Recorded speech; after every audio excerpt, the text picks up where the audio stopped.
The Assembly will continue its consideration of Agenda Item 8, entitled General Debate.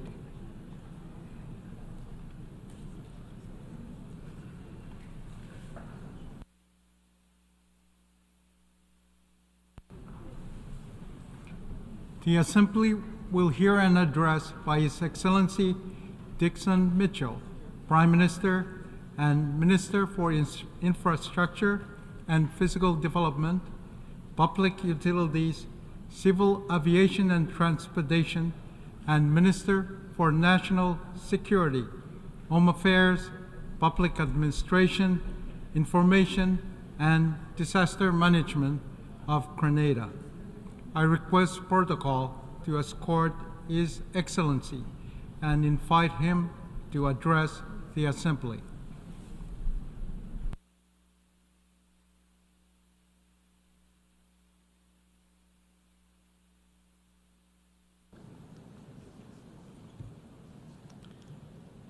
Mr. President, members of the Assembly, guests and friends, thank you for the opportunity to address this Assembly. It is my honor to speak to you as the Prime Minister of Grenada and the Chair of the Caribbean Community, CARICOM. Mr. President, before I get into the core of my remarks, allow me to draw to your attention two hemispheric issues that require the attention of this Assembly.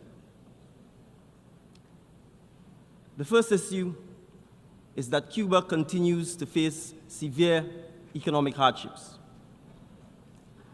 While Grenada and CARICOM welcome the United States' decision to remove Cuba from its list, and I quote, of states not cooperating fully, unquote, in the fight against terrorism, Cuba remains on the American list of state sponsors of terrorism, and the US blockade remains in place.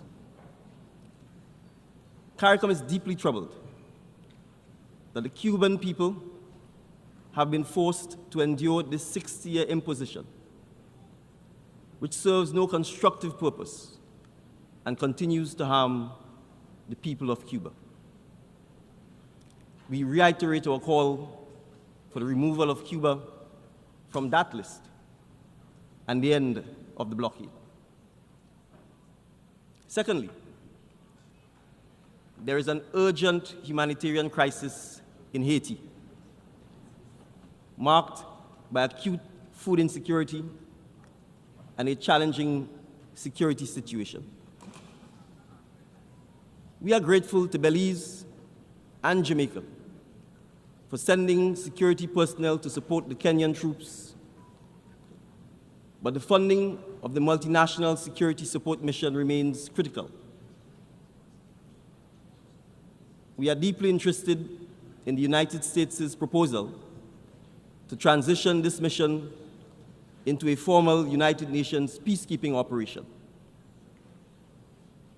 But regardless of the approach, we call on the international community to do its part to support the MSS mission and to alleviate the humanitarian crisis, especially by helping Haitian children's access to education. Haitians understand that the future of their country begins with investing in their youth. Thank you for consideration of these two important matters. Mr. President, my message today is simple.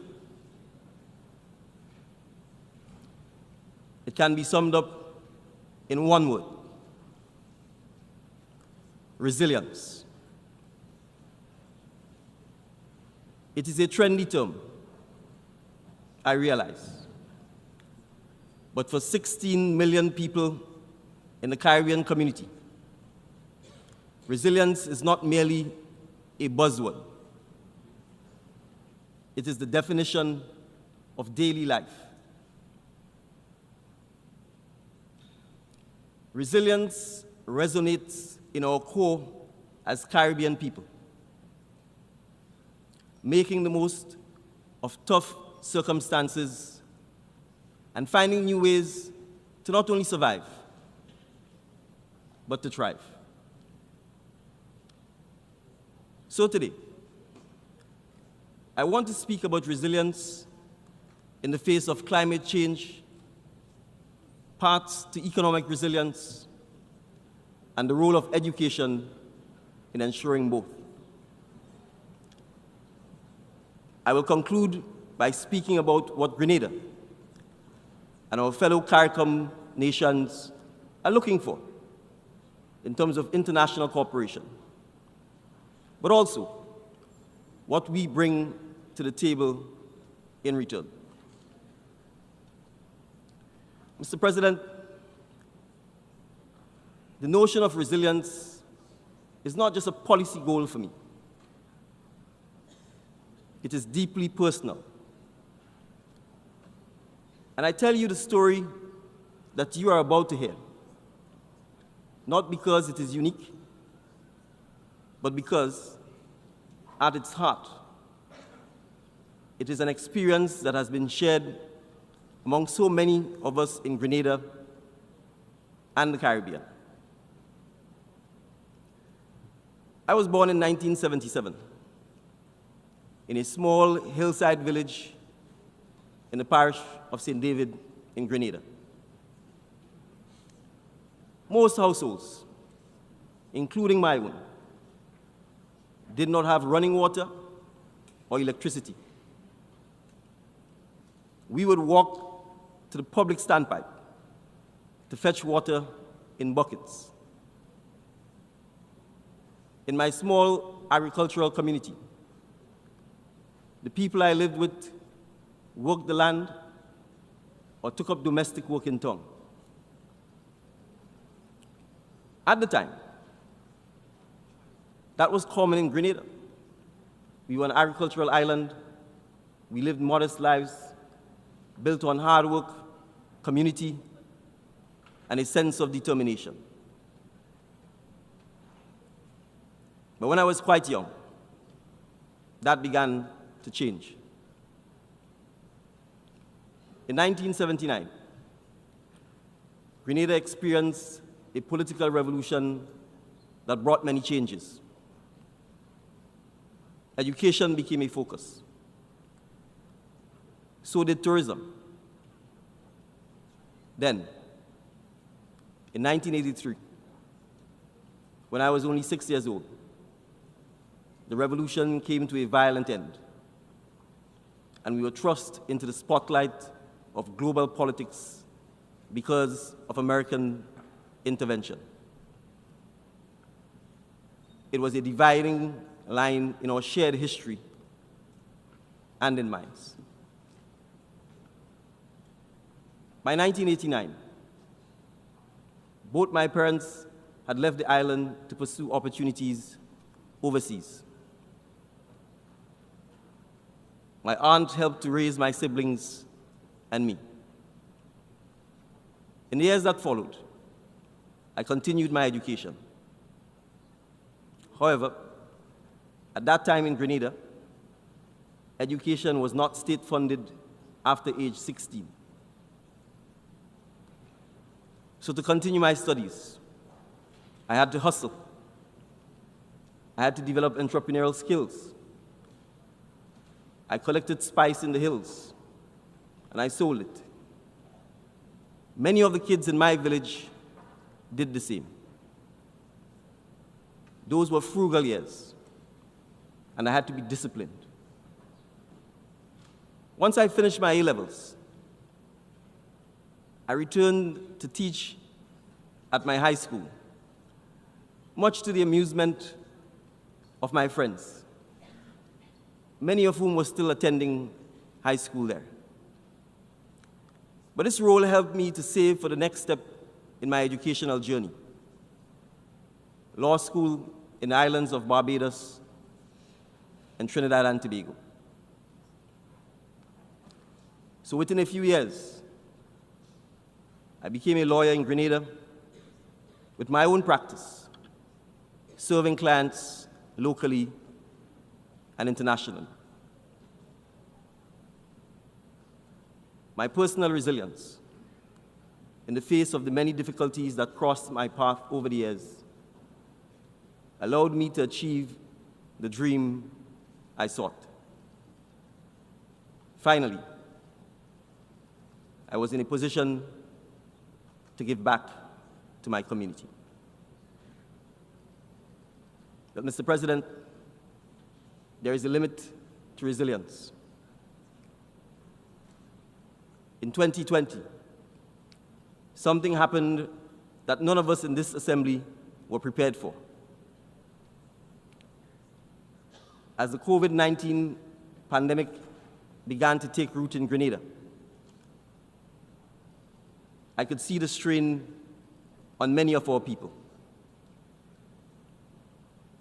We could see the glaring inadequacies of the systems and policies that were in place to support us. I saw the tension between the government's decisions and the needs of the people. And so, I could no longer stay on the sidelines.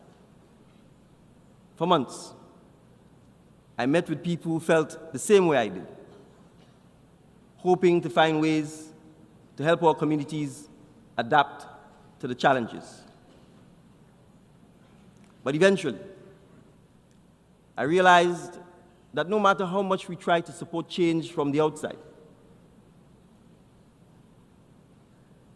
real and meaningful transformation had to come from within. So it was at this moment that I decided to run for office. But it was not an easy decision. But I was driven by the belief that leadership means listening, adapting, and being willing to step up when your people need you. And so now, as Prime Minister, I'm determined to ensure that the resilience I learned becomes a cornerstone of Grenada's future and the future of the wider Caribbean. Mr. President, that means developing resilient minds. And so a major priority for me is ensuring that children in Grenada have the opportunity to learn, to study, and to realize their full potential. Because after all, it was education that took me from a small village to where I stand today, addressing you at the United Nations General Assembly. And it is education that will empower the next generation of leaders, thinkers, and dreamers, who I am sure will go on to achieve even more. So in Grenada, we are working to ensure that every child has access to free education up to the age of 18. This is because we understand that our greatest asset is our people. For small nations like ours, the path to resilience lies in unlocking the potential of our young people. But it is not just about traditional education. It is about preparing them for a digital and technological future. We need to ensure that they have access to digital education, to skills training, and the tools they need to compete in the global economy. Digital education and digitization more broadly is a priority for our government because we know that if we want to build future resilience in the next generation of young people, we need to prepare them with the relevant training now.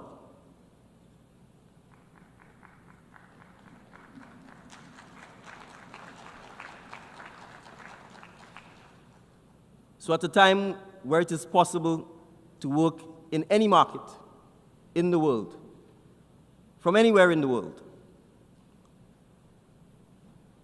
digitization means that young people in the Caribbean have just as much potential access to global opportunities as their peers in Europe or North America, and with the added benefit of year-round sunshine. So digitization for Grenadians represents the democratization of opportunity. And this is where international cooperation is crucial. By bridging the digital divide, we can empower our young people to create solutions that will help not only Grenada, but the entire world move forward into a stronger, more sustainable, and more resilient future. We have become experts at resilience in the Caribbean because that is the Caribbean's reality.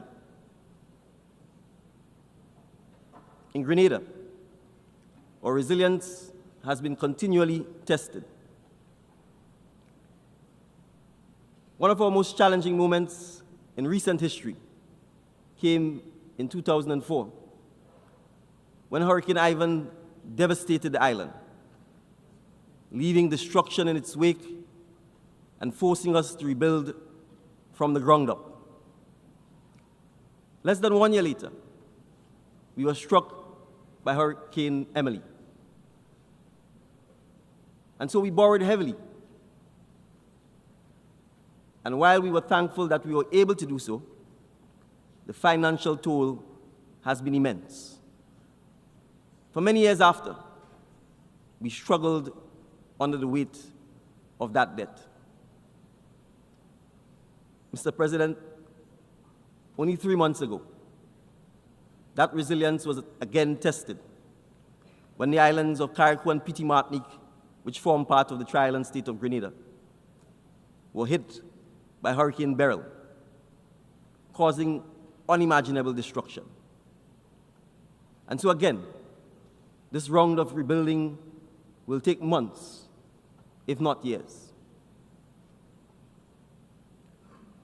The lesson that we and the wider Caribbean community continue to take to heart is that we understand that we cannot continue to rebuild after every storm without seeking sustainable solutions. So with international partnership, we develop innovative financial tools like the Caribbean Catastrophe Risk Insurance Facility, which allows us to receive financial payouts and recover more swiftly from natural disasters. We also introduced a hurricane relief clause in our financial agreements, enabling us to suspend debt payments in times of crisis, giving us the resources we need to focus on recovery. These efforts reflect more than just economic policy. They show that small island nations like Grenada can develop sophisticated solutions to the challenges we face. However, we also understand that we cannot do it alone. We need partnerships with the international community. Partnerships that will help us access both the financial tools and the technology needed to adapt to this new reality. Grenada, like many other small island developing states, is baffled by the continued debate in some spaces about whether climate change exists. But we do not have the luxury of skepticism. Rising sea levels are already affecting lives and livelihoods in our coastal villages. And warming seas continue to spawn stronger and more frequent storms. Hurricane Beryl was the earliest Category 5 hurricane on record in the Atlantic. And so the message that we in the Caribbean have for those who are looking to adapt to climate change, our message is simple. Learn from us. If there is an upside from the many storms that we have endured over the years, it is the lessons that we were able to take away from the various disasters. We have lived through the destructive power of hurricanes, which can erase decades of progress in just a few minutes. But we've also seen that when communities are prepared, we can save lives and we can save livelihoods. There is much more we can do. There is much more we must do. As a region, we have a clear vision and a plan to harness technology, ranging from drones that assess storm damage to early warning systems that enhance our preparedness. But we cannot fund these projects alone.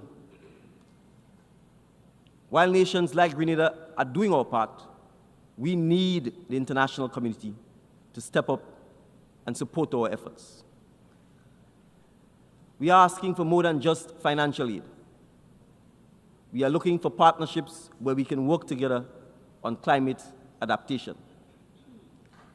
Because we believe the resilience we are building today, through technology, through innovation, through partnerships, can serve as a model for others.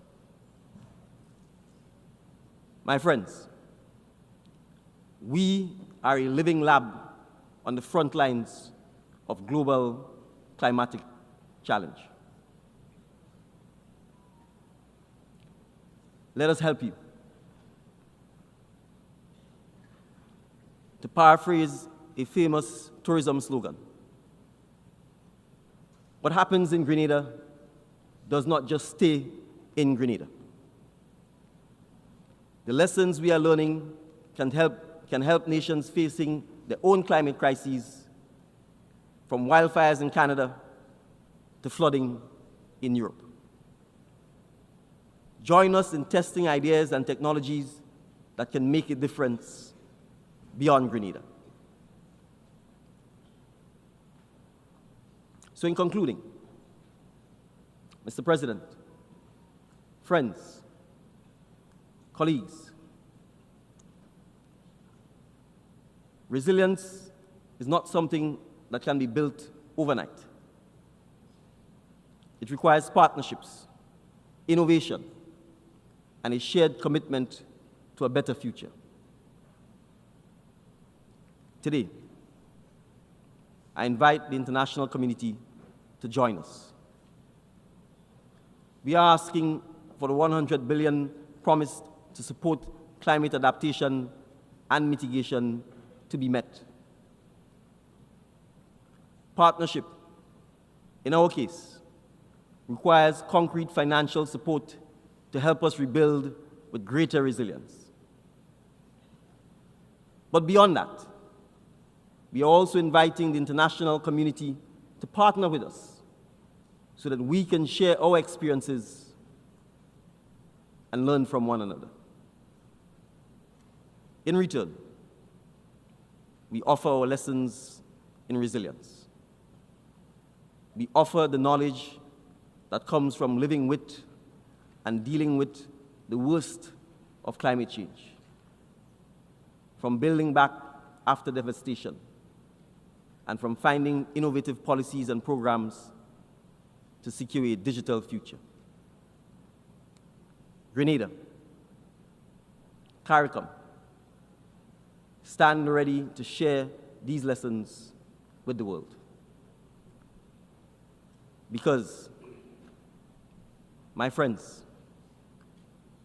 resilience is not just about surviving a storm.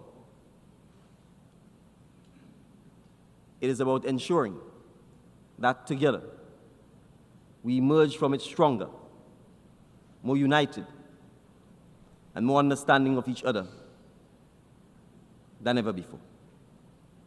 Mr. President, I thank you for the opportunity to address this August Assembly.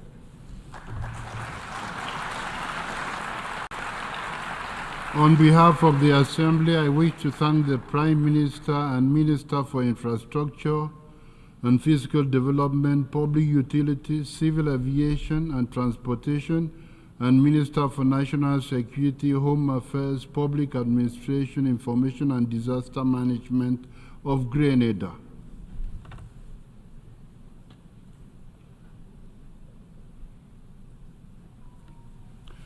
The Assembly will now hear an address by His Excellency Amadou Ouriba, Prime Minister, Head of Government of the Republic of Guinea. I request protocol to escort His Excellency and invite him to address the Assembly.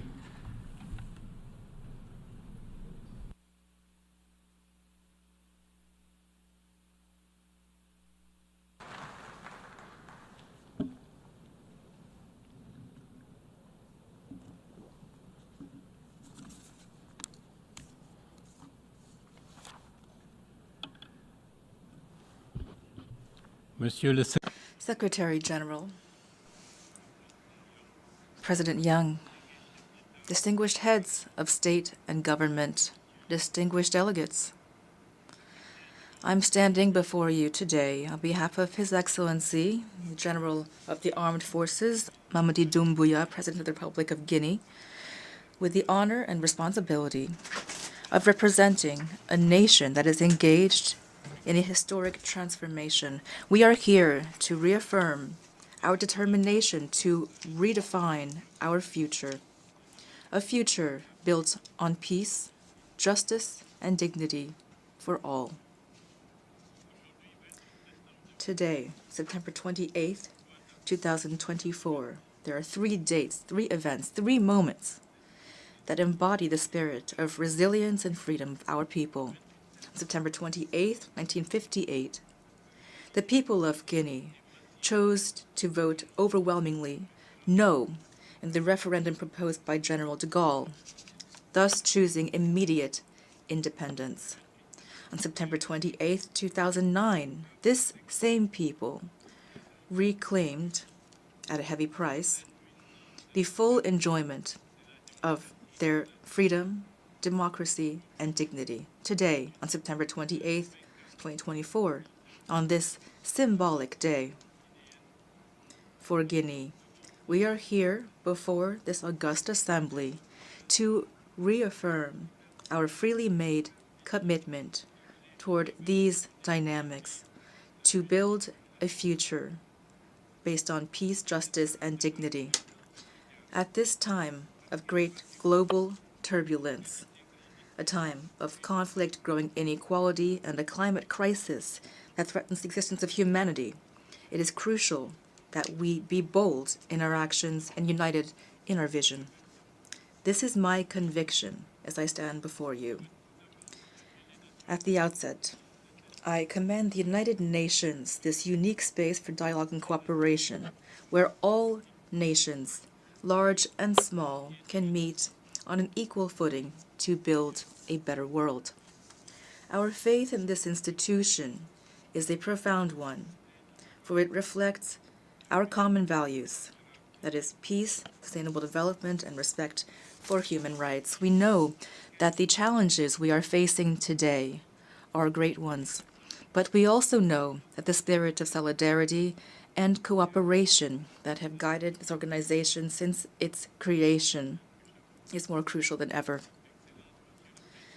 Distinguished President, ladies and gentlemen, today, the Republic of Guinea has begun an ambitious process of a profound transformation of its state, led by the National Committee for Reconciliation and Development and by the President of the Republic, His Excellency General of the Armed Forces, Mamadi Doumbouya.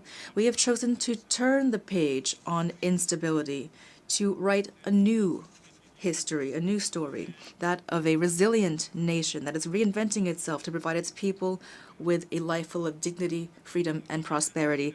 Guinea aspires to become a model of resilience and renewal in Africa, thus proving that in the face of adversity, a positive transformation is possible. The most striking example of our commitment to justice and to combating impunity is the historic trial regarding the events of September 28, 2009. For the first time in the history of our nation, the perpetrators of this tragedy have been brought before a national court. This was a pivotal turning point in our battle against impunity. This trial has become a global reference point. It's an example for Africa, and it embodies our will to rebuild our society based on justice, truth, and reconciliation, while inspiring other countries to follow our path toward accountability and transparency. In this same vein of transformation, His Excellency the General of the Armed Forces, Mamadi Doumbouya, has laid out a clear and ambitious vision to guide Guinea toward a prosperous future founded upon three key pillars: the social, economic, and political pillars. In addition, we are basing these actions on 5 values that define the governance of our country. Institutional rectification, through which we are building robust institutions, legitimate institutions that are impartial. Through rebuilding, we are strengthening the integrity of politics. Through reconciliation, we are bringing together all elements of our nation.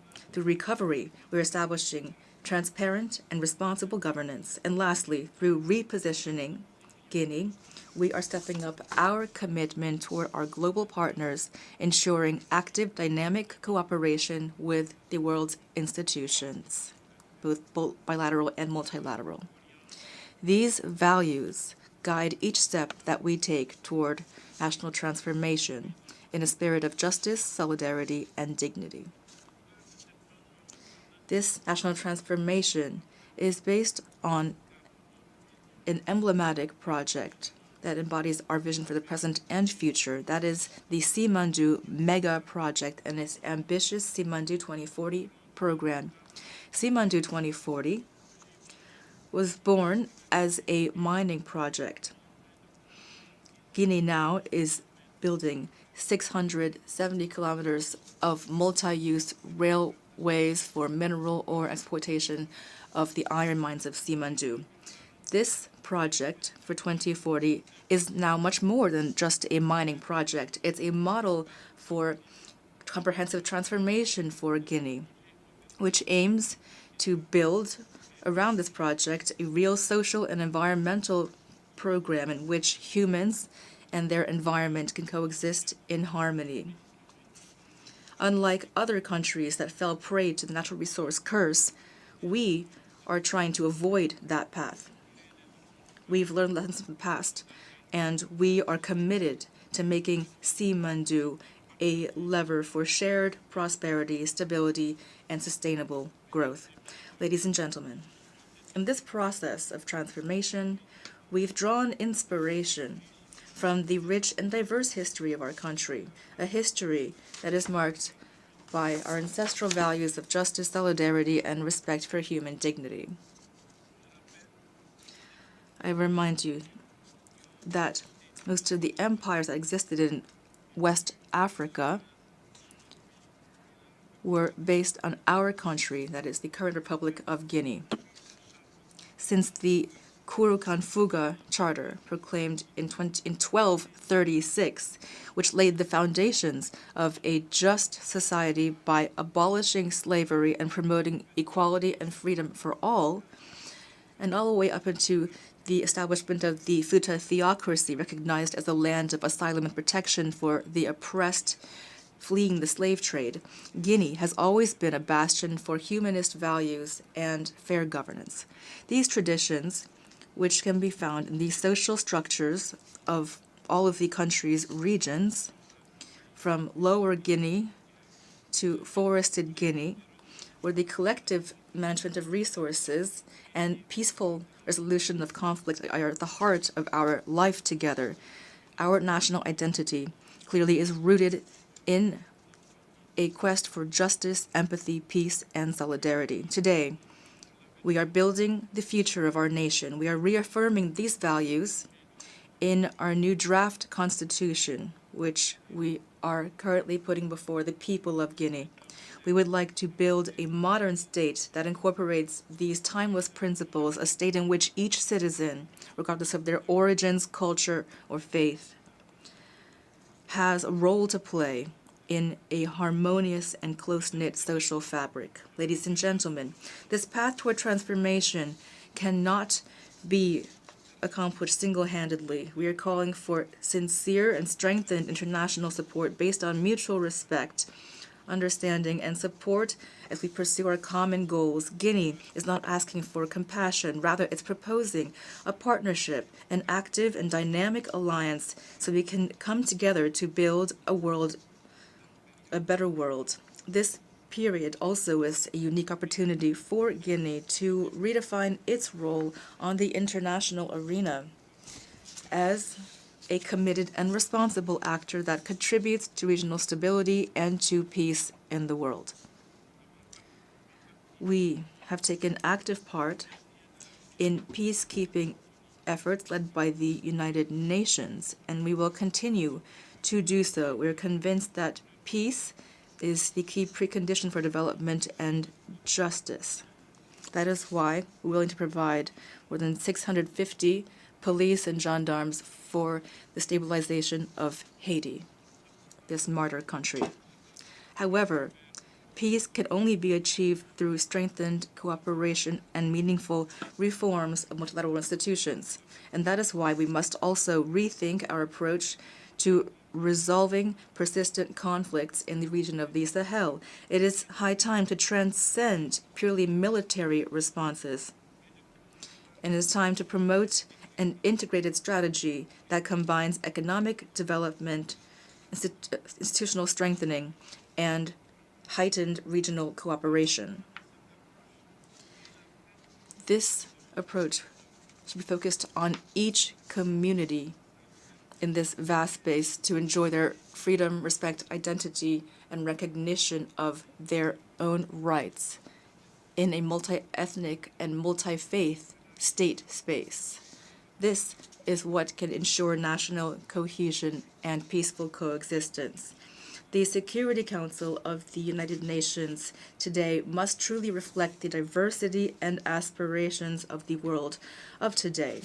We strongly support the Eswatini Consensus, and we call for a more equitable and democratic representation within decision-making bodies.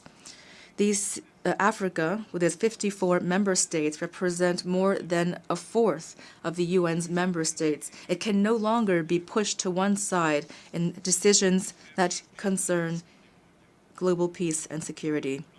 We call for the African continent to acquire permanent seats in the Security Council with all of the associated rights, including veto rights. Mr. President, ladies and gentlemen, in light of the many crises that are threatening our world, it is clear that our responses must be collective, humanitarian, and based on empathy with people suffering in conflict zones. Everywhere, people are suffering from the ravages of war. Families are separated, communities displaced, lives lost, essential infrastructure destroyed. Whether in the Russian-Ukrainian conflict, in Europe, or in the Middle East with the Israeli-Palestinian conflict, or in Africa, especially in Sudan, or in other regions of the world, the suffering of the people is immense and transcends borders and nationalities. In addition to these human tragedies, there also are the devastating effects of climate change, which are exacerbating conflicts and increasing the vulnerability of those who have the least. We reaffirm our commitment to including the Futajalon Highlands on the UNESCO World Heritage List. This would send a strong message in favor of environmental protection. And in doing so, we are striving for a paradigm change in regional governance in West Africa. The future of our nation will be based on our ability to invest in our young people as well, because youth are the greatest asset of our country. By providing young people with opportunities and the means to achieve their full potential, we can effectively combat the evils that drive them toward clandestine immigration. Immigration is in no way a solution.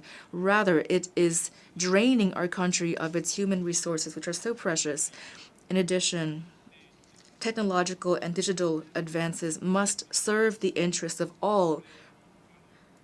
Therefore, we are advocating universal access to technological innovations while ensuring that ethics remain at the heart of their use, as said by François Rabelais.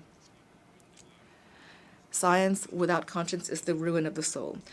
Ladies and gentlemen, today we are calling for the nations to come together around a common vision, that of a world that places humans at the heart of every thought and action. Together we can overcome the most difficult challenges. We can quell tensions and embrace a lasting peace.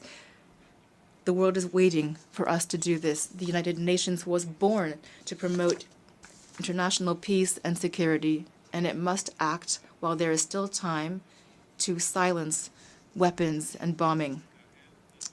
As for Guinea, as a sovereign and determined nation, will forge its own destiny, and it stands firmly on the international scene with a clear and independent vision.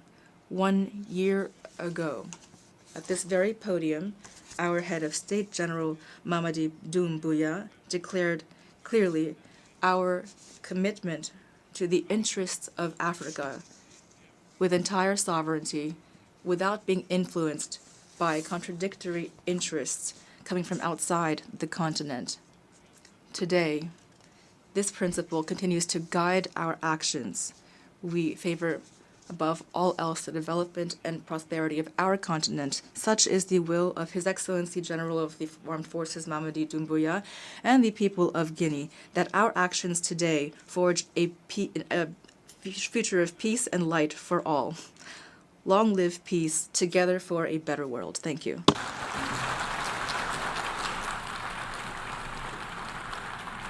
On behalf of the Assembly, I wish to thank the Prime Minister, Head of Government of the Republic of Guinea.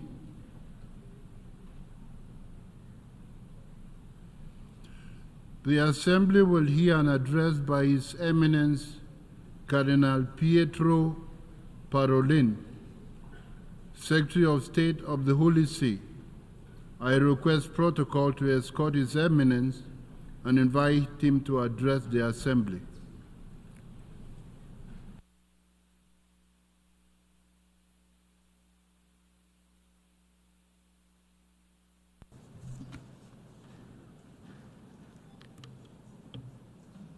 Mr. President, I am honored to extend to you and to the representatives of the nations assembled here the warm greetings of His Holiness Pope Francis, while also congratulating Your Excellency on your election as President of this esteemed Assembly.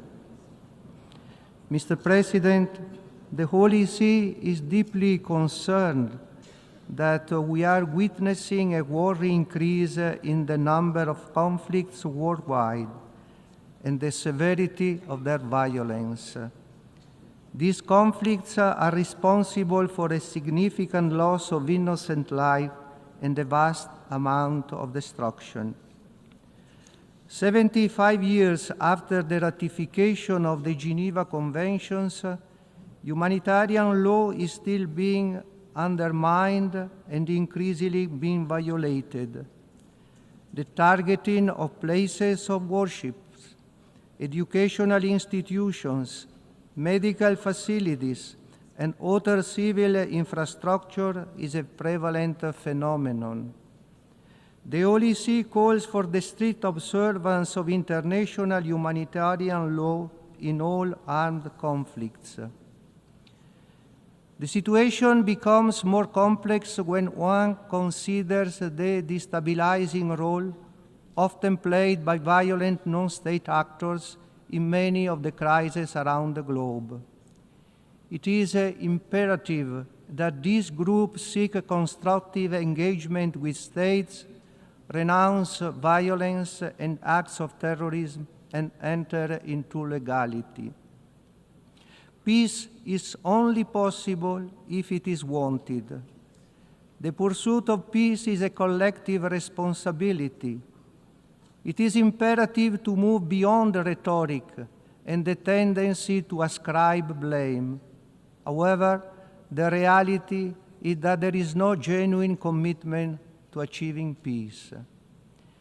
In times of conflict, there is often a tendency to prioritize military victory over the pursuit of peace.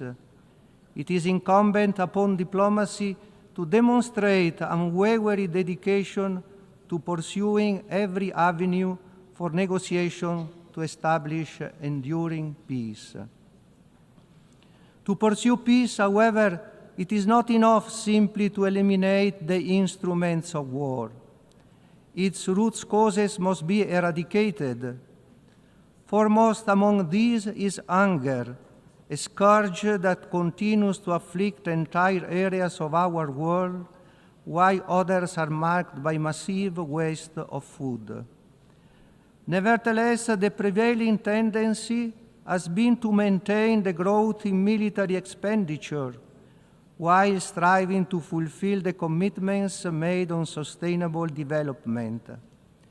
Pope Francis appeals to rich countries to acknowledge the gravity of so many of their past decisions and determine to forgive the debts of countries that will never be able to repay them. It is easy to become complacent and resigned in the face of the constant stream of new forms of poverty. However, this dramatic situation can be encountered all around us, not only in certain parts of the world. This is the case, for example, of the modern phenomenon of homelessness. Poverty has a particularly detrimental impact on women, often trapping them in a vicious cycle of unfortunate circumstances, resulting in isolation and abandonment before they are forced to make desperate and unwelcome decisions. As Pope Francis says, the path to peace calls for respect for life, for every human life, starting with the life of the unborn child in the mother's womb, which cannot be suppressed or turned into an objective of trafficking. The practice of so-called surrogate motherhood represents a grave violation of the dignity of both the woman and the child, based on the exploitation of situation of the mother's material needs. The Holy See hopes for an effort by the international community to prohibit this practice universally. The dignity of migrants must be upheld. People seeking refuge must be not rejected, but welcomed with respect and a sense of humanity. Another affront to human dignity is trafficking human beings.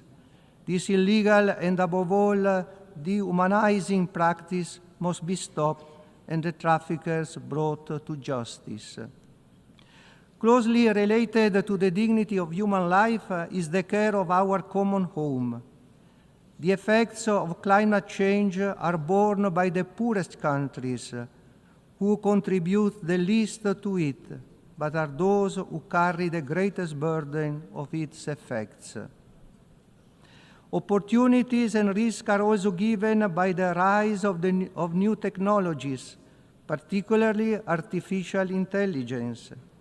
There is a need to ensure and safeguard the space for proper human control over choices made by artificial intelligence. In light of the tragedy that is armed conflict, it is urgent to reconsider the development and use of devices like the so-called lethal autonomous weapons and ultimately ban their use. No machine should ever choose to take the life of a human being. There is a necessity for the establishment of a binding ethical and regulatory framework to be negotiated both within the non-military and military domains. The Holy See is convinced that a world free from nuclear weapons is both necessary and possible. The goal of a world free of nuclear weapons can only be achieved through discussions based on mutual trust. It is evident that the adherence to and respect for international disarmament agreements and international law should not be perceived as a form of weakness. The Holy See renews its call for a total and complete disarmament. Unfortunately, as Pope Francis says, we are witnessing a third world war fought piecemeal. In the midst of the ongoing tragedy of the Russian war in Ukraine, we are faced with a situation that calls for urgent action to prevent further escalation and to create a path towards a just and peaceful resolution. While diplomatic efforts are crucial, it is evident that military engagement continues to prevail. It is therefore essential to find ways to encourage gestures of goodwill and spaces for direct dialogue between the parties involved. The Holy See continues to be worried about the ongoing stability in the Middle East, particularly following the terrorist attack of 7 October 2023 in Israel by Hamas and other armed Palestinian groups. However, the military response by Israel, considering the high number of civilian casualties, raises many questions about its proportionality. The Holy See calls for an immediate ceasefire in Gaza, the West Bank, as well as the release of Israeli hostages in Gaza, and urges humanitarian assistance to the Palestinian population. The Holy See reaffirmed that the only viable solution is a two-state solution with Jerusalem having a special status. The Holy See expresses serious concern regarding the situation in Jerusalem, where several discriminations and harassments are taking place, hindering the peaceful coexistence for Christians, Jews, and Muslims. It condemns all anti-Christian acts perpetrated months ago by a minority of Jewish individuals and calls on the authorities to continue confronting this ideological deviation firmly and clearly. The current situation in Lebanon represents a significant cause for concern for the Holy See. The ongoing intensification of the conflict between Hezbollah and the Israeli military is putting at high risk the whole region. The Holy See demands that all parties adhere to the principles of international humanitarian law and halt the escalation and enter into a ceasefire without delay. Furthermore, the Holy See highlights the humanitarian crisis in Syria and urges the international community to do more in supporting the Syrian people who feel hopeless about their future. The ongoing armed conflict in Sudan has resulted in an unprecedented humanitarian crisis, with displaced persons, particularly women and children, succumbing to starvation and malnutrition. The Holy See urges the international community to promote peace negotiations and provide the population with vital humanitarian aid. The Holy See calls for more humanitarian support in the Cabo Delgado province in Mozambique, affected by armed conflict for 7 years now, with almost 905,000 internally displaced persons who are facing alarming levels of suffering, insecurity, and poverty. The situation in the eastern part of the Democratic Republic of Congo is deteriorating rapidly, leading to a disturbing increase in the humanitarian crisis. The withdrawal of the MONUSCO by the end of the year is likely to create a security vacuum. It is crucial to continue supporting diplomatic efforts to find an appropriate and sustainable solution to the ongoing conflict. The OLC follows with great preoccupation the social political situation in South Sudan, aggravated by the humanitarian crisis, the recent floods, and the conflict. It calls on the international community to show solidarity with the population and urges all the country's leaders to place the well-being of the people at the center of their political agenda. The spread of jihadist threats in the Gulf of Guinea is causing concern for the security of not just the Sahel, but all of West Africa. Christians are being targeted, while climate change and armed attacks are worsening the food crisis and causing children to drop out of school. Immediate and long-term action is needed to prevent a loss of education and stability in the region.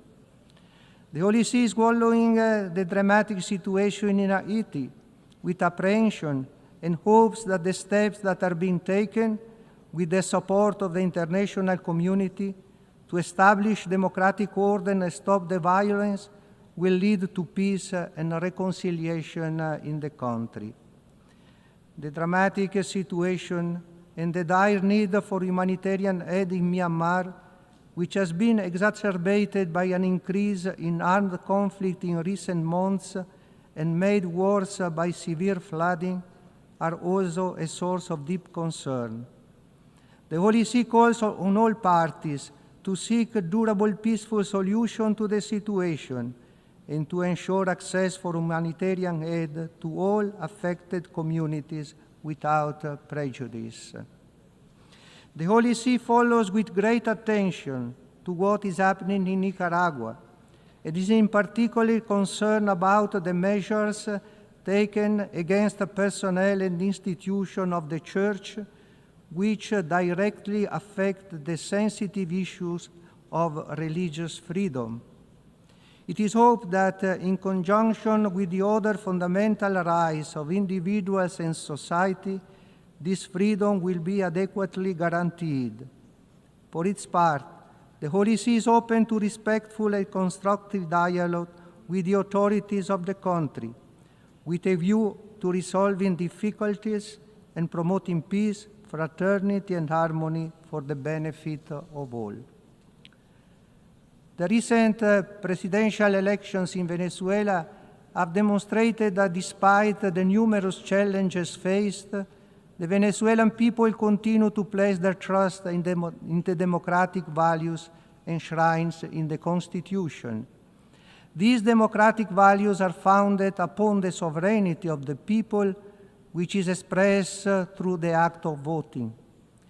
In the serious crisis that followed the announcement of the result, with several deaths, numerous detentions, also of minors, and the use of violence, the OLC, deeply saddened and worried, appeals to the authorities of the country and to all those who have any responsibility for what has happened to respect and protect the life, dignity, human rights, and fundamental freedoms of its citizens. Furthermore, it calls upon them to seek ways to resolve the present situation for the good of all, including with the assistance of members of the international community who have declared themselves willing to help in a flexible and reasonable manner.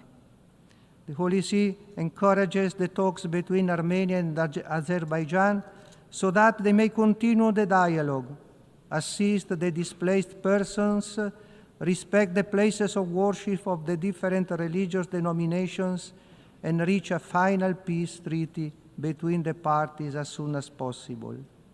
The OLC looks also favorably on the aspiration of the Balkans countries to join the European Union and hopes that this objective will be achieved as soon as possible.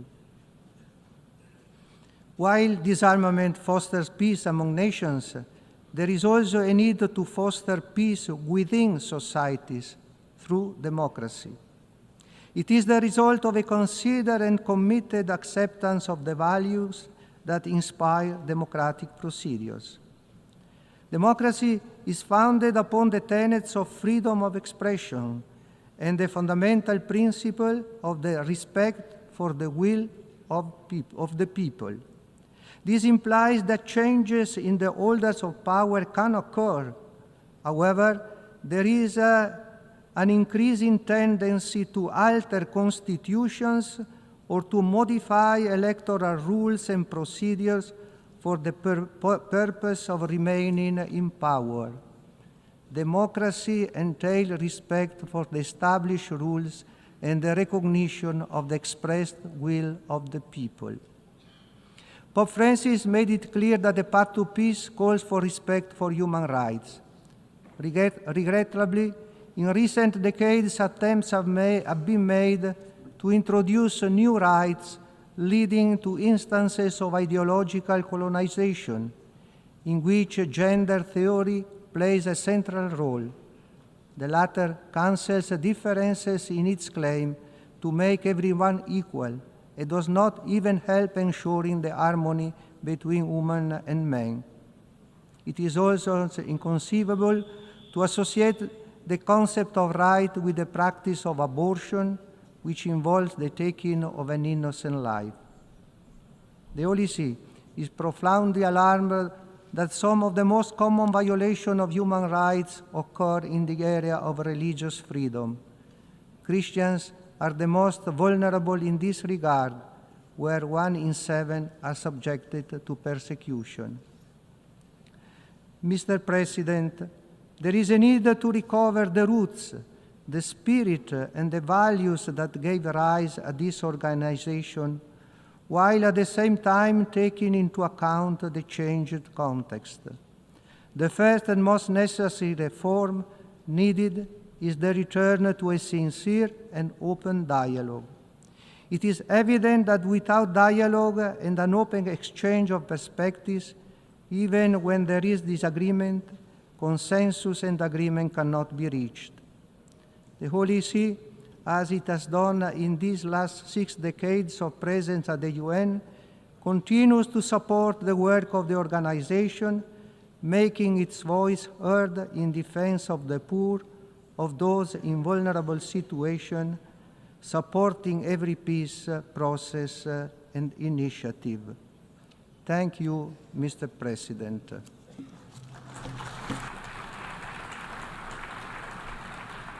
On behalf of the Assembly, I wish to thank the Secretary of State of the Holy See.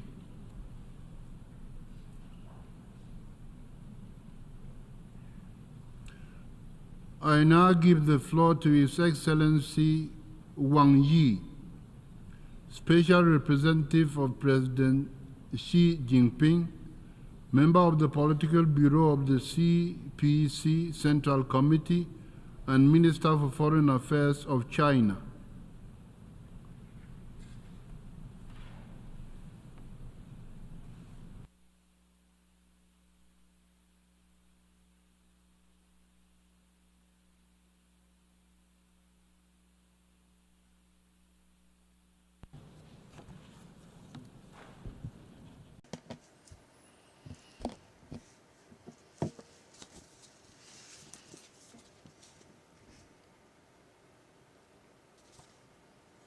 Mr. President, colleagues, today, humanity has once again come to a historical crossroads. We are facing a changing and turbulent world. Challenges of insecurity, imbalanced development, and ineffective governance are increasingly prominent. Hotspot conflicts, major country confrontation, and geopolitical tensions keep emerging. The future of this planet is becoming a cause for growing concern. Meanwhile, we are also embracing a world full of hope. Multipolarity and globalization have become the unstoppable trend of our times. The aspirations of the global South nations for modernization has never been stronger. Our stride toward modernization has never been more steadfast. This institution, the United Nations, embodies the aspirations of people across the world for lasting peace and common prosperity, and bears witness to the glorious journey of the international community coming together in pursuit of progress. President Xi Jinping stressed on multiple occasions that the role of the UN should be strengthened, not weakened. Amid global transformation not seen in a century, what China calls for is to follow the trend of the times, keep to the direction of human progress, and make the right choices of history.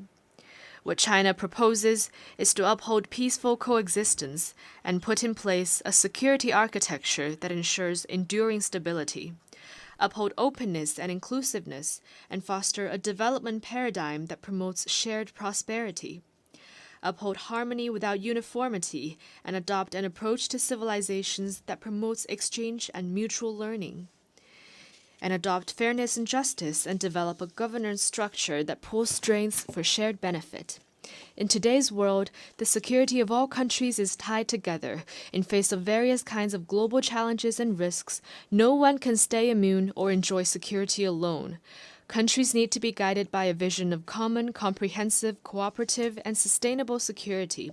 We should respect each other's sovereignty and territorial integrity, take the legitimate security concerns of others seriously, and resolve disputes and differences through dialogue and consultation. We should actively explore a path for major countries to coexist in peace and work for a new type of international relations characterized by mutual respect, fairness, justice, and win-win cooperation. In today's world, the development of all countries is deeply integrated. If the rich get richer while the poor remain poor, then everyone is born equal would become an empty slogan, and fairness and justice would be even more elusive. Achieving modernization is a legitimate right of the people of all countries, not a prerogative of a few. We should be committed to advancing global modernization and ensure that no one and no country is left behind on the journey toward modernization. We should advocate a universally beneficial and inclusive economic globalization, unequivocally oppose unilateralism and protectionism, and help developing countries leap over the development divide to maintain the vitality of global economic growth. In today's world, each civilization has its own strengths. President Xi Jinping pointed out that there is no such thing as a superior or inferior civilization, and civilizations are different only in identity and location. We should respect the diversity of civilizations and strive to replace estrangement and clash of civilizations with exchanges and mutual learning. We should advocate humanity's common values, namely peace, development, equity, justice, democracy, and freedom, refrain from conducting values-oriented diplomacy, and oppose ideology-based confrontation. We should respect each other as equals and help each other succeed with an inclusive mind. In today's world, countries should all enjoy sovereign equality. As a large number of global South nations are growing with a strong momentum, gone are the days when one or two major powers call the shots on everything. We should advocate an equal and orderly multipolar world and see that all countries, regardless of their size, have their own place and role in the multipolar system. We should practice true multilateralism, oppose hegemonism and power politics, and make international relations more democratic. We should follow the principle of extensive consultation and joint contribution for shared benefits and make global governance more just and equitable. Mr. President, peace is the most precious thing in our world today. You may wonder if there is a path leading to peace.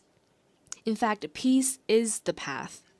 Without peace, development will not sustain. Without peace, cooperation cannot happen. For the sake of peace, a single ray of hope is reason enough not to give up. The slightest chance deserves a 100-fold effort. An end to the Ukraine crisis remains elusive. The top priority is to commit to no expansion of the battlefield, no escalation of fighting, and no provocation by any party, and push for de-escalation of the situation as soon as possible.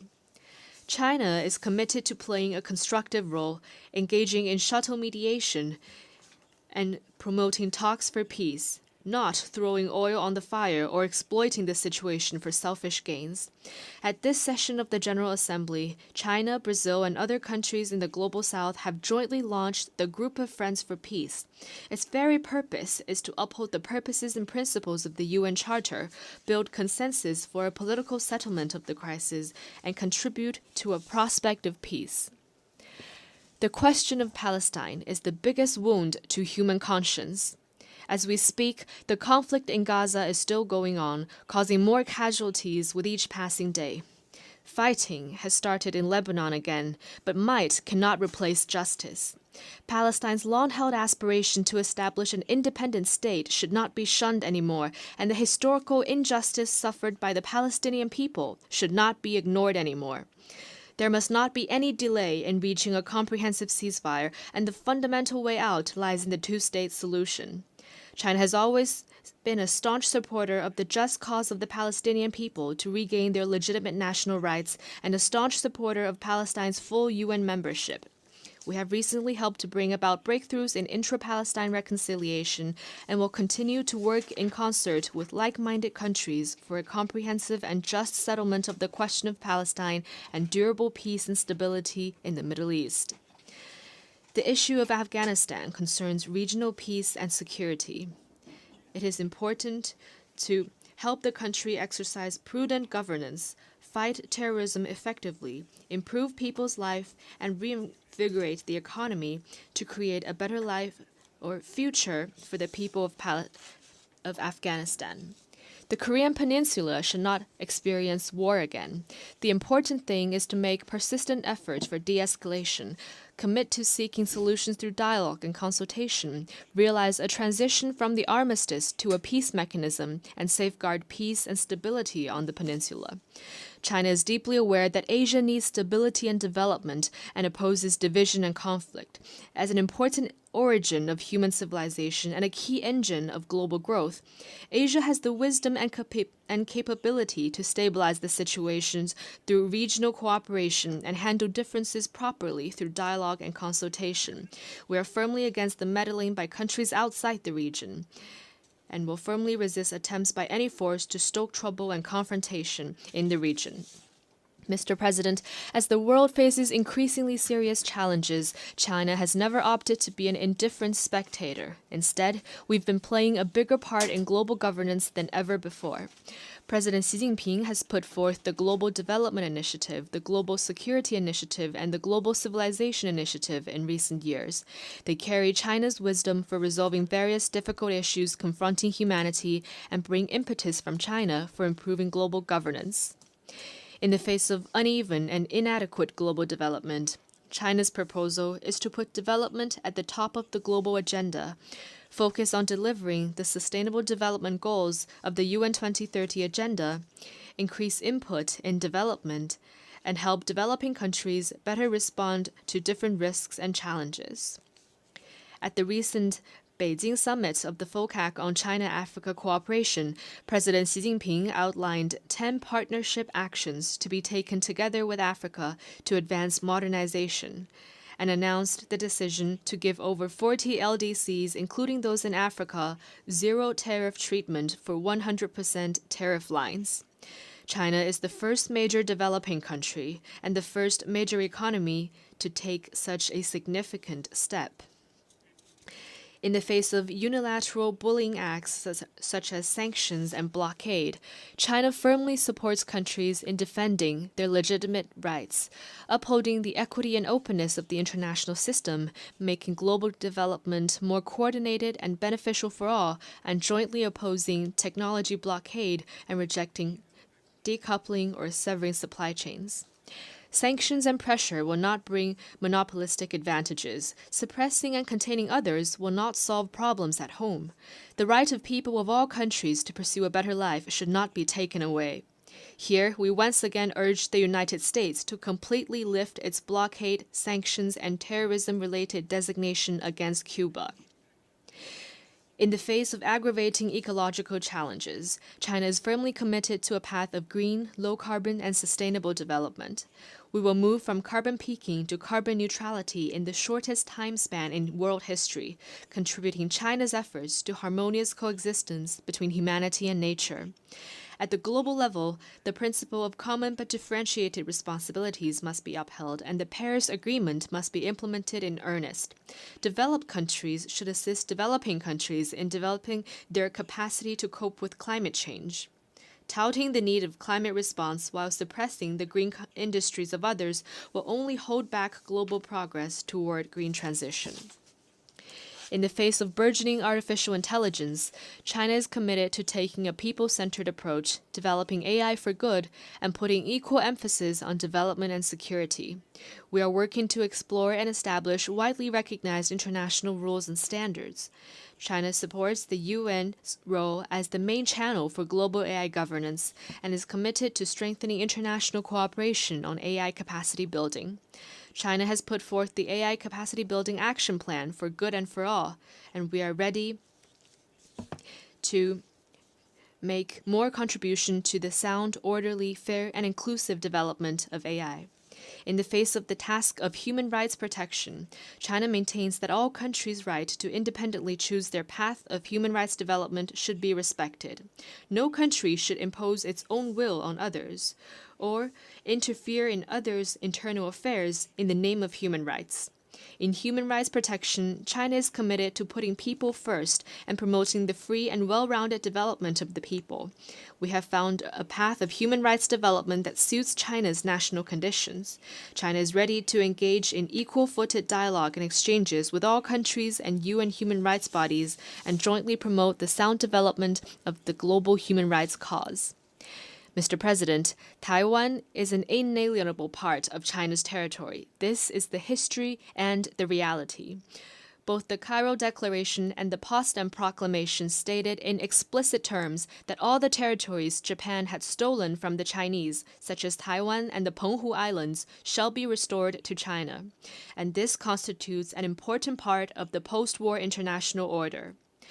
Right here in this august hall, 53 years ago, the 26th session of the UN General Assembly adopted Resolution 2758 with an overwhelming majority, deciding to restore all the rights of the People's Republic of China at the UN, to recognize the representatives of the government of the People's Republic of China as the only legitimate representatives of China to the UN, and to expel the representatives of the Taiwan region from the UN and all the organizations related to it.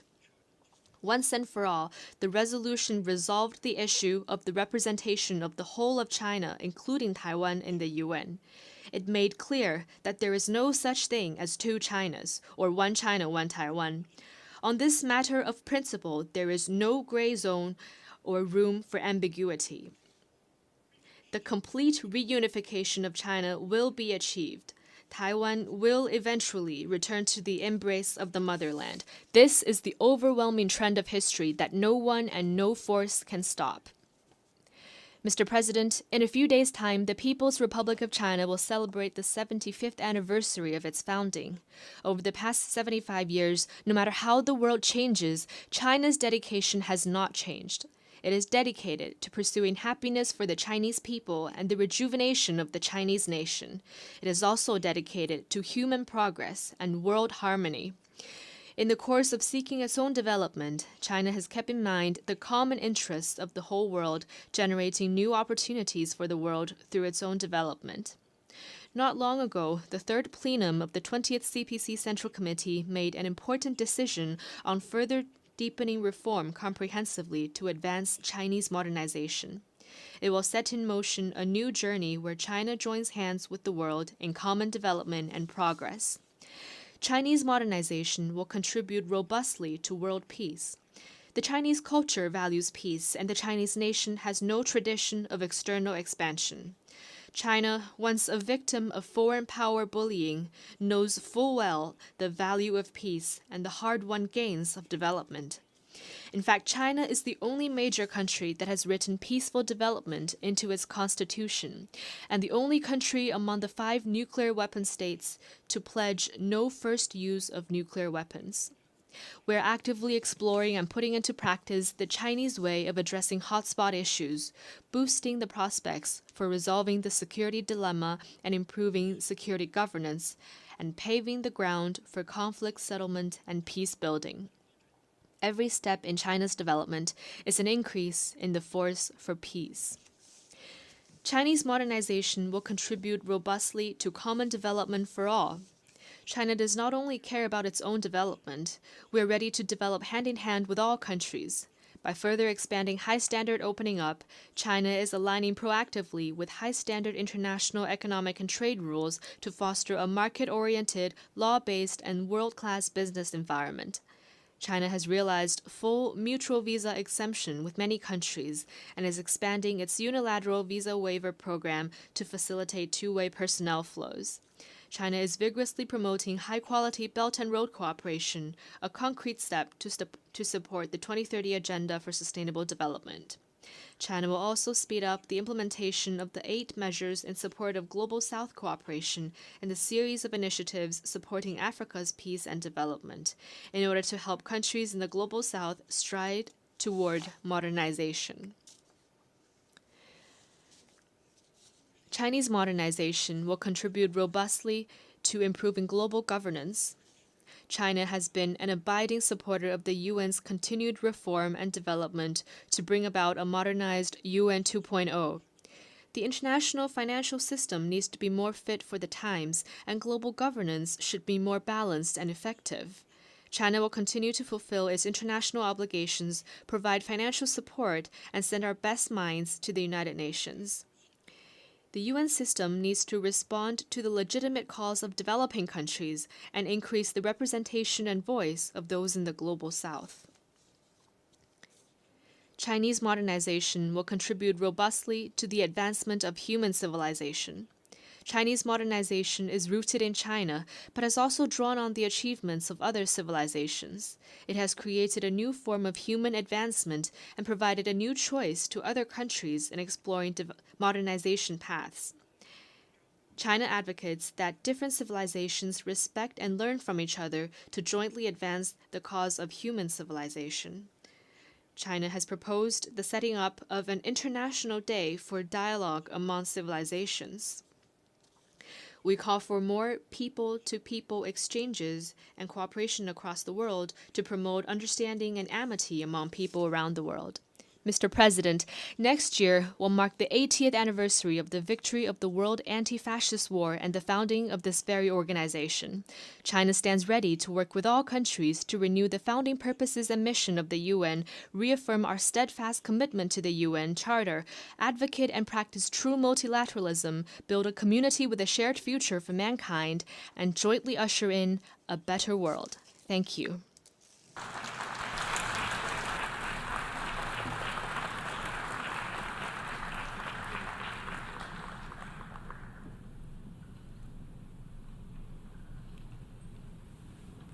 I thank the Special Representative of President Xi Jinping, member of the Political Bureau of the CPC Central Committee, and Minister for Foreign Affairs of China.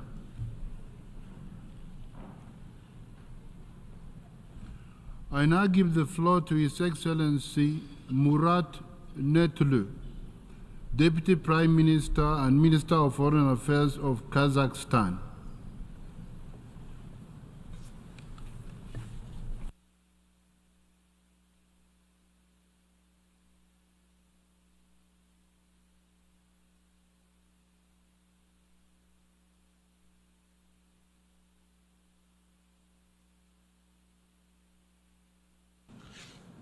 Mr. President, Mr. Secretary General, Excellencies, ladies and gentlemen, let me first congratulate His Excellency Philemon Yang on his election as the President of the current session.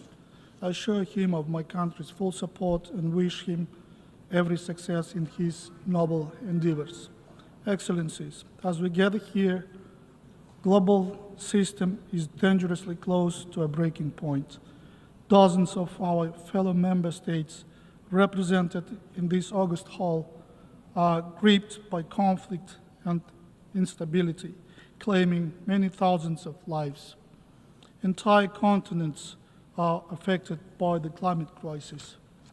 Multilateralism is struggling to keep pace, and yet the United Nations is still the indispensable universal organization.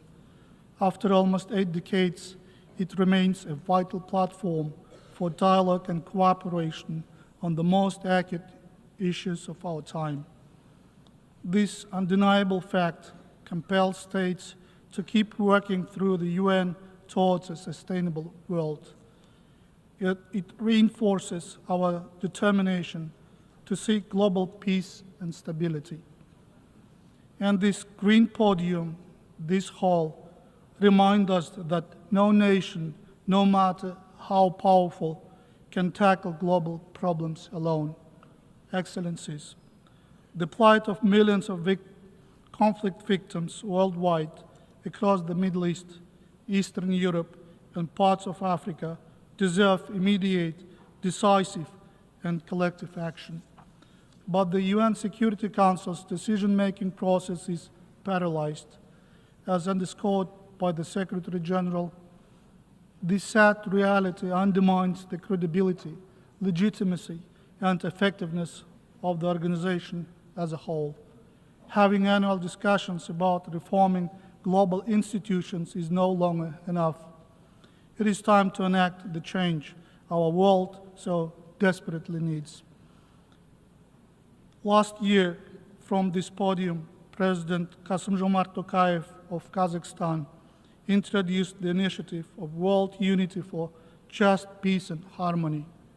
This visionary framework seeks to cultivate peace, stability, and security through meaningful and equitable engagement between the global South and global North.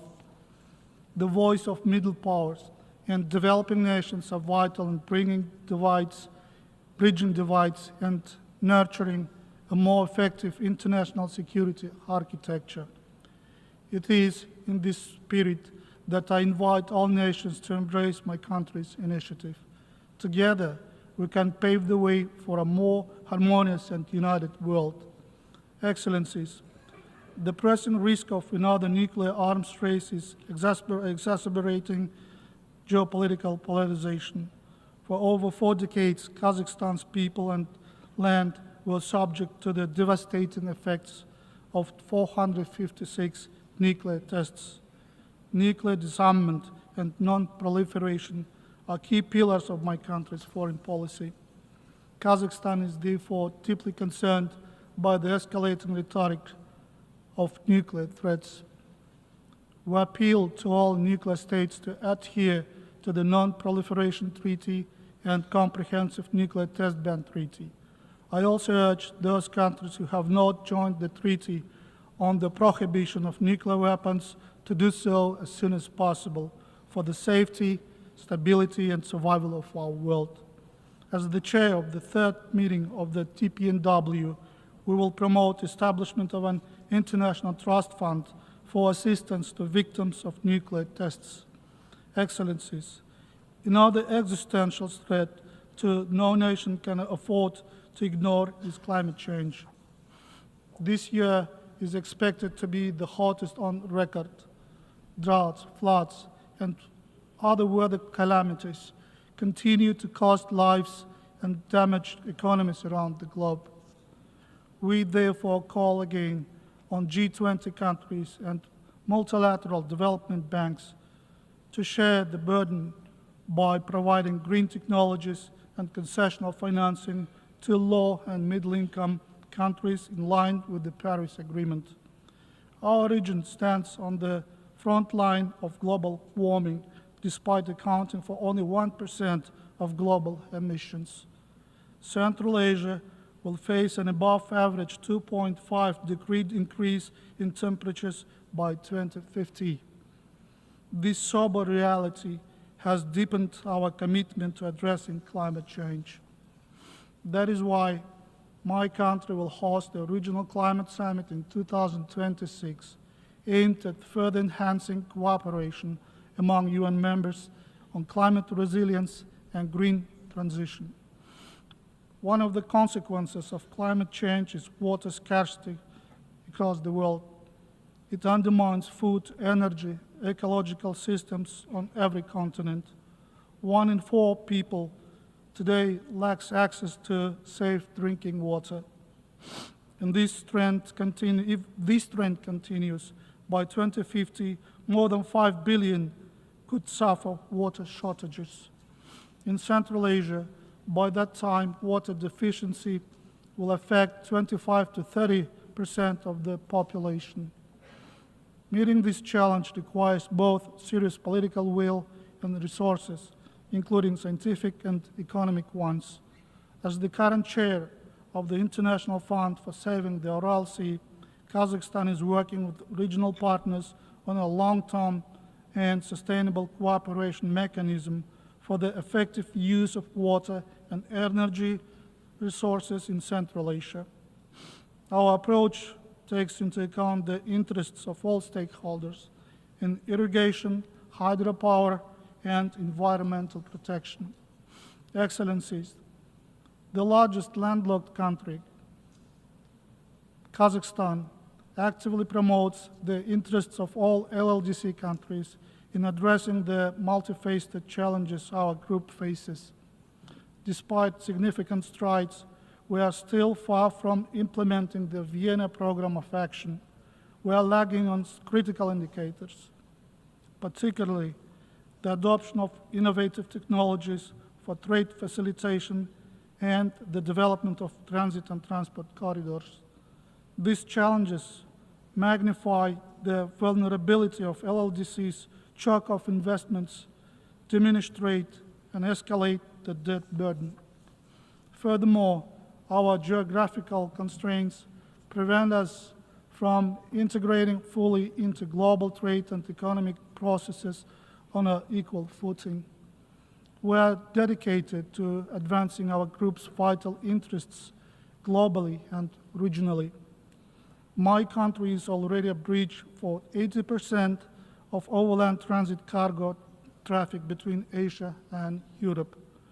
Kazakhstan is committed to strengthening synergies between the Belt and Road Project, the Global Gateway Initiative, and the North-South and Trans-Caspian International Transport Road corridors. Together, we have the unique potential to transform our landlocked status into land-linked connectivity. Excellencies, the Summit of the Future distinctly highlighted digital transformation as the dividing force behind the 2030 agenda. But the true key to this shift is ensuring every nation has equitable access to cutting-edge technologies. The rapid development of AI exacerbates cyber threats and brings new challenges. This includes its potential use in warfare, the consequences for data privacy, the risks of misuse for information wars, deepfakes, and more.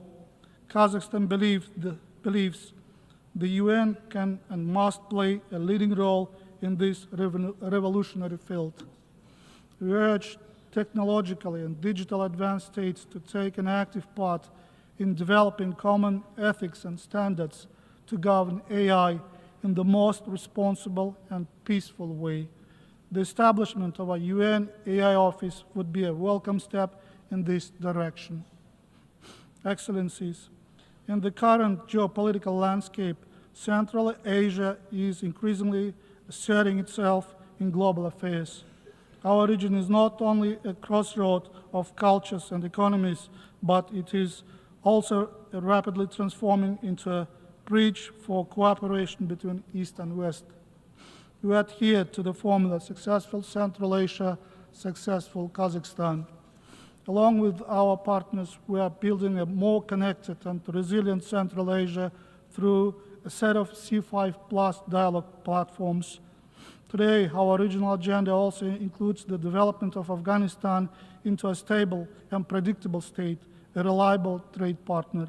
In this context, the United Nations Regional Center on Sustainable Development for Central Asia and Afghanistan in Almaty will be a game changer for coordinated SDG delivery.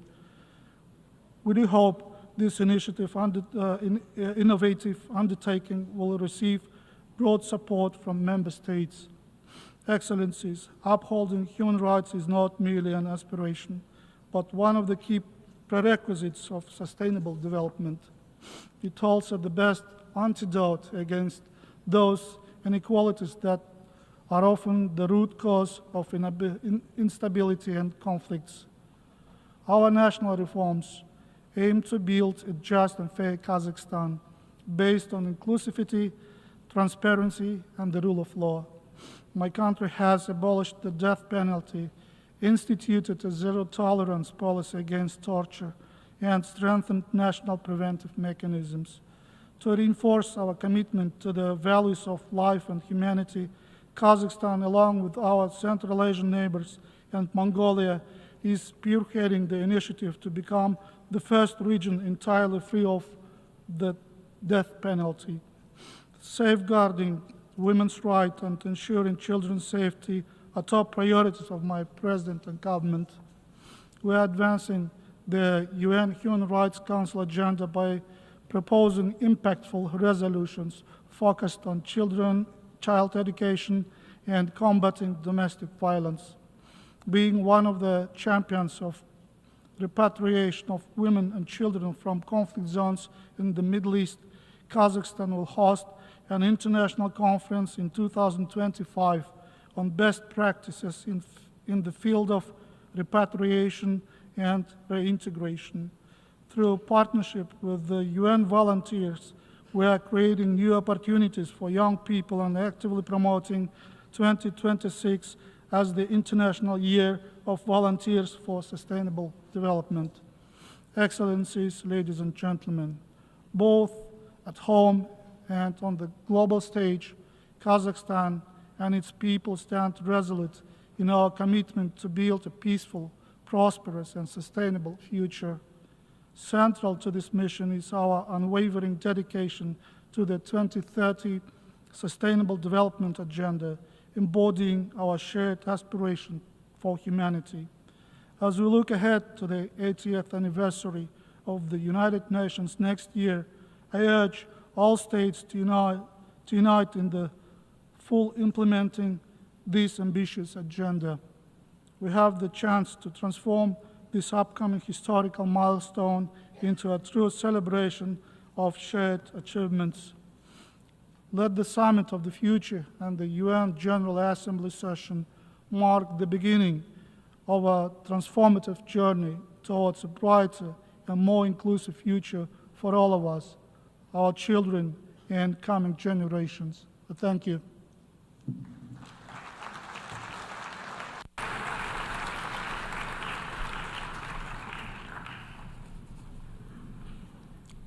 I thank the Deputy Prime Minister and Minister of Foreign Affairs of Kazakhstan.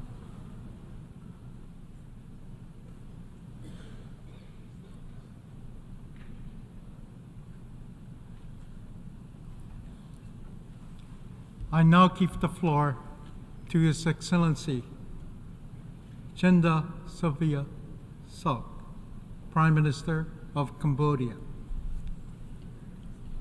Deputy Prime Minister of Cambodia.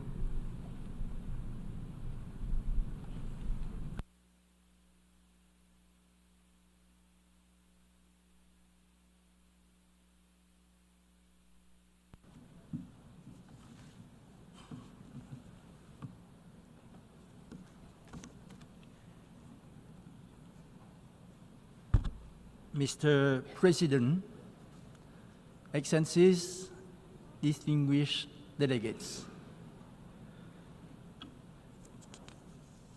Your chosen theme, leaving no one behind, acting together for the advancement of peace, sustainable development, and human dignity for present and future generations, mirrors the prevailing aspiration of the international community despite intractable security threats and challenges, as well as uncertainty and continuously evolving geopolitical landscape.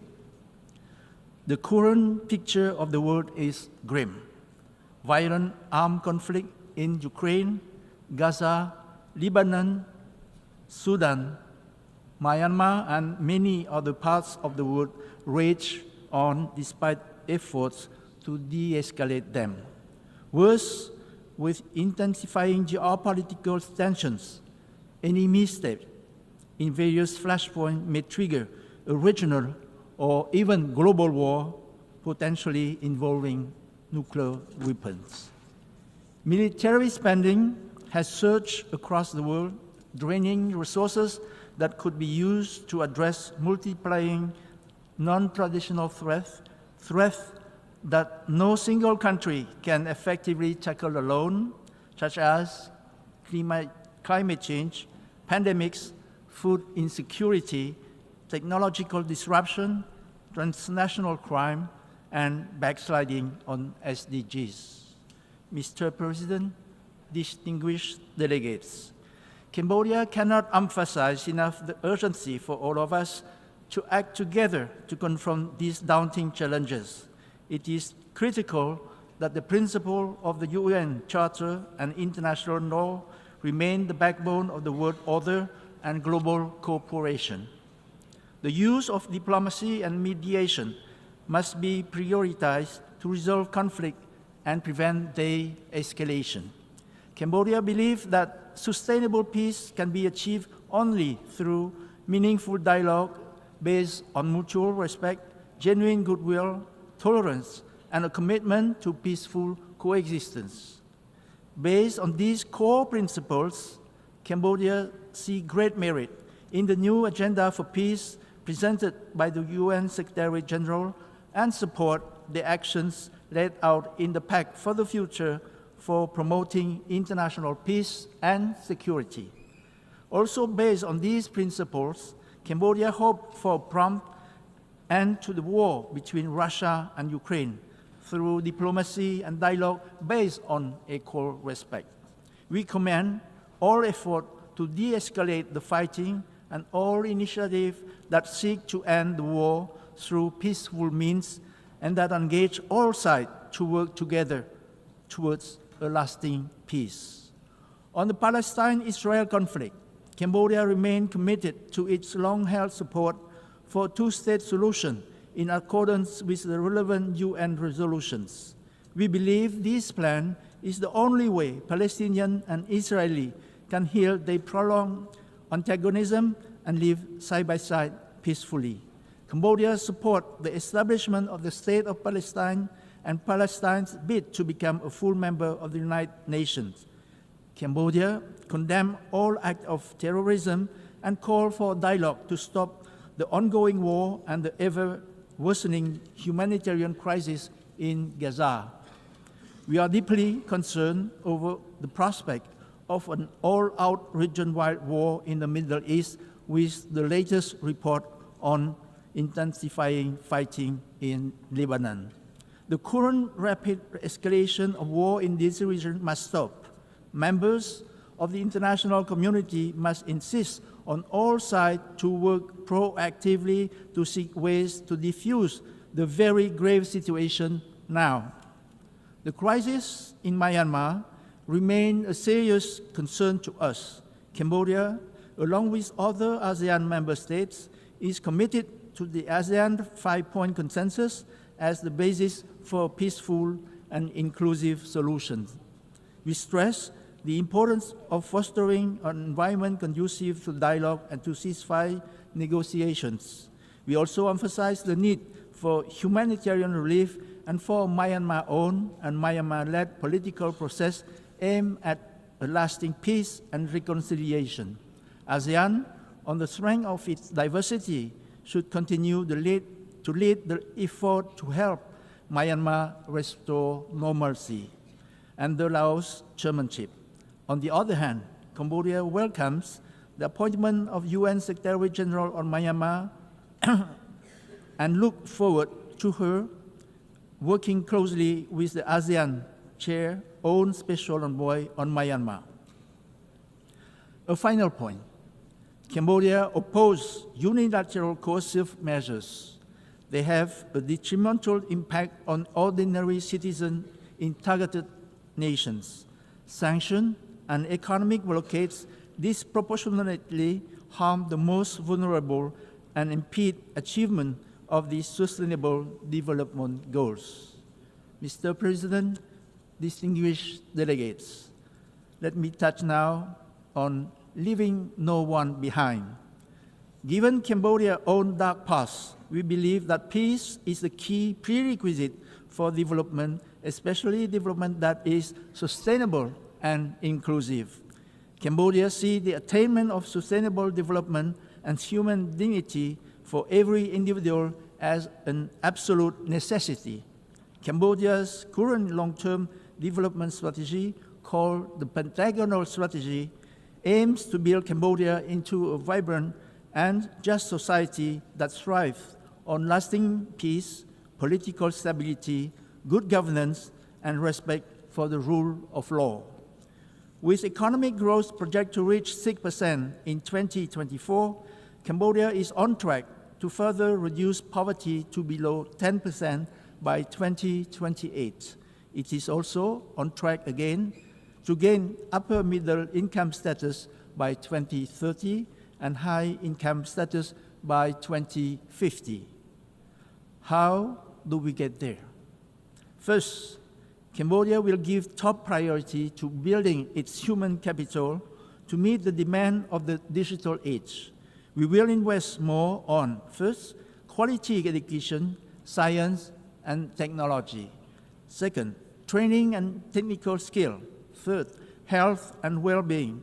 And fourth, food security and equal social protection with special attention to women, girls, and the marginalized.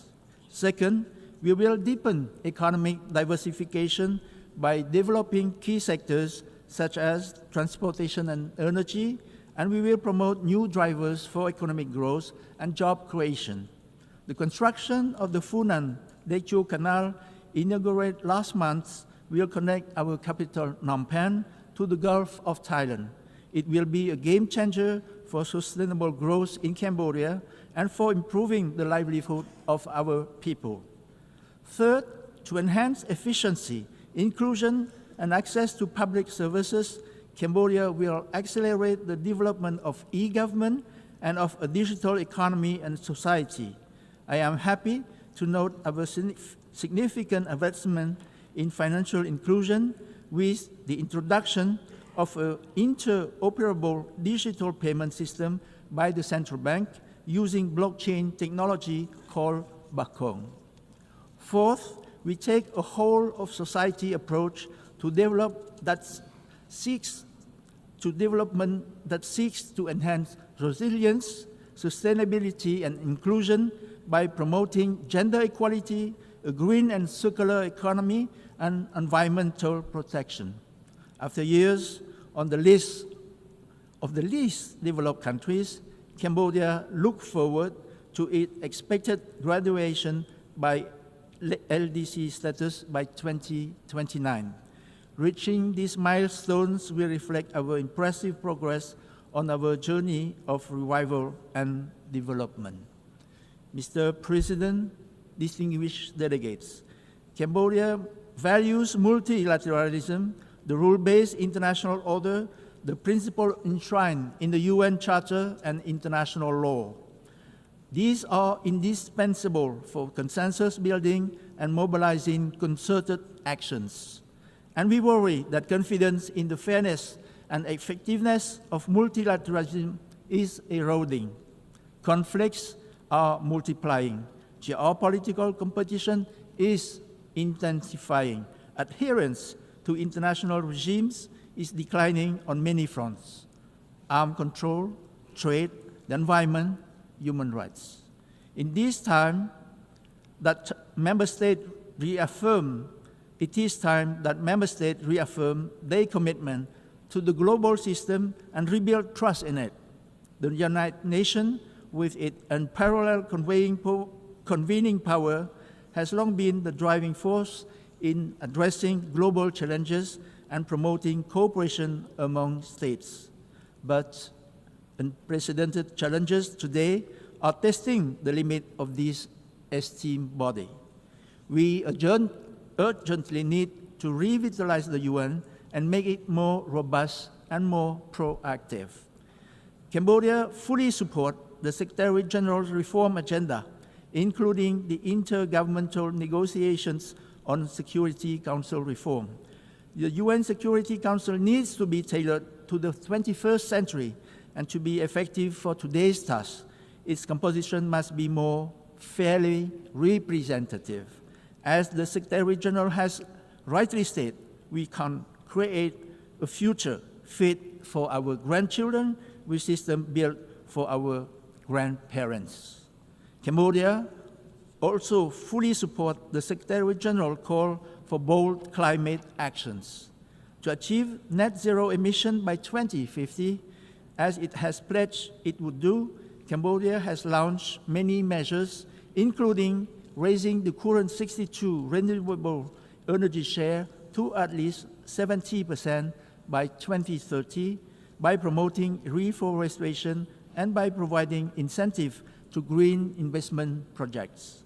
Cambodia is actively participate in global climate negotiation, and it's look forward to the upcoming COP29 in Baku, Azerbaijan. Cambodia also fully support the work of the high-level political forum on SDGs held in July and the ECOSOC. We welcome the adoption of the Ministerial Declaration on SDGs. We reaffirm our commitment to the 2030 Agenda. We endorse an effort to bridge the SDG financial gap, reform the global financial system, and strengthen multilateral governance. As all of us together look to the future, it should seem evident that no nation can achieve these ambitious goals alone. Global challenges demand global solutions. Cambodia is committed to strengthening international cooperation, sharing knowledge and best practices, and working collaboratively with our global partners. By acting together, all of us here can create a world where peace, sustainable development, and human dignity are a reality for all our peoples. Cambodia commends the success of the Summit of the Future and reaffirm our steadfast commitment to the letter and the spirit of the Pact for the Future, to international peace and security, to turbocharging SDGs, to modernizing multilateral institutions. Mr. President, distinguished delegates, Cambodia is proud to play a significant role in global peacekeeping. Since 2006, we have sent over 9,000 of our people to serve in 11 UN missions, including over 800 women. We are honored to present our candidacy for membership in the Organizational Committee for the Peacebuilding Commission for 2025-2026. We seek your support for our bids. Cambodia supports relevant adjustment and reform to increase the effectiveness of peacekeeping operations and promote the agenda for women, peace and security, and youth, peace and security. Cambodia is also honored to hosting the 5th Review Conference of the Mine Ban Convention, also known as the Ottawa Convention, in November in Siem Reap. This landmark event will serve as a platform for renewed global solidarity in the pursuit of a world free from the scourge of anti-personal mine. We extend a warm invitation to all member states to join us for this important gathering.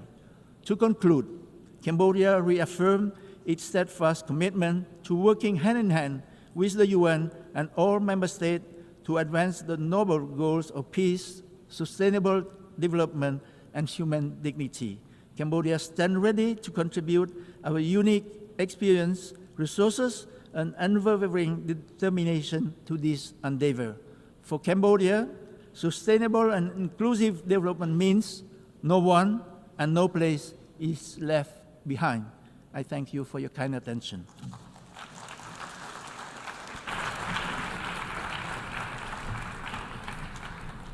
I thank the Deputy Prime Minister of Cambodia.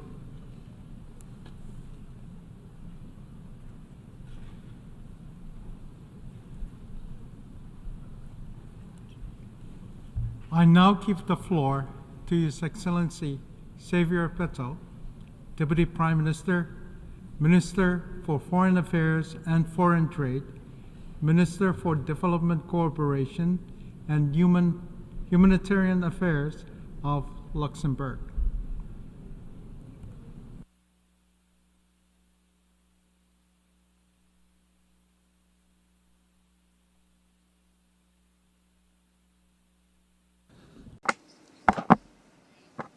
Colleagues, it's an honor to be in front of you again, for being able to speak about the situation and how we see the world.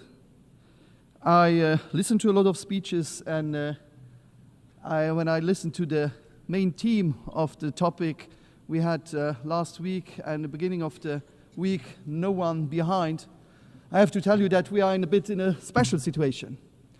How should you explain to someone in Palestine, in Lebanon, in Kiev, in so many different places around the world, that we want to leave no one behind? That's just because of war. How would you explain to some of the countries now that after some national elections, the development and the aid for those more poor countries are cut by saying no one behind? How do you want to say to people waiting outside, demonstrating outside, that we came here together to find solutions about all the troubles that we have nowadays? I can tell you that for them, we are just discussing, but not acting. We are like a very barking dog without teeth, barking all the time, but leaving so many people behind.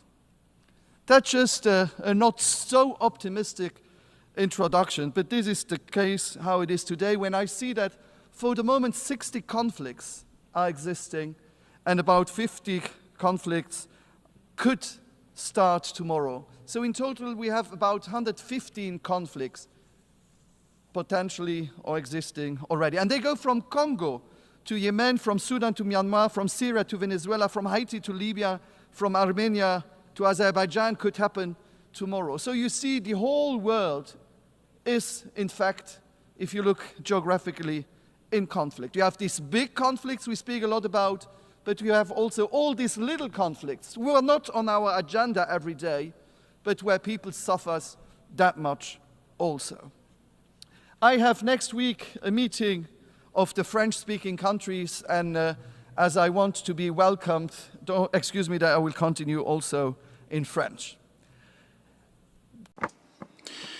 When I speak of the major conflicts that exist, let me begin with Ukraine. This week we had President Zelensky here, and a lot of you have been to Kyiv. You've been there to support Ukrainian colleagues. And I remember the discussions that we've had here, and I see a couple of colleagues from the Russian Federation here. That's good. It's something new. Very often they leave the room. I'd like to ask them today why there is this war. Why this war? I remember at the beginning of this conflict, a lot of you felt that this wasn't my role, but I tried to dialogue with President Putin and also have a dialogue with President Zelensky. And I remember the arguments that were put forward. I won't tell you details of my discussion with President Putin, but asking why Russia has attacked Ukraine. And it was, we were told that it was Ukraine that wanted to make Russia fearful, that it was a danger to Russia. Beginning a war is easy. Ending a war is what requires greatness. And you can have peace conferences. They are organized, but without the presence of Russia or China, believe me, these are moments of moral support for Ukraine. But if we want to find a solution, then you have to get everybody around the table to find a lasting solution for Ukraine. We ourselves are Luxembourg, and we are a small country, but twice we have experienced aggression. Twice we thought we had neighbors that thought they knew better for our country than we did ourselves. And so we understand the suffering of Ukraine. We know what it is to have a bigger neighbor, and a neighbor that feels they know better. And today in the European Union, Germany is a brotherly country, a partner country with France and Belgium. And we are lucky to have the European Union of 1957. And when we see conflicts in this world, you see that the European Union, and we're not always the best example in everything, but you can see that we live in peace. And that goes from Baltic countries down to Portugal, from Greece to Ireland. And you can see that it works when you sit around a table and discuss things, or at the time when we had conflicts, you see that it was force that was the response. So let's get around the table with our partners, but let's have peace talks where we also have the Russian partners and the Russian partners participating, so that we can work out a plan for the future. Luxembourg does what it can. We have supported demining, for example. And don't forget, I just visited Laos. 30 years after the war, 40 years after the war, people are still dying from remnants of war. And don't forget that if tomorrow the war in Ukraine comes to an end, there will still be victims tomorrow and the day after and the day after that, as human consequences of having placed mines everywhere. We have to also help children that have been deported to Russia, and we need to ensure that impunity is not the rule. And after conflict, of course, I have to, referring to Ukraine, I have to refer to the Middle East. This week we've had discussions with partners to find a two-state solution. For me, what is important today is that we have to be conscious of the fact that there won't be a winner of this war. What's been caused here? How do you explain to a young Israeli that Palestine is a friendly country when their brothers or sisters are held hostage by Hamas? How do you want to explain to a young Palestinian that Israel, its neighboring country, is its friend when they buried their friend the day before? That's the reality on the ground. What are we doing here? It's generations of hate for the next 20, 30 years, future generations, where people won't get around the table. This is one is going to continue to hate the other in this situation. Are we aware of this? Yesterday, I heard the Israeli Prime Minister. He was thinking about the head of Hezbollah. I mean, if tomorrow somebody said if the head of Hezbollah is killed, there'll be no terrorism. That's the same. But these terrorist organizations are like octopuses. If you cut off one arm, another one grows. There's no one approach against fanaticism. We have to restore the hope of young people. And if we don't find a solution quickly, we are training future generations for Hamas and Hezbollah in that region that is so full of conflict. 40,000 people already dead. UNRWA, which is an organization that is part of this house, let's remember that. And that is being placed on the list of terrorist organizations. Are we all going to accept that our own agency working there be considered as a terrorist organization? And for those that are not familiar with UNRWA's work, I counsel you to go to Palestine and see what UNRWA is doing on the ground, providing education, health. If there wouldn't be that if UNRWA wasn't there. They're doing everything to ensure that they can do what they can. So many people have already given their lives to UNRWA to help the Palestinian people. And if we accept here that UNRWA is considered a criminal organization, we open the Pandora's box for everything. We have to understand today that there's no alternative to UNRWA. And no one is saying, well, I can replace UNRWA. I can deal with Palestine tomorrow, whatever happens. So I really do urgently call upon Israel to stop placing an agency of this House on a terrorist list, and we are not reacting to it. That means we're accomplices in accepting everything. Now, I understand that Israel has the right to self-defense, but there are limits as well, and it's important to be balanced. On this matter, people always want to say you're for Israel or you're for Palestine or you're against one or against the other. No, you can be for peace. You can be for the civilian population without being in favor of one or not in favor of the other. We think too much about this one party against another party, and it's the civilians that suffer. We talk about recognition as well. My country is one of the few countries that has not recognized. Some countries have recognized. Okay, but that recognition is a one-time thing. I don't want to have recognition just as a symbol. I want it to have an impact. So that's also a message to all of you that haven't yet do this. Let's coordinate, have an exchange of views and see how we can have an impact on the ground so that that has an effect. Not just to say, well, we're giving moral support and that is we want to help the people that are there on the ground, and there will need to be a two-state solution. We need a two-state solution, and we need to realize that peace in Palestine will constitute the security of Israel. And without peace in Palestine, there will never be any guaranteed peace for Israel. They go hand in hand. And I'd like to have this coordination between countries, and if there is no coordination, then we need to think about possibly opening up a diplomatic representation in Israel and in Palestine that we haven't yet done as the Grand Duchy of Luxembourg, to stress that we want to have two states that we recognize. And when I think of the vote that was held here a little while ago, do you agree with the interpretation of the ICJ? We asked for an opinion, let's not forget that. And then, do we decide afterwards whether we want to respect that opinion? You don't wait for a judge to give a ruling and then say whether you agree with it or not. No, you request an opinion of a judge, and then you request the opinion of that international organization, or it may as well not be there in the first place. So the Sahel, another difficult area where some years ago we were discussing with partners. Now we've seen coups and instability in Africa. People who are becoming refugees because they're afraid that they might be mistreated by the coup leaders that took power overnight. What's important for me, I'm a foreign affairs minister, but I'm also a minister for cooperation. And we've spoken about the Pact for the Future. We've spoken about this investment. And I remember as former Prime Minister, the Millennium Goals, the MDGs. Now we have the Sustainable Development Goals, and particularly this year's 75th anniversary of the Geneva Conventions, and we speak about these things, but we forget as well. As new Minister for Cooperation, I have established new criteria. I, for example, have asked countries with which we've signed an agreement that I don't want to dictate things. For a long time, Europe thought it knew what was best for Africans. No, Africans have to make their own choices, but it's important to support them as well through cooperation policies. And then you can have partnerships, you can have exchanges and collaborations.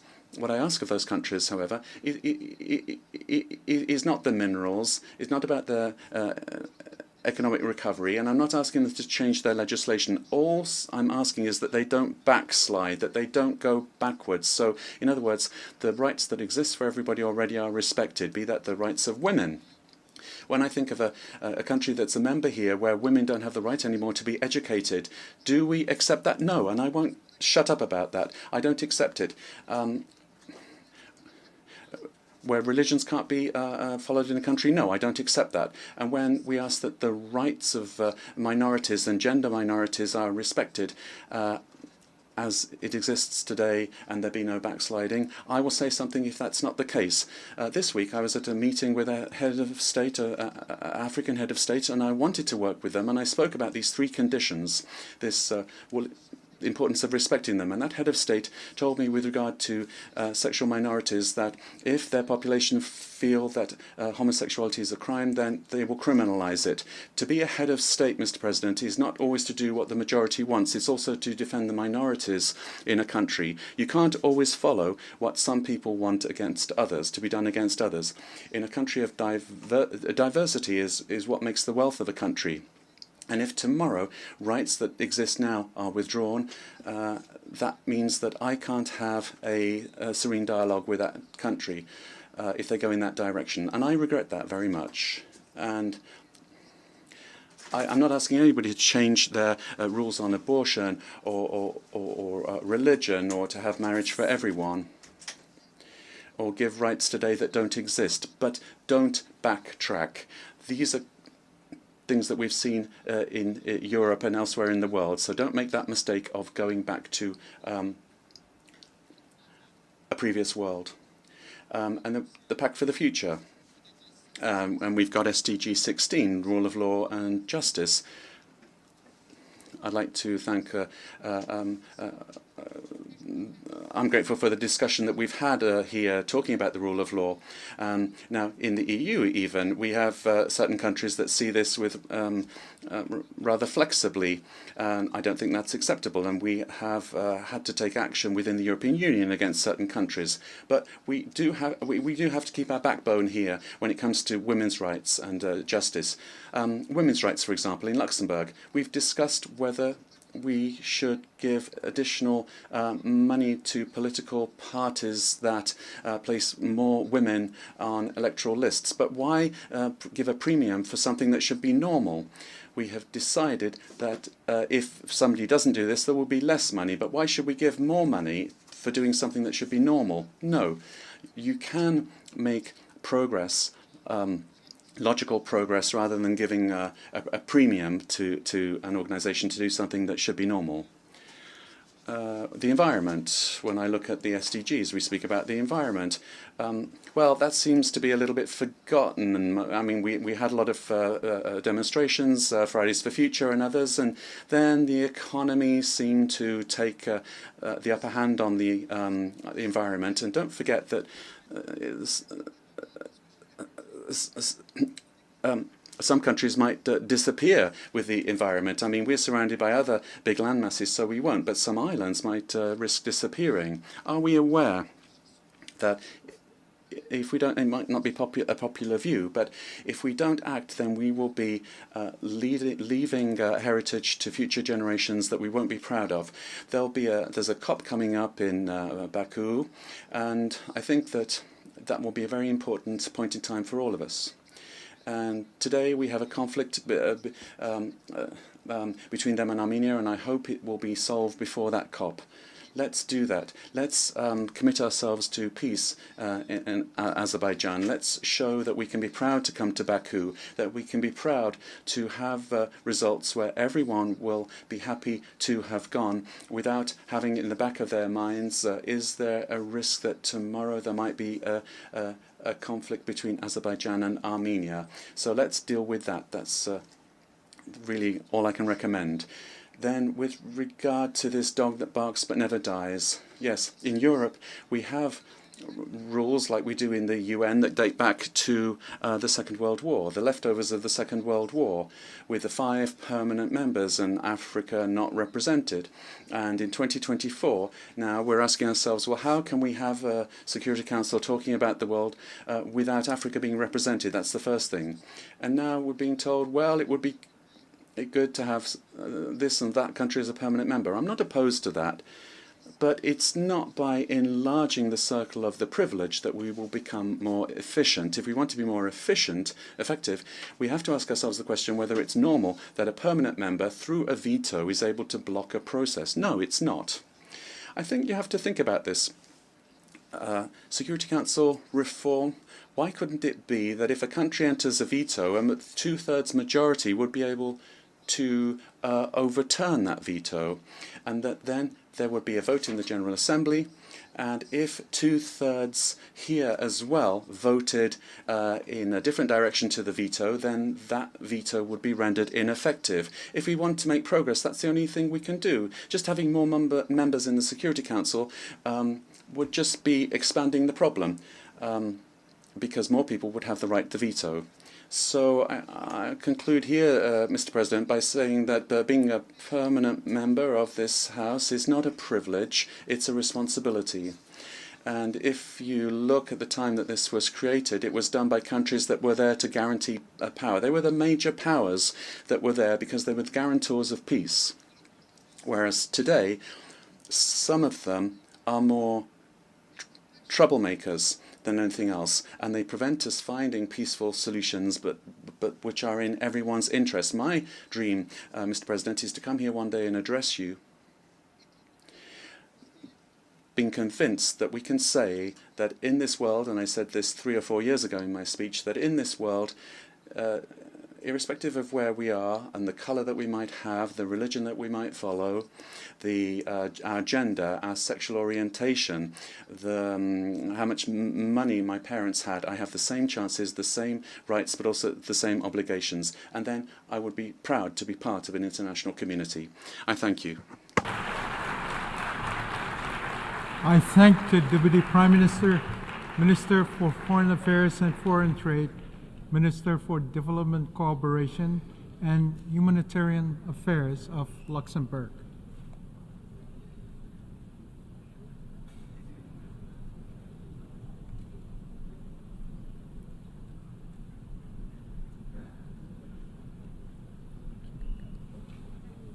I now give the floor to His Excellency Abdoulaye Maïga, Deputy Prime Minister, Minister of State, Minister of Territorial Administration and Decentralization of Mali.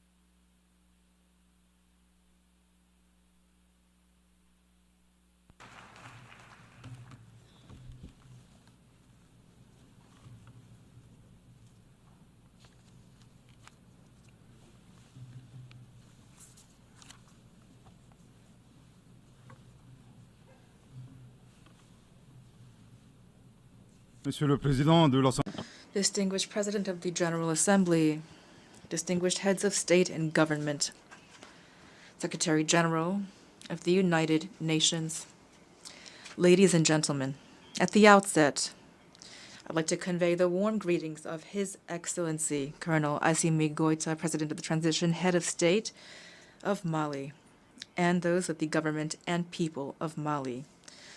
Mr. President, I'd like to also warmly congratulate you on behalf of the Malian delegation on your brilliant election to the presidency of the 79th session of the General Assembly. Your beautiful country, Cameroon, an African country that is our brother and friend, enjoys excellent relations with my country. You can count on the full support of Mali as you fulfill your mandate successfully. Here I also congratulate your predecessor, Ambassador Dennis Francis of Trinidad and Tobago, for his outstanding leadership of the work of the 78th session of the General Assembly. And lastly, allow me to reiterate to the Secretary General of the UN, Mr. Antonio Guterres, our encouragement to continue his efforts to achieve the noble goals of our common organization. Mr. President, on June 26, 1945, by signing the UN Charter in San Francisco, the peoples of the world pledged resolutely, I quote, to protect future generations from the scourge of war, which twice in one human lifetime inflicted unthinkable suffering upon humanity, end quote. Today, we have the opportunity to discuss the following theme: leaving no one behind, acting together to promote peace, sustainable development, and human dignity for present and future generations. The choice of this theme, 79 years after the signing of the UN Charter, is it a simple coincidence or the outcome of a certain mindset? We don't know. However, we must note, unfortunately, that the question of preserving generations is still a keenly relevant one. Not only future generations, but also our own generation. Is this a failure of the UN? It is certain that an objective assessment with realistic recommendations regarding our collective system would be key for our future. Mr. President, Mali commends the relevance of this theme, which is one of pressing importance. It is true that tensions and wars currently underway continue to jeopardize international peace and security, development, and the fundamental rights of populations. This comment comes from a country that since 2012 has been experiencing a multifaceted and complex crisis that has led to the loss of more than half its territory and caused many innocent victims through an incestuous and opportunistic association of terrorist groups and armed groups. Mr. President, the drama in Mali dates back to the allegiance between the Salafist group for call and combat of Al-Qaeda to the GSPC, Algerian GSPC on September 11, 2006, exacerbated by the intervention of NATO in Libya in 2011, a reckless intervention. The destabilization of this country, this brotherly country, has exacerbated insecurity in our country through terrorism, all kinds of trafficking, laundering of capital, and community conflicts manipulated by terrorists and their foreign state sponsors, as well as the violent actions of certain individuals. For their part, the Malian authorities, having noted and witnessed the failure of international forces present on their territory since 2013, decided to take their fate back into their own hands. And since June 7, 2021, after the swearing-in of His Excellency Colonel Assimi Goïta, President of the Transition and Head of State, a vast campaign was launched to equip and reorganize the defense and security forces associated with a Malian transformation project. The National Refoundation Conference was launched in December 2021. It allowed Malians to engage in an exhaustive diagnosis of the causes of the crisis, followed by the adoption of 517 relevant recommendations. In this vein, and after having experienced insecurity caused by the circumstances, we took stock of what was happening in Mali, and it was frightening. Mali was battered, humiliated, looted and pillaged, abandoned, left high and dry, stabbed in the back. I could go on with these expressions to describe the suffering experienced by the people and the Malian defense and security forces. Based on this experience, knowing that the danger to Mali resulted from these circumstances, His Excellency Colonel Assimi Goïta, President of the Transition and Head of State of Mali, laid forth a realistic vision of the geopolitical situation, using a popular Bambara proverb, which I here loosely translate.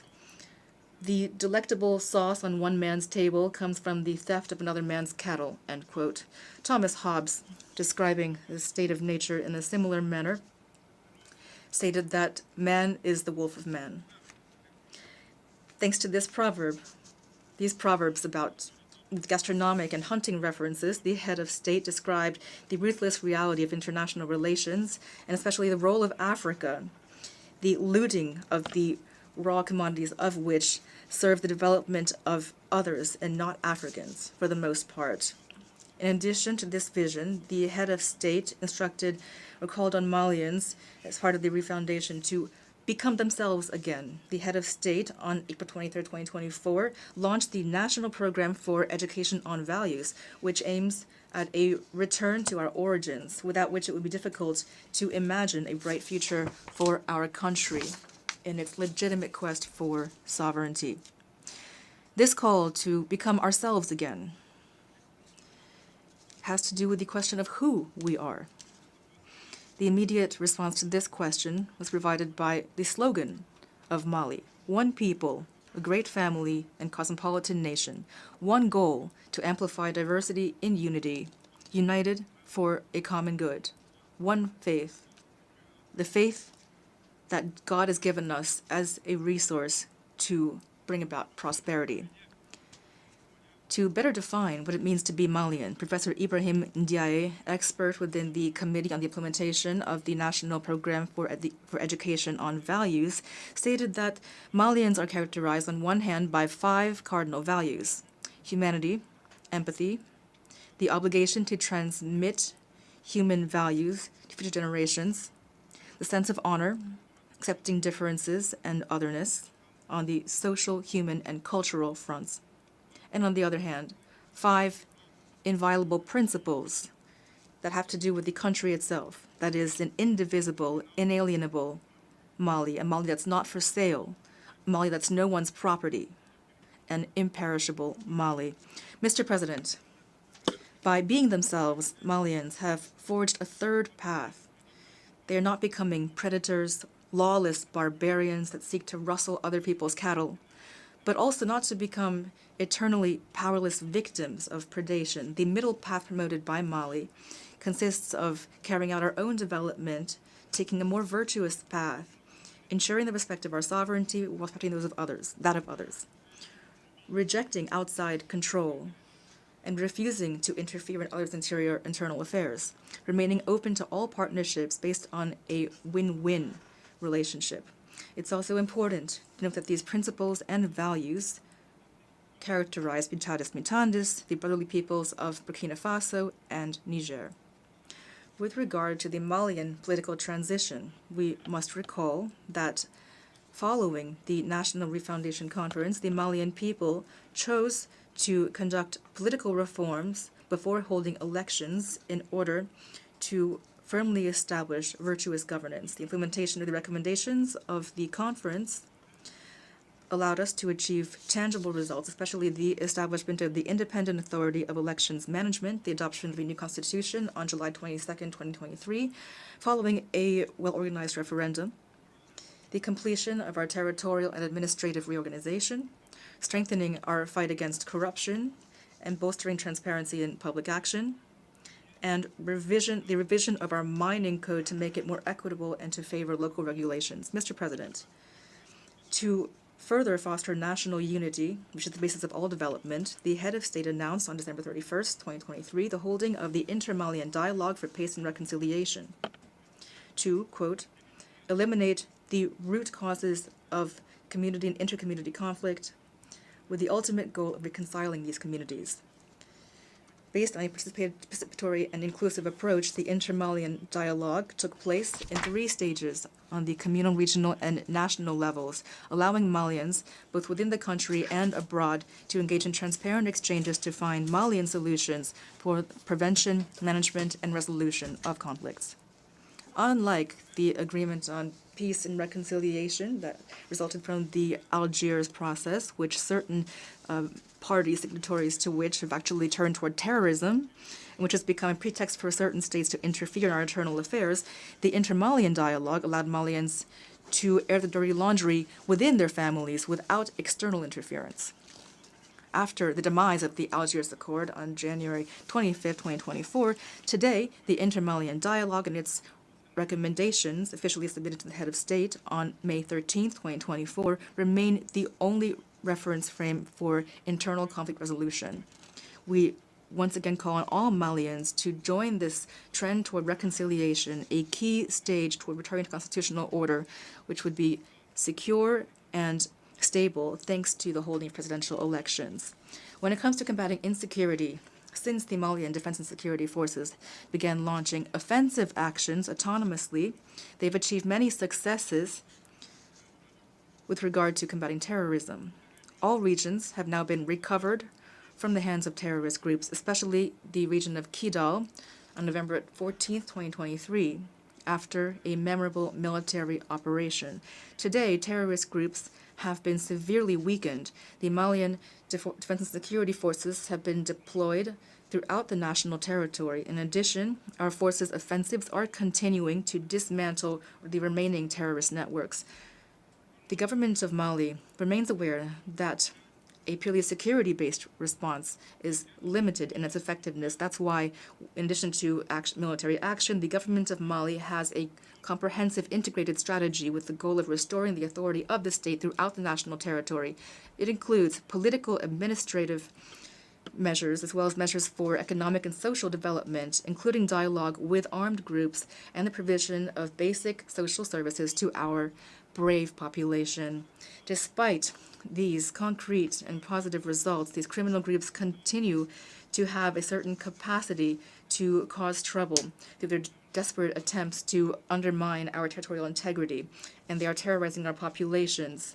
And here, from this podium, I must denounce the support for these groups from foreign state sponsors. Foreign state sponsors. After years of denouncing these state sponsors that are supporting international terrorism, Ukrainian authorities flagrantly violated in an unprecedented way the UN Charter, as well as the relevant UN conventions and resolutions regarding the prevention of terrorism, when the officials of this country, having confused the international arena for a theater stage, acknowledged their participation in the cowardly terrorist attack against a patrol of the Defense and Security Forces on July 24th to 26th, 2024 in Tinzawaten in the region of Kidal. Mr. President, in light of the complex situation in the Sahel, motivated solely by their desire to take their country's fate into their own hands, Their Excellencies, Captain Ibrahim Traoré, President of FASO, Head of State of Burkina, Colonel Assimi Goïta, President of the Transition, Head of State of Mali, and Brigadier General Abdourahmane Tiani, President of the National Council for the Salvation of the Homeland, Head of State of Niger, launched the Alliance of the States of the Sahel, which is a collective defense and mutual assistance architecture to combat terrorism, by signing the Liptako-Gourma Charter on September 16, 2023.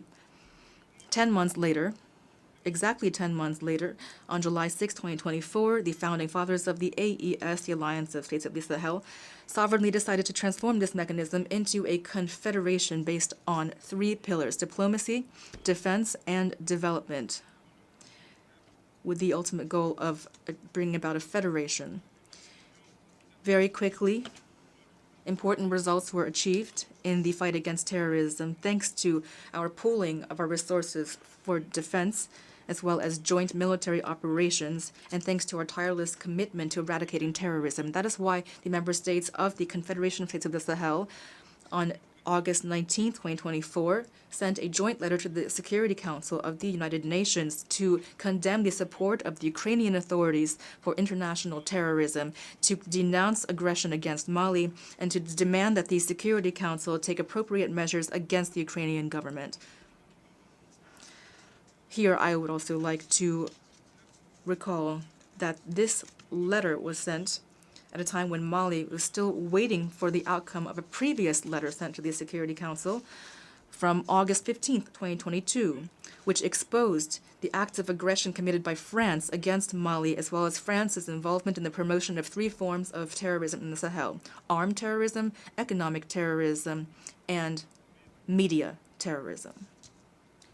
With a surface area of 2.758 million square kilometers, with 71 million inhabitants, mostly young people, with an outstanding economic potential, as well as mineral resources covering almost all of the elements of the periodic table, the Confederation of the States of the Sahel, based on the state of the heads of state, peoples, and defense and security forces, are well aware of their own dignity and their honor, and they're more motivated than ever by the blood of their own treacherously spilled.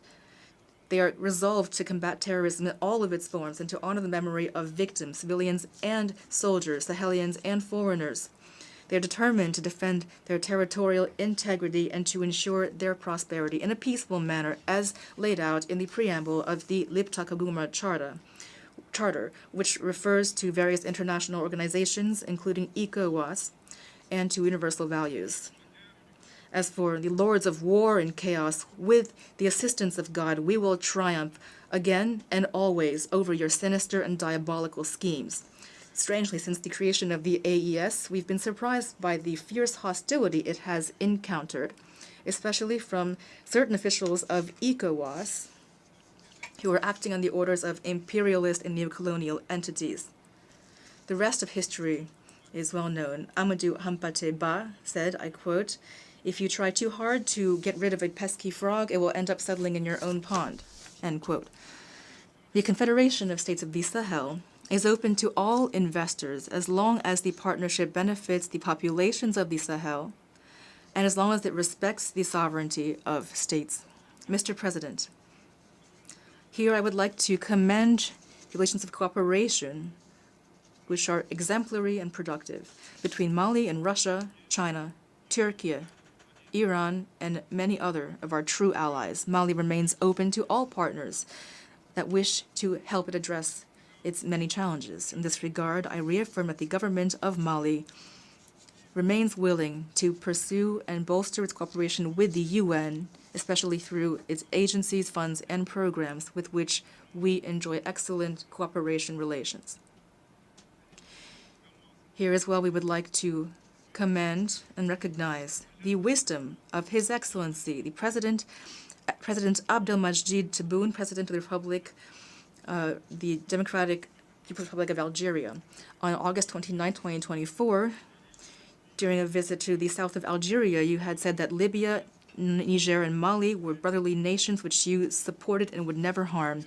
The Malian people were not surprised by these remarks, which eloquently demonstrated your Pan-Africanism, like that of your celebrated predecessors, including late President Abdel Aziz Bouteflika, affectuously nicknamed Abdelkader Mali.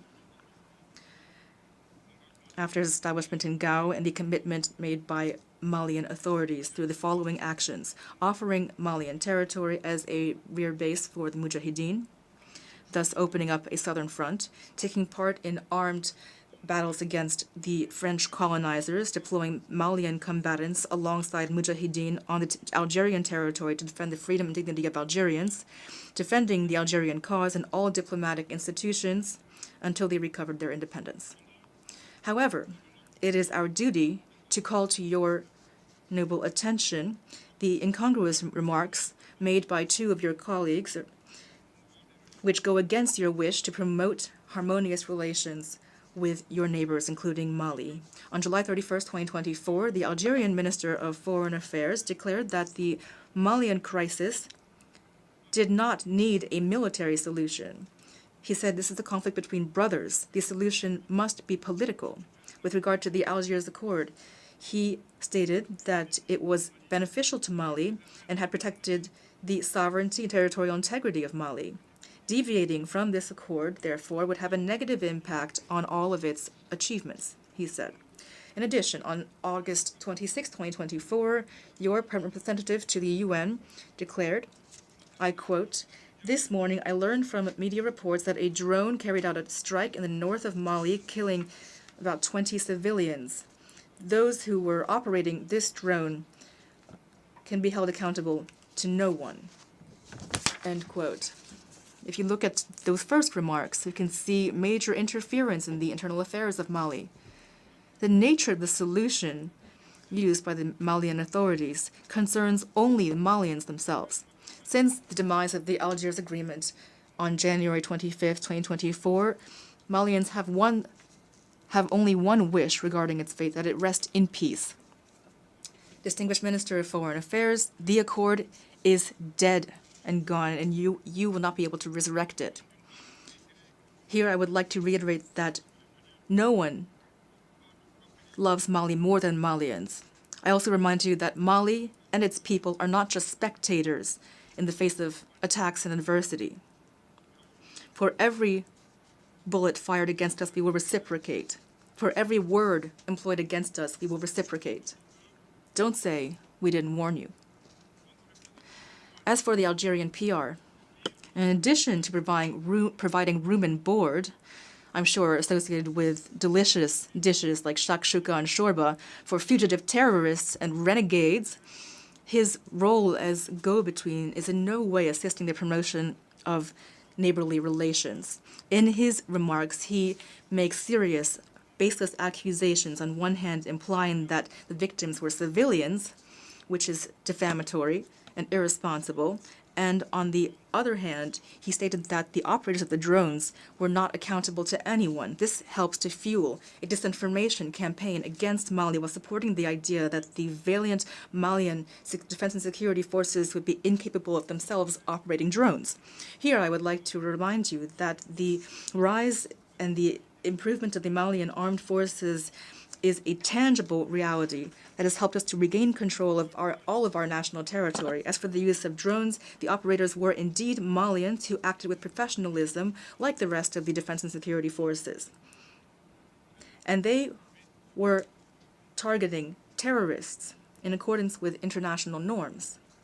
I remind you that several years ago, those who promoted the instrumentalization of human rights were determined to tarnish the counterterrorism performance of the national Algerian army highlighted the subversive question of who is killing whom. And today, we are very disturbed that the Algerian PR himself is the one weaponizing human rights against the Malian army. Mali calls for these two mad diplomats to stop meddling in history. Clearly, they have no idea about the history between the brotherly people of Algeria and of Mali, and the contributions of Mali to the war of liberation in Algeria. They also are ignorant of geography because they wrongly consider Mali to be a wilaya, that is, an Algerian province. Mr. President, Mali, I repeat, calls on these two wayward diplomats to cease to interfere in this history. They clearly know nothing about the history between Mali and Algeria, and they wrongly consider Mali to be a wilaya, that is, an Algerian province. I'll repeat once more, Mali calls on these two wayward diplomats to cease to interfere in the history they don't understand. They clearly are ignorant about the history between the peoples of Mali and Nigeria, the extraordinary contribution of Mali to the war of liberation in Algeria, and they are also ignorant of geography because they wrongly consider Mali to be a wilaya or an Algerian province. Mr. President, with regard to the regional international situation, Mali continues to closely follow developments in Africa and the rest of the world. We are deeply concerned by the violence in the Middle East, especially the occupied Palestinian territory. The Malian people reaffirm the support for the brotherly Palestinian people in their legitimate battle for self-determination. The government of Mali reaffirms its support for the two-state solution, for Israel and Palestine living side by side in peace and security within secure, internationally recognized borders. We condemn without reserve the indiscriminate use of force by the Israeli army against the Palestinians. On the humanitarian front, Mali is concerned by the situation, the dire plight of millions of refugees and IDPs throughout the world due to armed conflict, natural disasters, and climate change. Here I'm thinking in particular of my countrymen who are refugees in neighboring countries that I thank for their hospitality and generosity. I assure them that the government of Mali will spare no effort to continue to assist them and to pave the way for a dignified return of these refugees, a safe and dignified return to their homes. There are many challenges to international peace and security, and these call for a reform of the UN architecture. In the same vein, Mali continues to advocate a reform of global political, economic, and financial governance to create optimal and just conditions for the development of our countries. In light of this, Mali continues to call for a reform of international financial institutions such as the World Bank and the IMF. Similarly, we welcome alternative and credible models such as BRICS. Climate change constitutes a real threat for current and future generations. We must have the courage to leave behind dogmatism and narrow, self-serving interests with regard to this issue. The time has come to effectively implement the decisions of our summits and of our COPs. The countries that caused climate change must shoulder their full responsibility, including by supporting the efforts of countries of the South to engage in eco-friendly development. Mr. President, in closing, I would like to observe that this 79th session of the General Assembly is taking place in a context marked by massive challenges for our states and for our multilateral institutions. International peace and security have never been in such danger since the two world wars, including in danger from international terrorism and violent extremism. In this context, it is difficult to attain the SDGs by 2030 when it comes to education, healthcare, access to drinking water, energy, and justice. However, despite these obstacles, Mali remains ready to fully play its role in the implementation of its national and international commitments while continuing to hope in the future. May God bless Mali and preserve Malians from obscurantist and destructive forces throughout the world. May God bless the Confederation of States of the Sahel and protect the populations of the Sahel from obscurantist destructive forces throughout the world. May God bless Africa and protect Africans from obscurantist and destructive forces throughout the world. May God bless the world and protect all of humanity from obscurantist and destructive forces in the world. Thank you for your very kind attention. I thank the Deputy Prime Minister, Minister of State, Minister of Territorial Administration and Decentralization of Mali.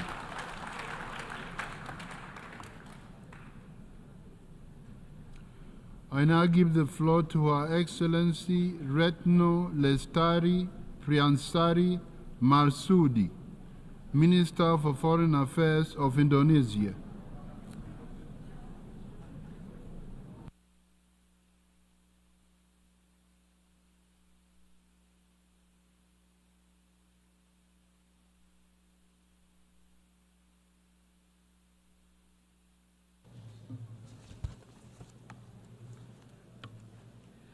Bismillahirrahmanirrahim.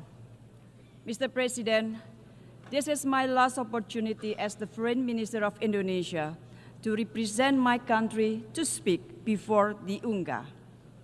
A decade of so many challenges, but at the same time, a decade of Indonesia's many contributions in addressing global issues. One of them is Palestine.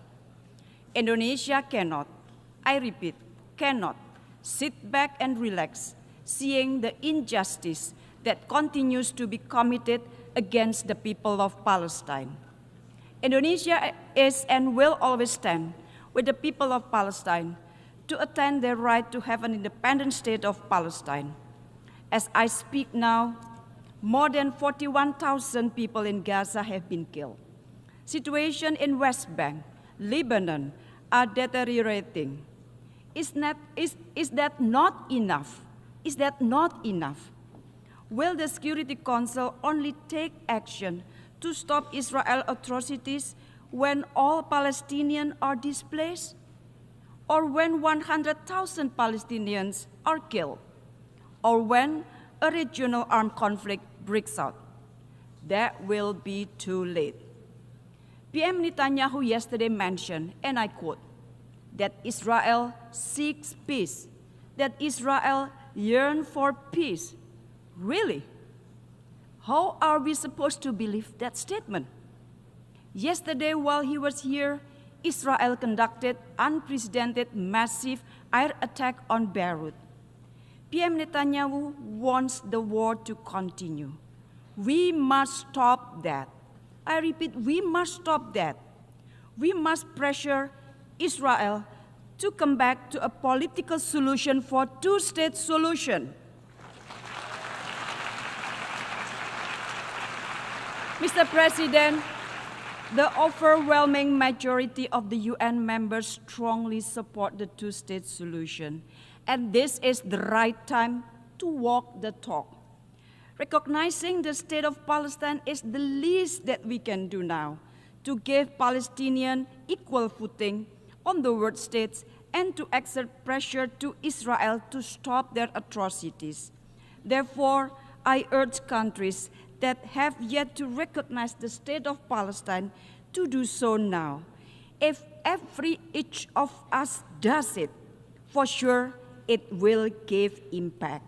The recognition of Palestine today is an investment that will yield a more peaceful, just, and human world tomorrow. Once again, Indonesia urged the permanent members of the Security Council to concretely act to immediately stop Israel from blatantly violating international law and to end Israel impunity. The mandate of the Security Council is to maintain peace, to create peace, not to maintain and prolong wars, or even worse, to support the perpetrator of atrocities. Inaction means complicity. Colleagues, Wherever Indonesia goes, we carry the voices of the global South. Indonesia started this commitment in 1955 when Indonesia hosted the Asia-Africa Conference in Bandung, Indonesia. The Bandung spirit of equality, cooperation, and solidarity will always be alive to inspire the global South to gain their rights, including their rights to development. That is the spirit that we need if we want to have a global leadership where moral virtues are the compass of our business. Do not bury the principle of the UN Charter and international law under the rubble of double standard, trust deficit, and zero-sum game. Mr. President, Excellencies, against these global challenges, Indonesia continues to be part of the solution. By embodying this commitment, Indonesia presidency in 2022 managed to prevent the G20 from collapsing, despite deep geopolitical division. During the global pandemic, we led the establishment of the Pandemic Fund and co-chaired the COVAX AMC engagement group to ensure equitable access to vaccine and financial resources, and to safeguard health security for all, especially for the global South. As a member of the Human Rights Council, Indonesia continuously calls for inclusive partnership in addressing global human rights issues. And amidst regional rivalries, Indonesia pioneered the ASEAN Outlook on the Indo-Pacific as a framework for concrete and inclusive cooperation. To embrace, not to contain. We have demonstrated that global leadership will never be attained through force, domination, and fear. Global leadership should be about guiding collective action by listening, empowering the collaboration, and instilling hope. This is what I say, leadership without hegemony. Mr. President, Excellencies, to attain this vision, we must focus on three key priorities. First, advancing peace through inclusive leadership. Multilateral system should be reformed. The UNSC must be an inclusive space for peace, where a wider range of voices can be heard, and timely decisions can be taken for our collective good. Without peace, our effort to attain global goals such as the SDGs will remain a dream without reality. Indonesia is committed to contribute to global peace by being one of the largest troops contributing countries in UN peacekeeping mission and remain firm in our proactive role to counter terrorism. We also strive to ensure that peace we are promoting will be inclusive by advancing the Women, Peace and Security agenda, contributing to women empowerment, including pursuing equal access to education to women and girls in Afghanistan. Investing in women is investing in peace. Empowering women is empowering prosperity for all. Second, ensure a resilient future for shared prosperity. Indonesia believes in a future where all nations thrive no matter how big or small. But the global pandemic and impact of climate change has shown us all that to prosper together, we must work together. Therefore, the implementation of the Pact for the Future is important to accelerate the achievement of the SDGs and scale up partnership and sustainable development even beyond 2030. At the same time, geopolitical tensions have also significantly impacted global supply chain, affected the development trajectory of the global South, many of whom remain unable to freely exercise their right to development. In this context, Indonesia has taken proactive steps. Earlier this month, Indonesia held the second Indonesia-Africa Forum to enhance cooperation in international supply chains and connectivity and build collaboration in preparing for the future challenges. Indonesia also hosted the 10th World Water Forum, I repeat, the 10th World Water Forum this year. We believe that water is a crucial element for shared prosperity. And third, building bridges to foster global collaboration. Colleagues, a winner takes all and take it or leave it mentality should no longer exist when collaboration is the only antidote in addressing the global challenges of today. For Indonesia, a world where the only option is us versus them will only result in the word of us or them. Global solidarity and collective responsibility is the essence of the Bandung spirit, and this spirit guided us through our G20 presidency in 2022, chairmanship of ASEAN in 2023, and continuous effort to voice the aspiration of the global South. Indonesia envisioned a world where nations collaborate together to address shared challenges, uphold international law, and protect human rights and dignity of all people. In Southeast Asia, ASEAN with 650 million people has proven that diversity can coexist with stability, peace, and prosperity. Indonesia also continues to work with ASEAN to restore peace and stability in Myanmar through implementation of the ASEAN 5-point of consensus and to enable the safe and dignified return of the Rohingya people. Beyond ASEAN, we also continue to deepen our engagement to the Pacific region to become part and parcel of an inclusive and peaceful Indo-Pacific architecture based on the principle of solidarity, equality, and mutual respect. Mr. President, colleagues, peace, justice, and humanity will always be at the core of Indonesia foreign policy. Indonesia understands that the global leadership is not something that inherited, nor does it fall from the sky. It must be earned through our collective efforts. Rest assured that Indonesia's commitment toward common peace, common prosperity, common security will be carried out forward across Indonesia's successive administration.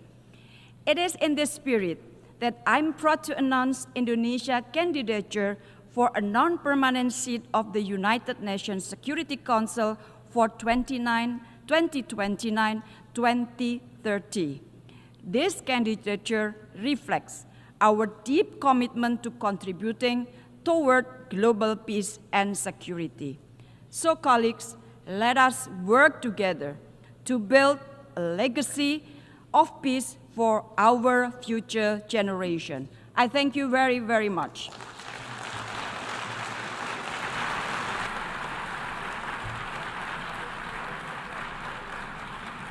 I thank the Minister for Foreign Affairs of Indonesia.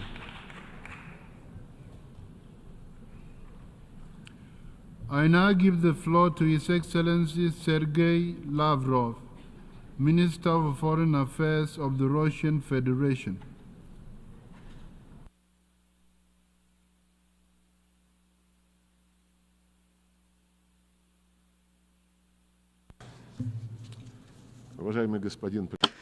Distinguished Mr. President, ladies and gentlemen, a few days ago, within this building, the forum entitled The Summit of the Future took place. Russia showed understanding to the Secretary-General's idea to convene that summit, since the crisis of our organization is growing worse and something needs to be done about that. And we were involved honestly in the preparations for the summit, although quite frankly we didn't have any particular illusions about it. In the contemporary history of the UN, there have been many ambitious events that concluded with loud declarations that were quickly forgotten about. For example, in 2000, the Millennium Summit declared the task of freeing peoples from the scourge of war. Just 2 years after that, the USA, at the head of the Coalition of the Willing, under the laughable pretext, without a mandate from the UN Security Council, invaded Iraq, a country which has still not been able to recover from the destructive consequences of that escapade. In 2005, the UN World Summit declared a commitment to establishing a just peace in accordance with the principles and purposes of the UN Charter. This sacred obligation certainly didn't stop the USA and their allies from getting the then leader of Georgia, Mikhail Saakashvili, in 2008 to unleash an armed aggression against the people of South Ossetia and Russian peacekeepers. And a further 3 years after that, NATO organized the military intervention in Libya, destroying its statehood and undermining the stability of neighboring countries. In 2015, the UN Summit on Sustainable Development adopted grandiose plans to combat poverty and inequality, but they turned out to be empty promises in light of the reluctance of the countries of the West to refrain from their neo-colonial practices of mining the wealth of the entire world for their benefit. Just look at the statistics of the promises that were kept in terms of financing the development of the countries of the Global South and the transfer of environmentally friendly technologies. Just like Kofi Annan and Ban Ki-moon in the past, the current Secretary General advanced his own initiative under the slogan of rebooting global cooperation. It's an excellent slogan. Who could be opposed to that? But what global cooperation can we really talk about at a time when the West has trampled all of these unshakable values of globalization that they've been telling us about for so many years from this rostrum, trying to convince us that they would ensure equal access for everyone to the goods of contemporary civilization? Where is the inviolability of property, the presumption of innocence, freedom of speech, access to information, fair competition on markets with understandable and unchanging rules? The Secretary General is talking about global cooperation at the same time as the countries of the West have unleashed a veritable sanctions war against a good half, if not the majority, of states in the world. And the dollar, which was advertised to us as the heritage and good of all of humanity, has been grossly transformed into a weapon. For more than 60 years, there has been a trade blockade of Cuba, the cancellation of which the overwhelming majority of members of the international community are calling for. In the pursuit of the ever more ephemeral aim of preserving their domination, Washington is blocking the normal work of the World Trade Organization on dispute settlement and reform of the Bretton Woods institutions, the structures of which for a long time now have not reflected the real balance of forces in the global economy and finances. The West also wants to transform the UN into a tool for advancing its mercantile plans. As was shown by the Summit of the Future, there are more and more attempts to erode the intergovernmental nature of the organization. Long necessary changes in the staffing of the Secretariat are being held back. Key posts in the Secretariat are now essentially occupied and handed down to representatives of the Western minority. If the Secretary General is calling for a reboot of global cooperation, then the Secretariat must advance unifying ideas and propose compromise options rather than coming up with excuses to introduce into the UN's work narratives that are beneficial to the West. Breathing new life into the UN, it's not too late to do that. But in order to do that, we can't have unrealistic summits and declarations. Rather, it must be done through rebuilding confidence and trust on the basis of the Charter principle of the sovereign equality of all member states. However, as long as confidence is being undermined, for the time being it is, and the actions of the West to create in circumvention of the UN narrow formats that are subordinate to it to resolve subsidiary fateful issues such as internet governance and artificial intelligence. But those problems affect the future of all of humanity, and they must be considered on a universal basis without discrimination or trying to achieve unilateral advantage. That is to say that there must be an honest negotiation involving all members of the UN, rather than the way that the so-called Pact of the Future was prepared for, without a single plenary round of negotiations that all countries would be involved in. But instead of that, the work was carried out under the control of Western manipulators. As a result, the pact, even before it was born, had already joined the pantheon of declarations that sound nice in English. Sad as it is, that is the fate of products of these World Summits. However, things aren't any better when it comes to implementing Security Council resolutions, which are binding. The sabotage of decisions on the Kosovo settlement and the Dayton agreements on Bosnia and Herzegovina says a great deal. But the most glaring example continues to be spinning out over almost 80 years the consensus resolutions on the creation of an independent Palestinian state coexisting in peace and security with Israel. There can be no justification for acts of terrorism, which Israelis fell victim to on the 7th of October last year. But everyone who still has a sense of compassion is outraged by the fact that the October tragedy is being used for the mass collective punishment of the Palestinians in the form of an unprecedented humanitarian catastrophe. The killing of Palestinian civilians with American weapons must immediately be ended. It is important to ensure the delivery of humanitarian aid to the enclave, the reconstruction of infrastructure, and most importantly, it is important to guarantee the realization of the legitimate right of the Palestinians to self-determination and to allow them, not in words, but in deeds, as they say, on the ground, to create a contiguous and viable state within the 1967 borders with its capital in East Jerusalem. Another glaring example of terrorist methods as a means of achieving political aims is the inhumane attack on Lebanon that transformed civilian technology into a lethal weapon.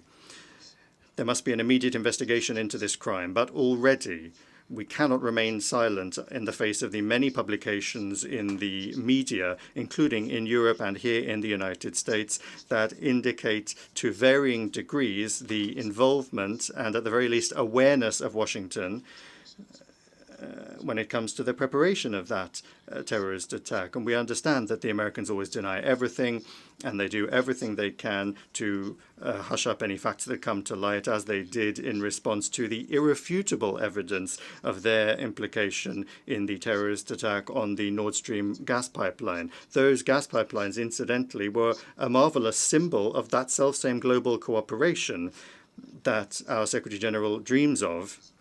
But as a result of their destruction, the competitiveness of the European Union in the global economy has been undermined for long years to the benefit of the United States. It is on the West's conscience as well that the truth about those who organized many other heinous crimes has been put on a back burner, including the bloody provocation in the Kiev suburb of Bucha and the series of poisonings of citizens of Russia in Britain and Germany. The UN Secretariat cannot remain separate from efforts to establish the truth in situations that directly impact global security, and in doing so is obliged to strictly observe Article 100 of the UN Charter, to act impartially and to avoid the temptation to play into the hands of individual states, particularly those that are actively calling not for cooperation, but to divide the world into the flowering garden and the jungle, or to those sitting around the table of democracy and those that are on the menu. We mustn't forget also about the service record of those that demand that their rules be implemented by the rest of the world. The invasion of Afghanistan and the inglorious 20-year presence there of the infamous coalition was accompanied by the formation of Al-Qaeda. A direct result of the aggression against Iraq was the creation of ISIL. Unleashing the war in Syria gave rise to Jabhat al-Nusra, which is now Hayat Tahrir al-Sham, and the destruction of Libya opened the floodgates for the permeation of terrorism into the Sahara-Sahel region and for the flow of millions of illegal migrants to Europe. We call upon all of those that are thinking about the future of their peoples and countries to be very wary of any new escapades by those who invented these rules. We are particularly concerned by the now almost commonplace practice of political killings, as once again took place yesterday in Beirut. The tragic and unacceptable turn of events in the Arab-Israeli conflict in Yemen in the Red Sea Basin, in the Gulf of Aden, Sudan, and other hotspots in Africa reflects an indisputable fact. Security can either be equal and indivisible for all, or it won't be for anyone. An understanding of what would seem to be a simple truth in the context of European security is something that Russia for years has been trying to impart to Washington, London, and Brussels, who are obsessed with their complexes of their own exceptionalism and impunity. Although they initially promised not to expand NATO, and in 1999 and in 2010 they signed in official documents of OSCE summits an obligation to not ensure their security at the expense of others. In fact, the North Atlantic Alliance for 3 decades has been carrying out the geopolitical and military expansion of NATO into Europe. It is trying to take root in the South Caucasus and Central Asia, creating direct threats to the security of our country. And now the same is happening in the Asia-Pacific region, where NATO infrastructure is creeping in and to contain or deter China and Russia. Narrow military political blocs are being created that undermine the inclusive security architecture under the ASEAN umbrella. And the West is not only not remembering about the global cooperation that our Secretary General is such a fan of, but openly in their doctrine documents, they are harshly accusing Russia, China, Belarus, the Democratic People's Republic of Korea, and Iran of creating threats to their domination. In respect of Russia, they have declared the aim of dealing it a strategic defeat, almost just like London and Washington planned in May 1945, with the development, even before the end of the Second World War, of an operation entitled Operation Unthinkable to destroy the USSR. Back then, this was kept top secret, but the current Anglo-Saxon strategists are not hiding their ideas. For now, they do, it's true, hope to defeat Russia using the illegitimate neo-Nazi Kiev regime, but they're already preparing Europe for it to also throw itself into this suicidal escapade. I'm not going to talk here about the senselessness and the danger of the very idea of trying to fight to victory with a nuclear power, which is what Russia is. Equally senseless are the Western backers of Kiev swearing that there is no alternative to negotiations based on the infamous peace formula. They are defending this doomed ultimatum by shamelessly invoking the UN Charter, demanding the territorial integrity of Ukraine be ensured. And I would like to recall, in particular, I'd like to remind the colleagues in the Secretariat that the Charter isn't just about territorial integrity. Charter 1 of the Charter declares the obligation to respect the principles of the equality and self-determination of peoples, and that served as the international legal basis for the process of decolonization, which incidentally still needs to be completed, however much the French, the British, and other former colonial countries may resist. In 1970, the General Assembly unanimously decided in its declaration that everyone must observe the territorial integrity of those states whose governments respect the right of peoples to self-determination, and on that basis provide the entire population living on that territory. And I underscore that this was a unanimous decision of the UN General Assembly following long years of difficult discussions. There's no need to prove that Ukrainian neo-Nazis, having seized power in Kiev as a result of the US and Allies-supported bloody coup d'etat in February 2014, didn't and are not still representing the Russian population of Crimea, Donbass, and Novorossiya. The Western leaders, doing anything they can to talk about human rights, are in a very telling way staying silent about these rights when it comes to the racist actions of their clients in Kiev. In the light of this forgetfulness, I'll remind you about another requirement, again in Article 1 of the UN Charter, the requirement to respect the rights and fundamental freedoms of any person regardless of race, sex, language, and religion. The rights of Russians and those that feel that they are part of Russian culture following the coup d'etat in Kiev have methodically been exterminated. The Russian language in Ukraine is banned by law in all areas, in education, the media, art, culture, and even in day-to-day life. Recently, another law was adopted banning the canonical Ukrainian Orthodox Church. These are gross violations of the rights of Russians enshrined in the UN Charter, and they bring with them threats to the security of Russia and all of Europe, stemming from the Kiev regime and those that are dragging it into NATO. And all of these are the root causes of the current Ukrainian crisis. It is to address these that is the aim of the special military operation that Russia is carrying out to defend its security and the current, present and future of the people on their native lands. We value the sincere aim of a number of our partners to advance, out of the best interests, mediation initiatives. We value their constructive results focus, unlike the hopeless Zelensky peace formula. We call upon our friends in their further efforts to take into account in full the facts that I have mentioned about the real reasons of this situation, the real causes of this situation. Unless they are addressed, a just UN Charter-based peace will not be possible. A realistic settlement plan was outlined by President Putin on the 14th of June, when once again, convincingly, he demonstrated Russia's goodwill when it comes to achieving negotiated agreements, the prospects for which were thrown out by Kiev and its backers as a result of the coup d'etat in 2014. The disruption of the Minsk agreements in 2015 and the Istanbul agreements of 2022. The unprecedented level of arrogance and aggressiveness of Western politicians against Russia simply not only nullifies the Secretary General's idea of global cooperation, but it is increasingly also blocking the functioning of the entire system of global governance, including the Security Council. That's not something we chose, and we're not responsible for the consequences of this dangerous course. However, if the West doesn't stop, there will be serious costs that will be felt by everyone. It is clear to the global majority that confrontation and hegemony will not resolve any global problem. They will only artificially hold back the objective process of the formation of a multipolar world order that will be based on the equal rights of large and small nations, that will respect the values of human identity, the equality of men and women, and the rights of peoples to determine their own fate. And incidentally, all of these are also quotes from the UN Charter, just like the principle of non-interference in the internal affairs of sovereign states as well.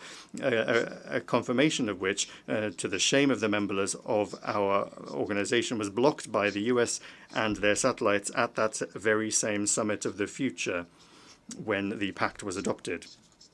Speaking on the 18th of September before the participants in the 4th Eurasian Women's Forum in St. Petersburg, President Putin underscored the need for a pooling of efforts in the name of sustainable development and general universal, equal, and indivisible security. Addressing the most complex problems facing all of humanity is something we can only do together, taking into account one another's interests. The West must realize this and refrain from its neo-colonial ideas. The Global South and the East are more loudly speaking about their rights and their fully fledged participation in decision-making processes on the whole range of the international agenda, which is becoming particularly relevant in a situation in which the West is steadily destroying the model of globalization that they themselves created.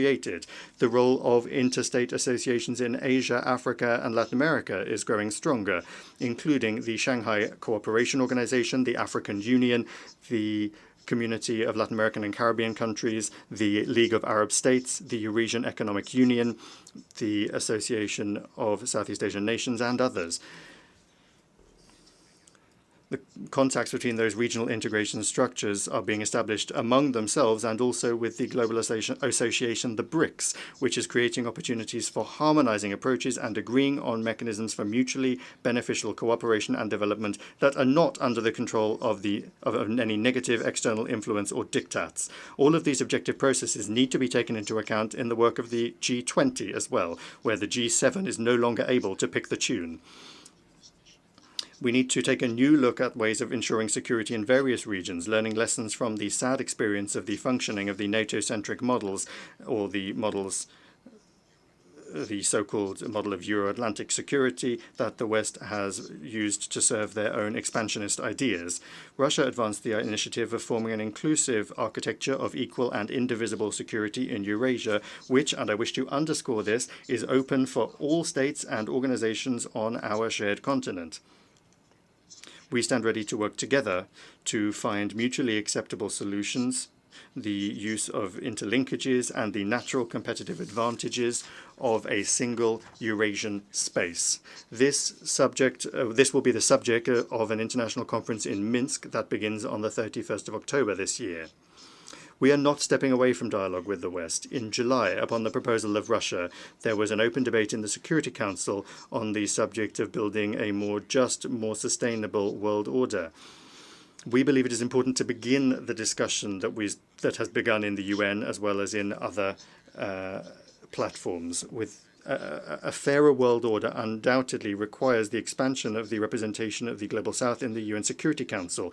We support our position in favor of the candidacies of Brazil and India, while at the same time taking a positive decision on the well-known initiatives of the African Union. However, of course, we cannot even talk about any additional seats for Western countries who are already excessively overrepresented within the Security Council. Distinguished ladies and gentlemen, May next year we will mark the 80th anniversary of the victory in the Second World War, during which the genocidal policy of the Third Reich killed tens of millions of people, including 27 million citizens of all of the peoples of the Soviet Union. These crimes do not have a statute of limitations, nor is any moral justification for those who are trying to whitewash Nazi executioners, collaborators, and their current adherents, be it in Ukraine, the Baltics, Canada, or in any other countries. Today, the world is facing extremely serious challenges that require a joining of forces rather than confrontation and a thirst for global domination. Russia will always stand on the side of collective work, on the side of truth and law, peace and cooperation, in the interests of giving rebirth to those ideals that were enshrined by the Founding Fathers. That is the aim of the Group of Friends in Defense of the UN Charter that was created upon the initiative of Venezuela. Its purposes and principles remain fully relevant. The most important thing is to make sure that absolutely everyone is guided by those principles, not selectively choosing from a menu, but rather in their entirety and as they are interlinked, including the principle of the sovereign equality of states. Then, working in favor of forming an honest balance of legitimate national interests, the legitimate national interests of all countries, we will be able to give life to the purpose of the UN that is enshrined in the Charter, to be a center for harmonizing the actions of nations. Thank you.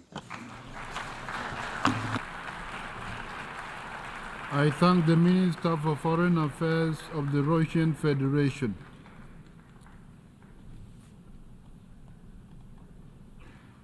I now give the floor to Her Excellency Alicia Barcena Ibarra, Minister for Foreign Affairs of Mexico.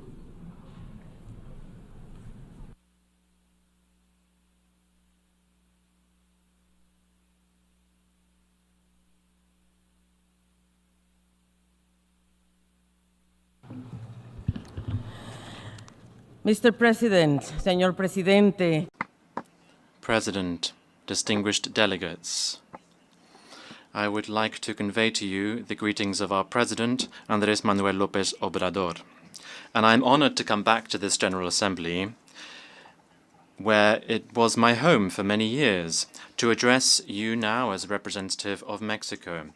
We are facing a turning point. The neoliberal hegemony has shown its palpable failure, given a model of extractivist development that only socializes losses, privatizes gains, impoverishes people, and devastates the planet. The arms races and wars are once again part of international geopolitics. The devastation of the environment is only continuing. Frustration and miscontent are fueling extremism in proposals that deny people's rights and once again deny democratic values. The institutions of the international system are losing legitimacy. This is what the Secretary General Antonio Guterres was referring to in his address when he spoke about a purgatory of polarity and instability, which are symptoms of civilization crises and stages of transition in which the old has not yet died and the new has not yet been born. The similarities between the current times and the interwar period in the last century is increasingly evident. They are also increasingly concerning because we know how things turned out then. Terrible years in which the global production became a conveyor belt for war, where humanity once just became one more good. However, history also teaches us that in these crises, with bravery and courage, it is possible to change the destructive path of destiny. In the interwar period last century, Mexico's foreign policy wrote an exceptional chapter showing humanism, solidarity, and respect for international law, which are characteristic of us. Mexico gave itself the task of upholding the value of the League of Nations, justice, self-determination, integrity, independence, and equality between its members. With these flags, we categorically condemned the arms race, the invasions of Manchuria, Austria, and Ethiopia, and the advance of fascism in Europe. And after the Second World War, Mexico led the declaration of Latin America and Caribbean as being an area free, a zone free of nuclear weapons. Today, like then, Mexico is trying to build emancipatory alternatives. This is part of our Mexican humanism, which is the result of our millennium-old history and compass in our project for national transformation, building a fair, equal, and fraternal society, a moral economy that guarantees the equal distribution of income and respect for the environment. This is a revolution of consciences, which has made it possible for us to change the increasingly precarious living conditions that our people had suffered before, during, and now things are different under the administration of Andrés Manuel López Obrador. Now, more than 9.5 million Mexicans have been brought out of poverty in 5 years, and the Gini coefficient has reached a historic low.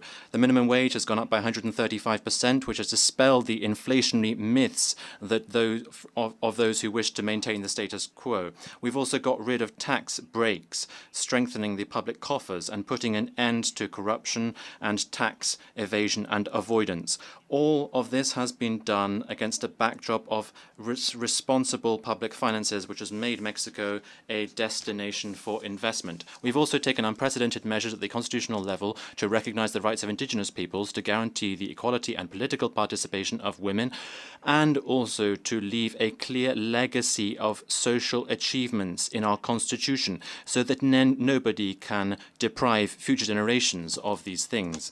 These premises are also reflected in our foreign policy, because Mexico is a country of migrants, and we are no strangers to any stage of the migratory cycle. In line with our experience, we have rolled out the Mexican model for human mobility. This is a proposal that aims to manage migration comprehensively in a holistic way, to deal with its structural causes and with hemispheric cooperation. The model has 5 pillars: empowering Mexican communities abroad and advocating the United States to adopt ways for them to be fully regularized. Secondly, to beef up and broaden cooperation for development in communities of origin and return. 3, to address the political factors and economic sanctions that prevent hamper development and lead to irregular migration. 4th, to bring about safe, orderly, and regular ways of people to move to get work. We have said it loud and clear. Migration is not a problem, it is a phenomenon. It's not a crime, and migrants are not criminals.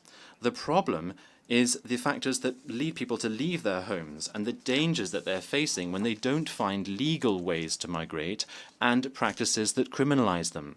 From this rostrum, we rightly recognize the contributions of more than 37 million Mexicans who live in the United States. They are very able workers who provide $324 billion per year to this country's GDP, and they are critical for the economy of both countries. We have been able to change the narrative and conversation with the United States to focus on the structural causes. We have also convened leaders of the countries of origin in the region in Palenque with strategic agreements that have been able to reduce clashes on the border between Mexico and the United States by 66%. We also said loud and clear that development and stability will not be the norm of the international system unless we guarantee the rights and inclusion of women. As the first country in the Global South to adopt a feminist foreign policy, we hosted the third ministerial conference on feminist foreign policies. And in the declaration, the conference recognized a range of commitments that are reflected in the Pact of the Future. But just this week, only 9 women, heads of state and government, actually spoke at this rostrum. Only 9 out of 133 countries. The world cannot make headway without half of its population.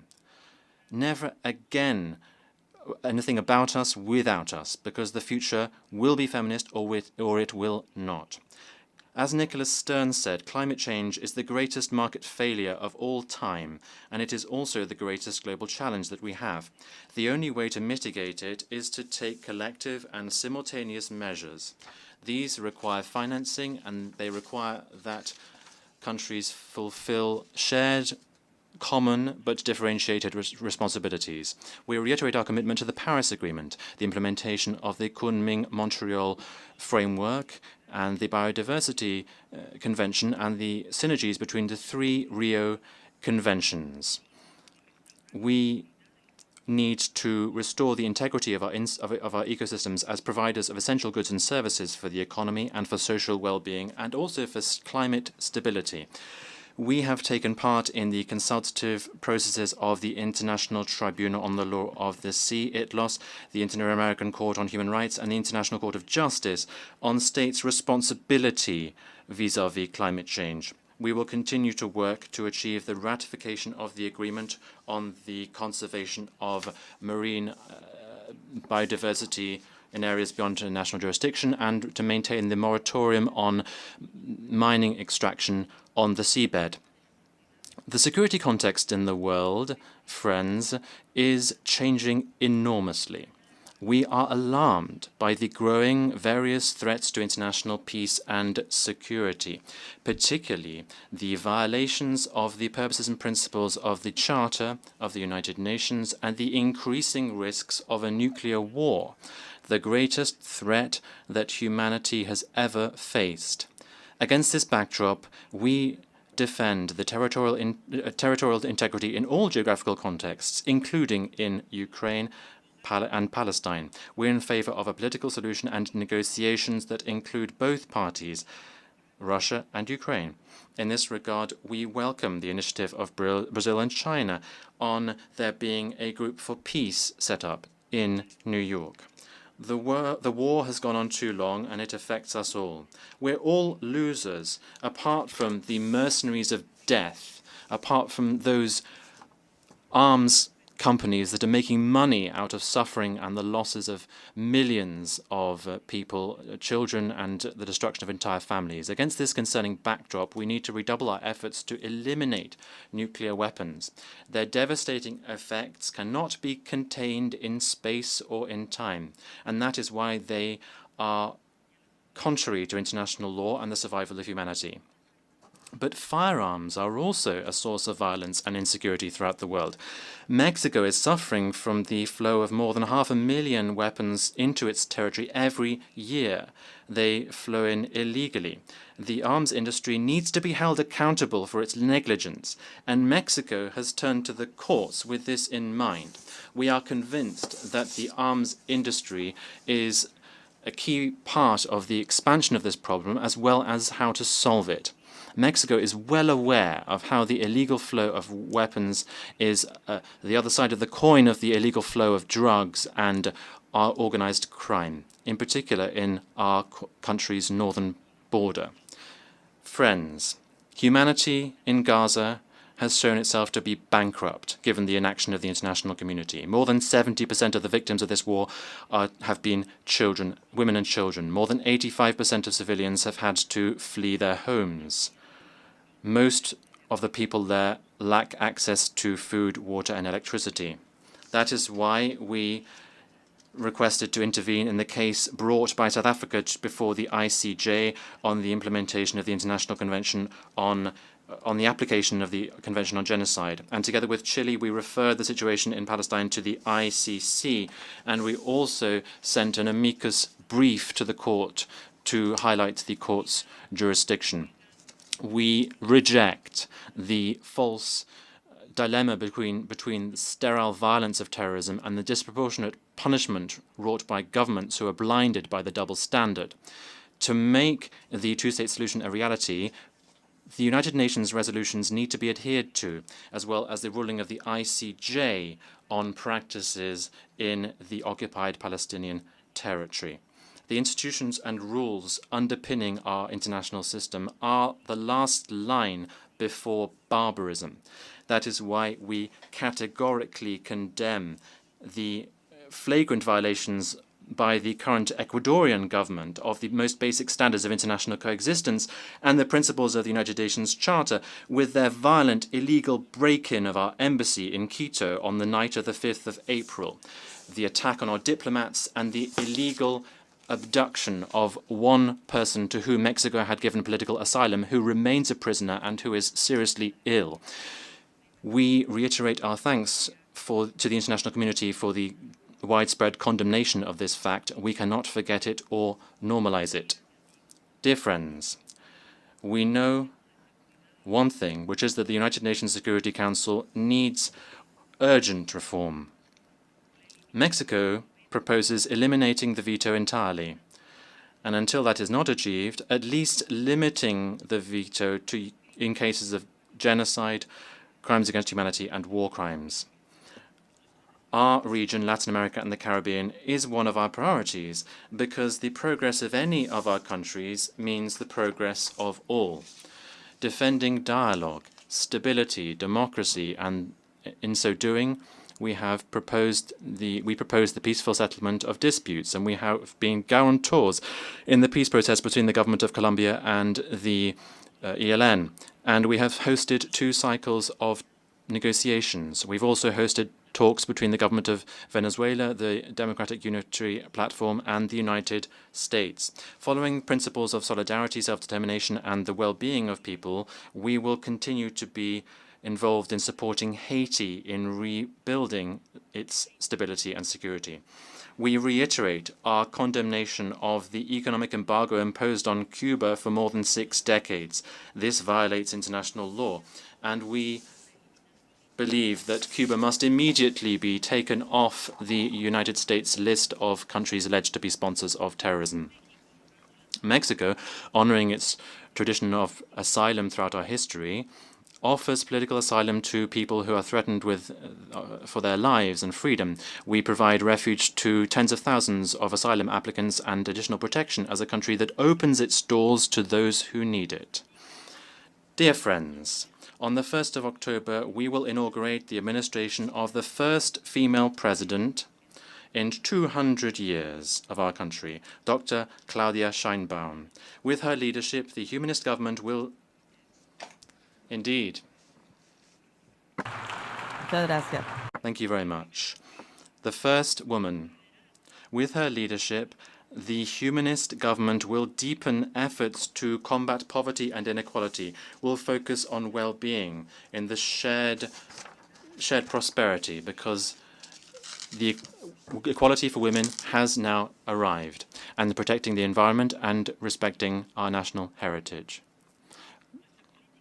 We have to work together. Our foreign policy will continue to deploy our highest values, focusing on our roots and our struggles. We offered hope in the face of fear, solidarity in the face of hatred, and humanism in the face of devastation.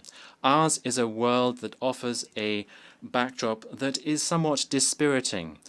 Citizens around the world are finding little that gives rise to optimism. Every day we see on our screens scenes of cruelty and the almost arithmetic, mechanical reporting of how many people have died.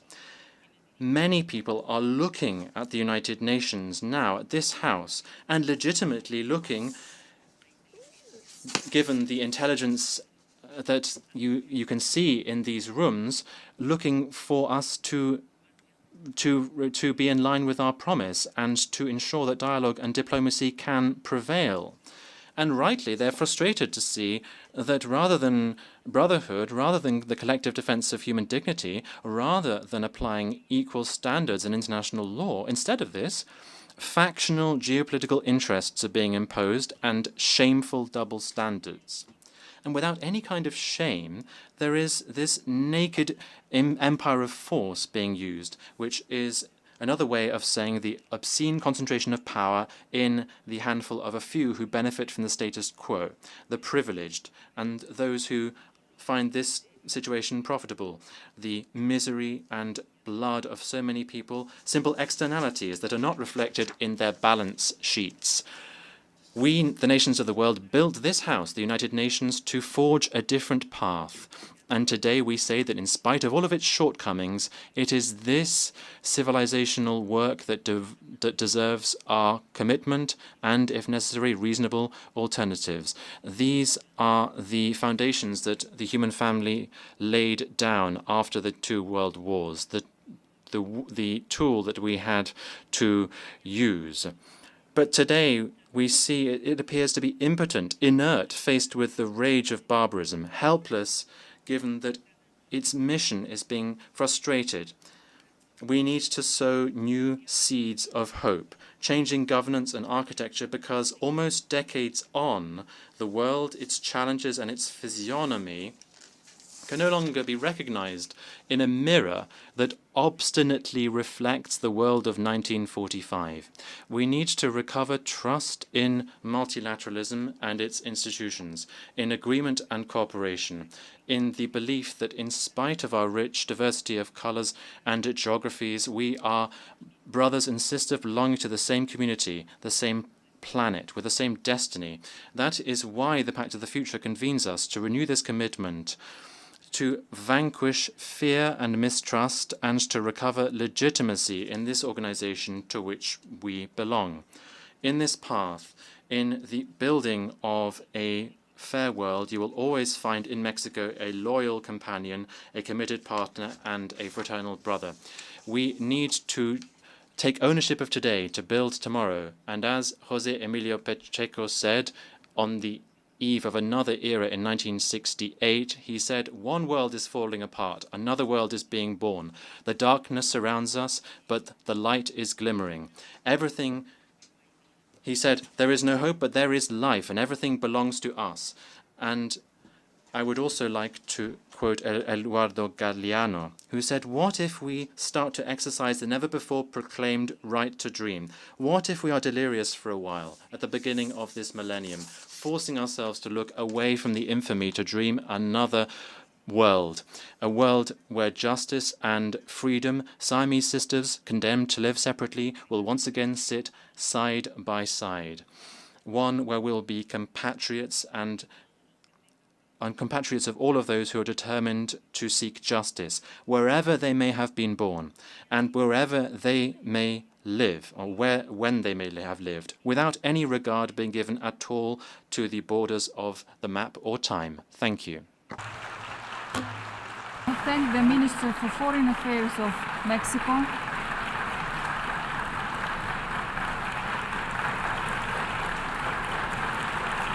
I now give the floor to His Excellency Espen Barth Eide, Minister for Foreign Affairs of Norway.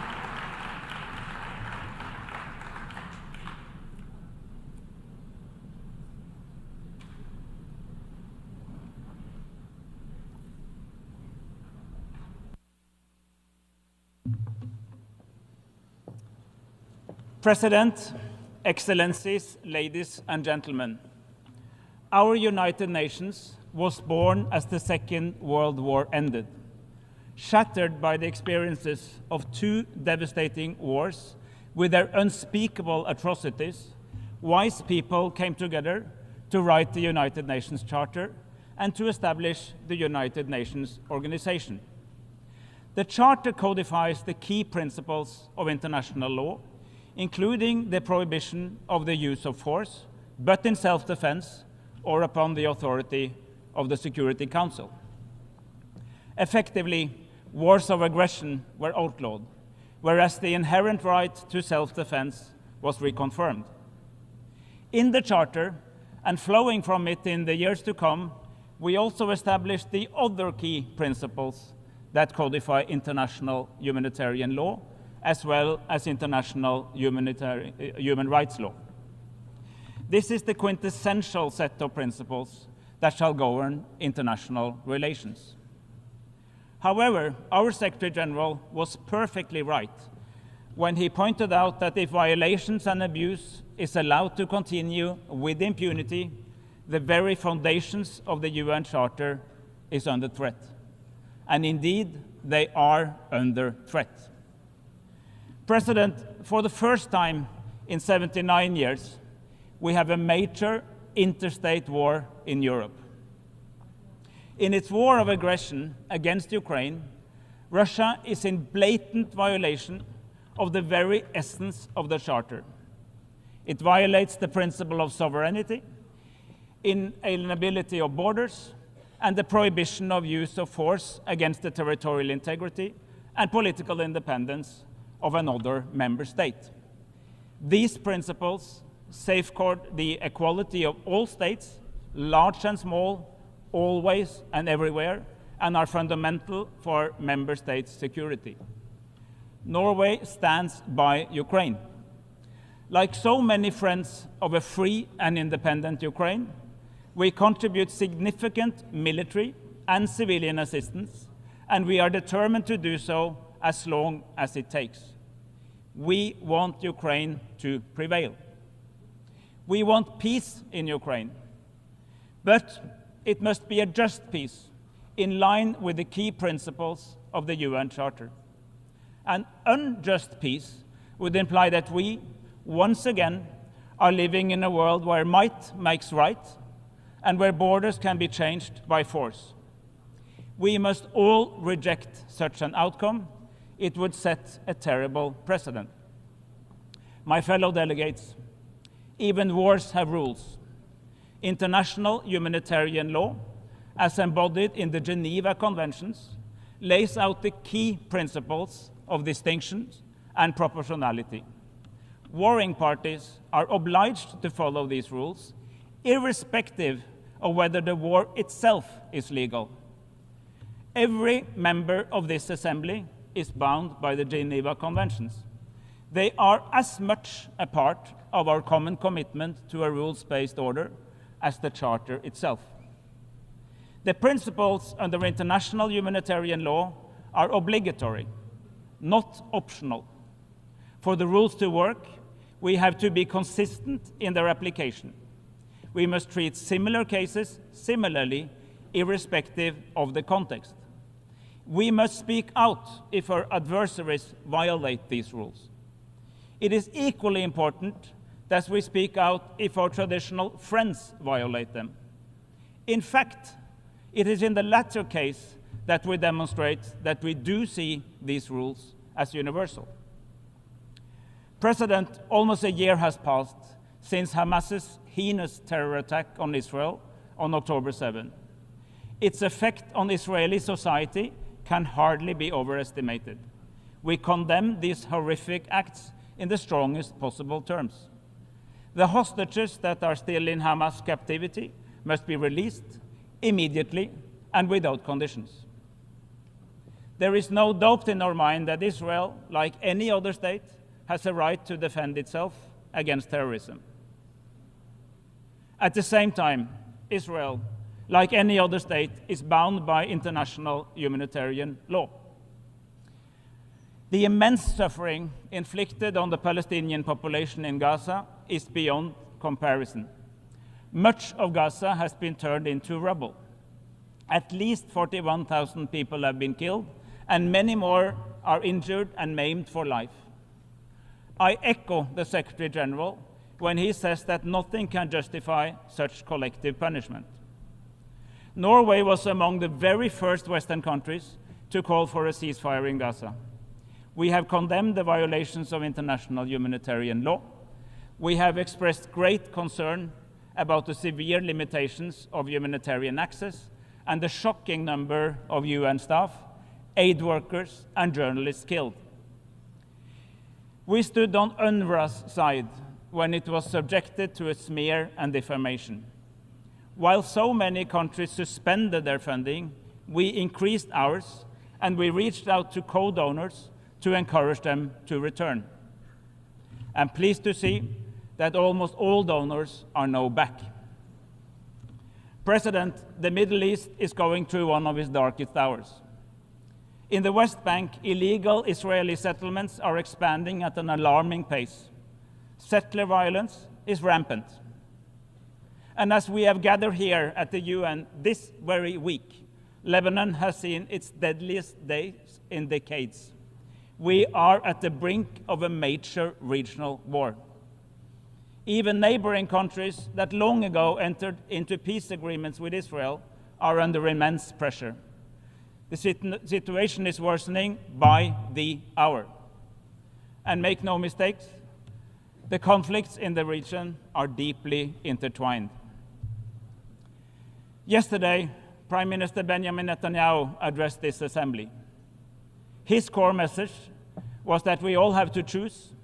Either we are with Israel or we are with Iran and its proxies.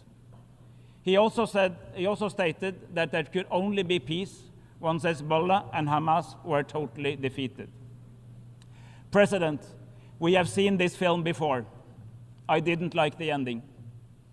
22 years ago, in response to the terrorist attacks on this very city, another leader stated that we were either with him or with the terrorists. This division into a simplistic notion of black and white, leaving no space for nuance or complexity, let alone impartiality, and with an excessive trust in military force alone, is utterly dangerous. And indeed, it did not end well. We need to learn from past mistakes.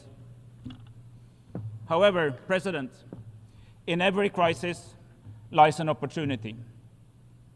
I remain convinced that there is no credible alternative for lasting peace other than a two-state solution. While ceasefires in Gaza and in Lebanon are most urgently needed, ending hostilities must not be confused with lasting solutions. Serious thinking is required here and now to prepare for the day after. 2 days ago, almost 100 member states took part in a meeting called by Saudi Arabia, the European Union, and Norway, launching a global alliance to implement the two-state solution. 3 decades after the Oslo Accords, more and more states are realizing that endlessly waiting for the right moment to negotiate will not work. I call on those states that have not yet done so to recognize the state of Palestine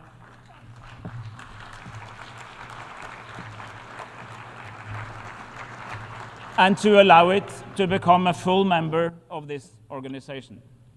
We call on everyone who can to help to build Palestine's institutions and on regional actors to help embed a political settlement in a broader regional framework. President, we are witnessing from the front row the shortcomings of the institutions that we established in 1945. The adoption of the Pact for the Future is a major success for this United Nations. With this, we have resolved to update our institutions and our practices across the 3 pillars of peace and security, development, and human rights. We also opened our conversation about the critically important issue of how to make artificial intelligence a force for good. President, Norway supports a reform of the Security Council that makes it both more representative and more efficient. Both permanent and elected seats should be added, and the historical injustice to Africa should be mended. The use of the veto should be limited rather than expanded.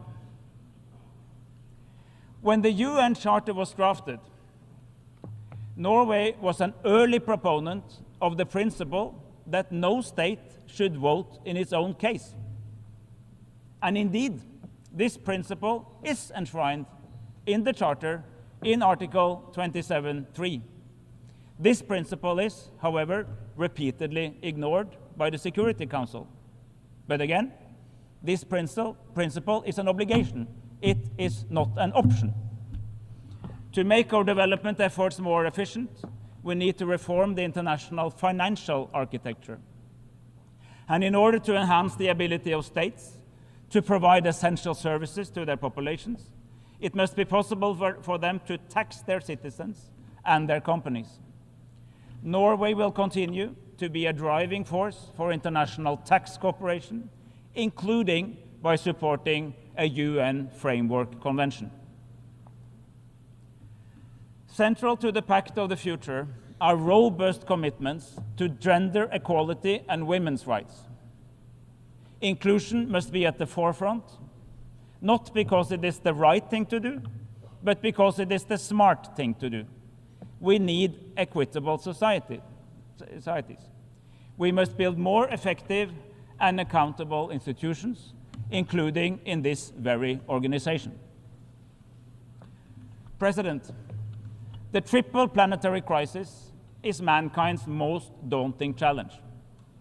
To save our planet, we must adapt our economies. The future must be renewable, circular, and nature-friendly. There is good news, President.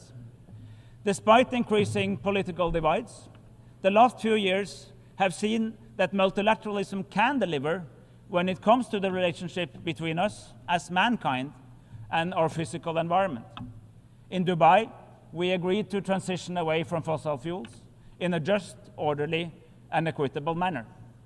In Montreal, we agreed to reset our partnership with nature. In Nairobi, we launched a negotiation process towards a treaty to end plastic pollution.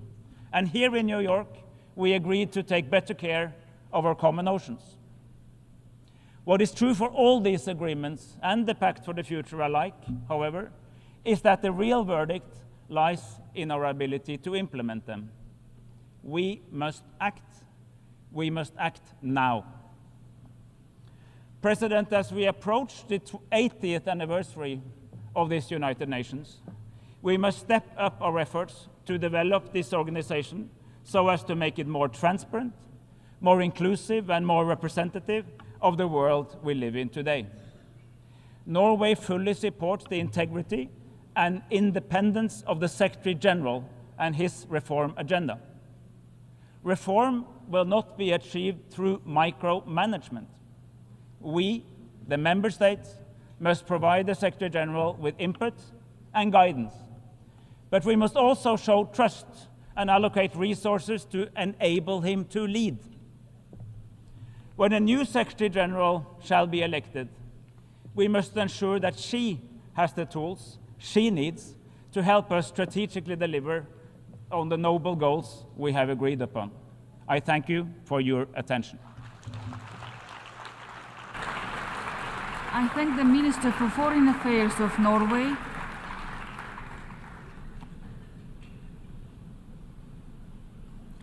I now give the floor to His Excellency Subrahmanyam Jaishankar, Minister for External Affairs of India.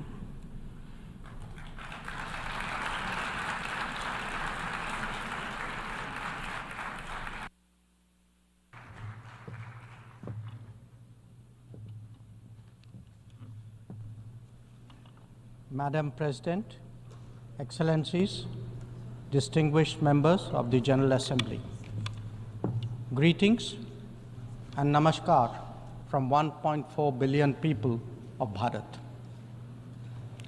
I congratulate the President of the General Assembly, His Excellency Mr. Philemon Yang, and strongly support the 79th UN General Assembly's theme of leaving no one behind. Madam President, we are gathered here at a difficult time. The world is yet to recover from the ravages of the COVID pandemic. A war in Ukraine is well into its third year. The conflict in Gaza is acquiring wider ramifications. Across the global south, development plans have gone off rails and SDG targets are receding. But there is more. Unfair trade practices threaten jobs, just as unviable projects raise debt levels. Any connectivity that flouts sovereignty and territorial integrity acquires strategic connotations, especially when it is not a shared endeavor. Technology advancements, which have long been a source of hope, are now equally a factor of anxiety. Climate events occur with greater intensity and frequency. Food security is as worrisome as health security. In truth, the world stands fractious, polarized, and frustrated. Conversations have become difficult, agreements even more so. This is surely not what the founders of the United Nations would have wanted of us. Madam President, almost exactly 8 decades ago, the first steps towards the formation of the UN were taken near here at Dumbarton Oaks. Refined thereafter at the Yalta Conference, they were finally approved in San Francisco. The debates of that era centered around how to ensure world peace, a prerequisite for global prosperity. Today, we find both peace and prosperity equally endangered. And that, Madam President, is because trust has eroded and processes have broken down. Countries have extracted more from the international system than they have put into it, enfeebling it in the process. We see that vividly in every challenge and every crisis. Reforming multilateralism is therefore an imperative. The urgency of this call is highlighted by the theme of this session. Leaving no one behind means advancing peace, ensuring sustainable development, and strengthening human dignity. This cannot be delivered by a UN paralyzed when faced with division, conflict, terrorism, and violence. Nor can it be advanced if access to food, fuel, and fertilizer is jeopardized. When capturing markets lacks restraint, it damages the livelihood and social fabric of others. Evasion of climate action responsibilities by the developed undermine the growth prospect of the developing.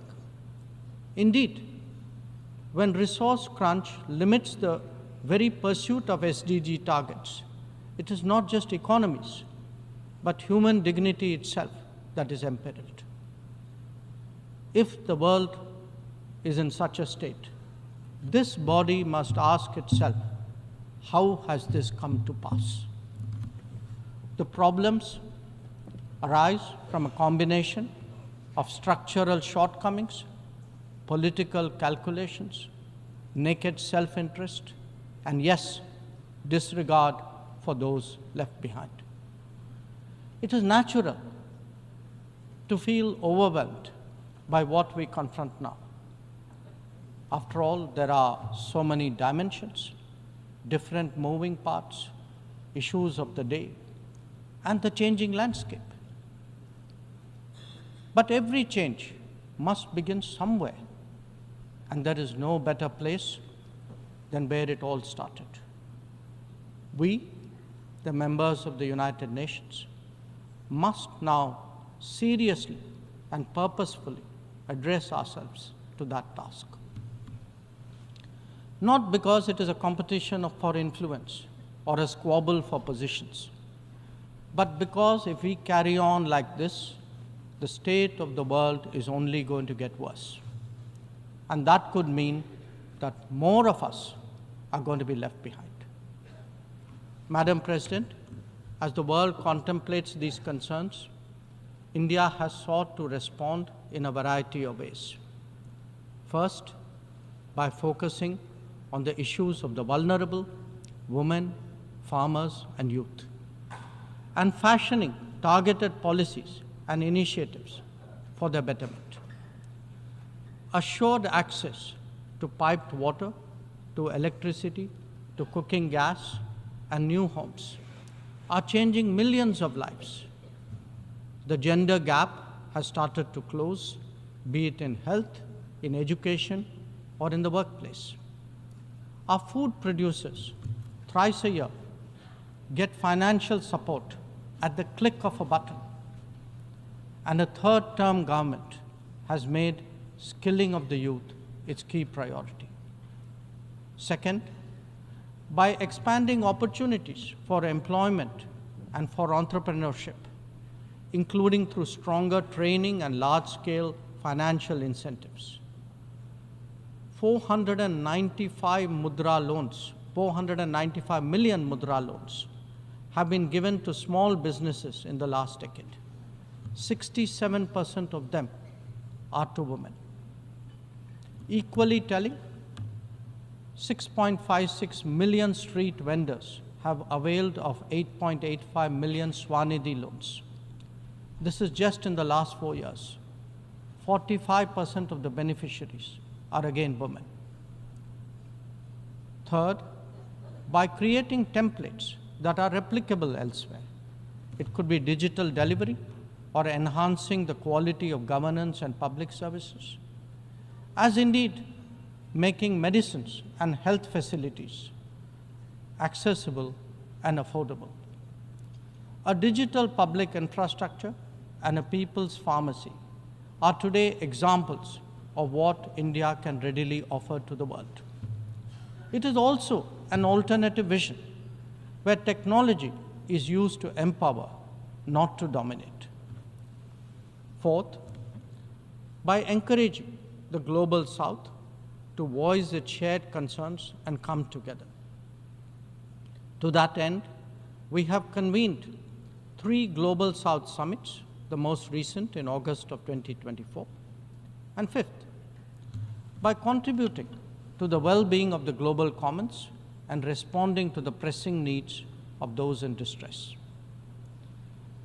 This has ranged from undertaking projects in 78 nations, providing resources to neighbors, and responding to HADR situations, to supplying medicines and ensuring maritime safety and security. Madam President, given the scale of transformation underway in India, each of these dimensions underline that the world's problems can indeed be tackled, and that by working together, we can surely create a larger lifting tide. In these troubled times, it is necessary, Madam President, to provide hope and rekindle optimism. We have to demonstrate that big changes are possible and not over a long period. And nothing is more powerful in this regard than the transformative potential of the digital. We have seen its impact in our daily lives in India over the last decade. It is visible when public benefits from nutritional support and housing to energy and health are delivered efficiently and on a vast scale. Or when small business loans and farmers' support are extended without using intermediaries. In fact, when street vendors and expat workforce confidently use fintech in their regular transactions, when services delivery and benefits move seamlessly and transparently, less people will be left behind. That, Madam President, is India's experience and India's relevance. Such leapfrogging possibilities, coupled with people-centric policies and visionary leadership, can be real game changers. When India lands on the moon, rolls out its own 5G stack, dispatches vaccines worldwide, embraces fintech, or houses so many global capability centers. There is a message here. Our quest for a Viksit Bharat or a developed India will understandably be followed closely. Madam President, an important cause of many getting left behind has been the unfairness of the current globalization model. Over-concentration of production has hollowed out many economies, impacting their employment and social stability. Democratizing global production, building resilient supply chains, ensuring trusted digital services, and espousing an open source culture. All these promote widespread prosperity. There are economic answers, just as there are social ones. Madam President, the UN has always maintained that peace and development go hand in hand. Yet, when challenges to one have emerged, due regard has not been given to the other. Clearly, their economic implications for the weak and vulnerable need to be highlighted. But we must also recognize that conflicts themselves must be resolved. The world cannot be fatalistic about the continuation of violence on a large scale, no more than be impervious to its broader consequences. Whether it is the war in Ukraine or the conflict in Gaza, the international community seeks urgent solutions. These sentiments must be acknowledged and acted upon. Madam President, the UN is a testimony to the agreed principles and shared objectives of the world order. Respect for international law and commitments are among the foremost in that regard. If we are to ensure global security and stability, then it is essential that those who seek to lead set the right example. Nor can we countenance egregious violations of our basic tenets. Terrorism is antithetical of everything that the world stands for. All its forms of and manifestations must be resolutely opposed. The sanctioning of global terrorists by the United Nations should also not be impeded for political reasons.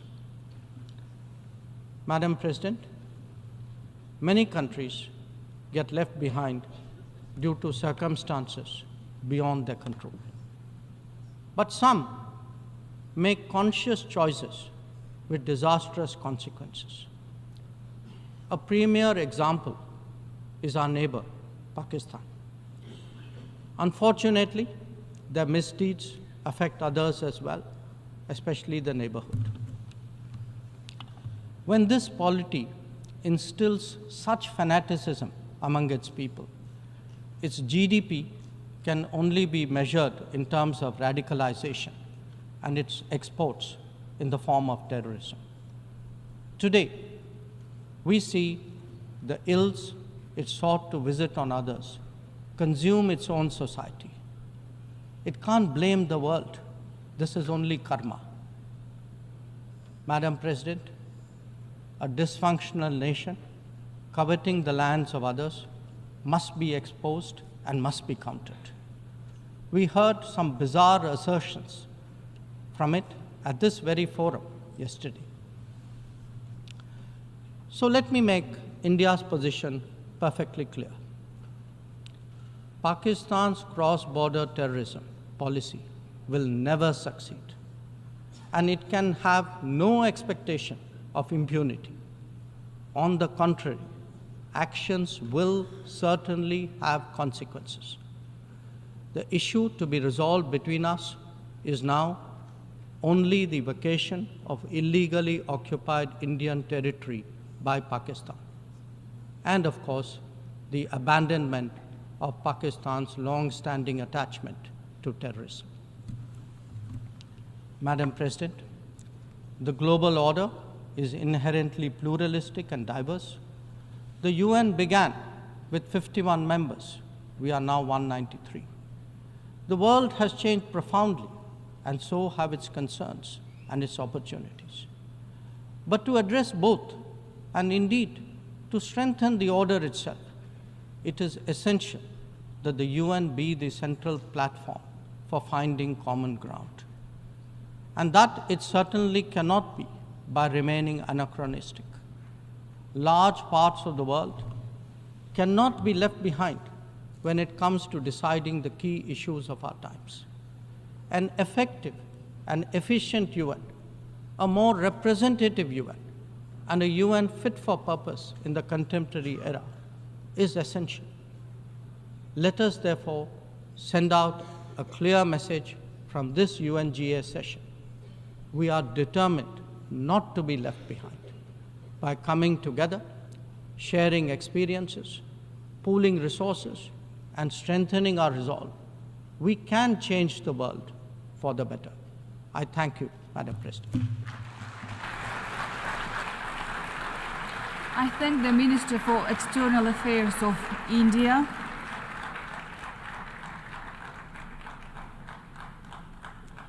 I now give the floor to His Excellency Vivian Balakrishnan, Minister for Foreign Affairs of Singapore.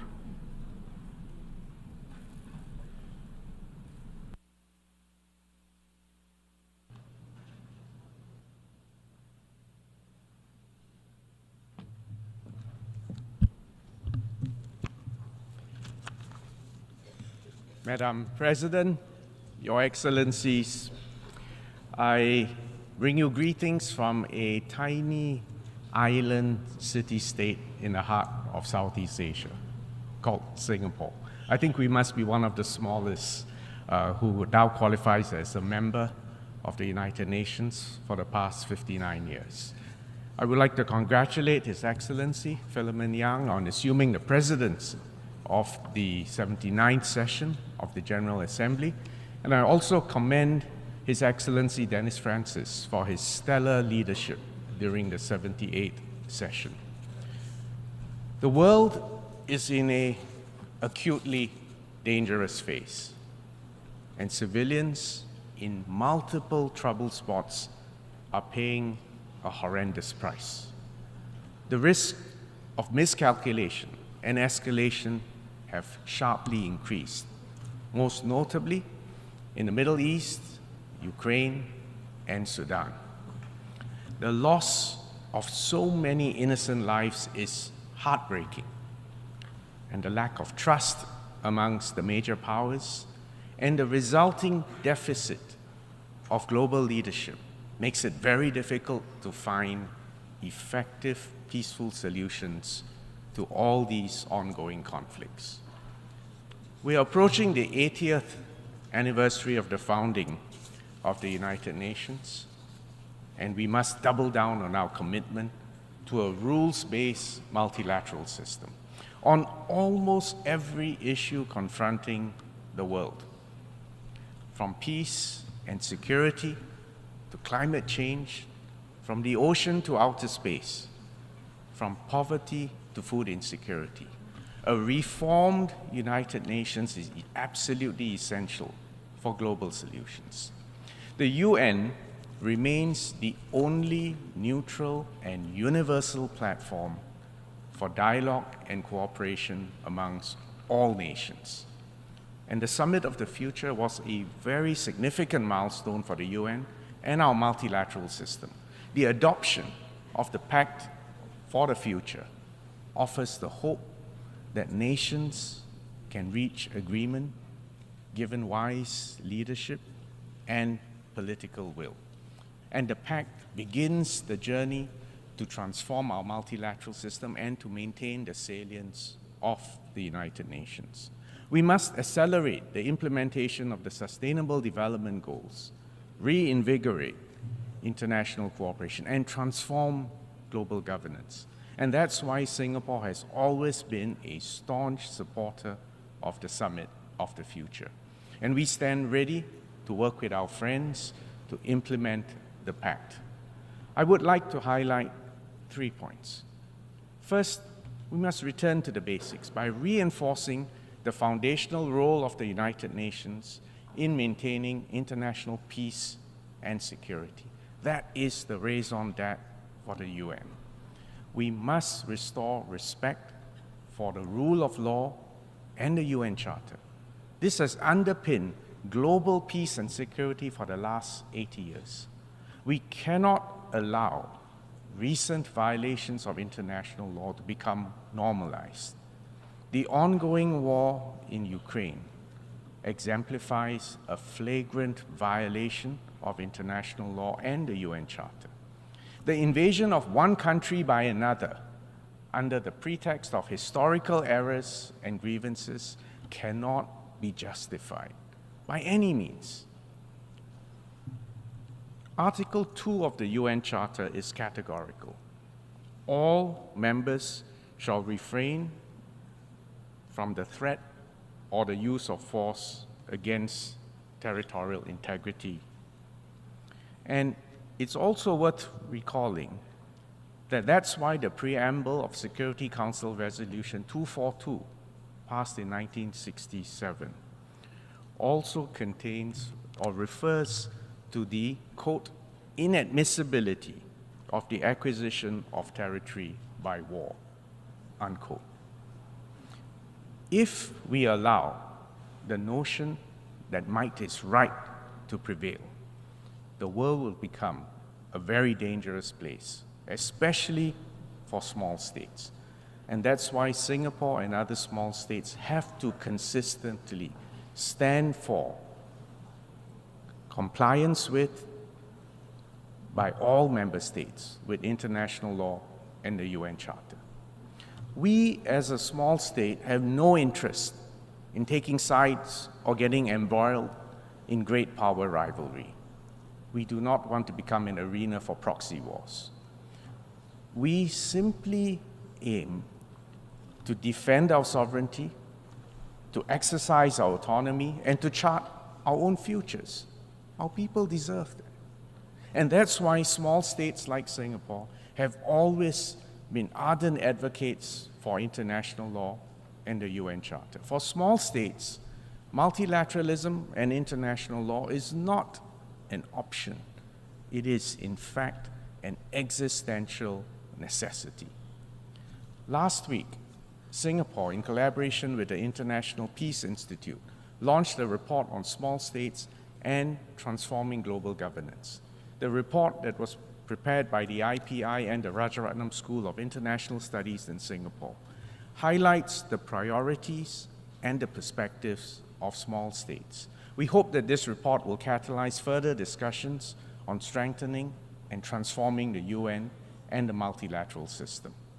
Excellencies, the work to strengthen international law and the existing international legal frameworks is an ongoing exercise, and Singapore will continue to strongly support the work of the International Court of Justice, which is paramount for upholding the rule of law and protecting the interests of all countries and especially small states.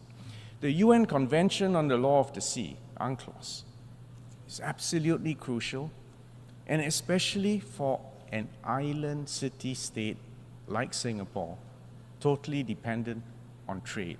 In fact, our trade volume is 3 times our GDP. UNCLOS sets out the legal framework within which all activities in the oceans and seas must be carried out. Freedom of navigation and overflight is a universal right. It is not merely an optional privilege granted by the grace of whoever claims the seas. UNCLOS also provides an essential foundation for coordinating our efforts on issues such as sea level rise, plastic pollution, the loss of biodiversity, and ocean acidification.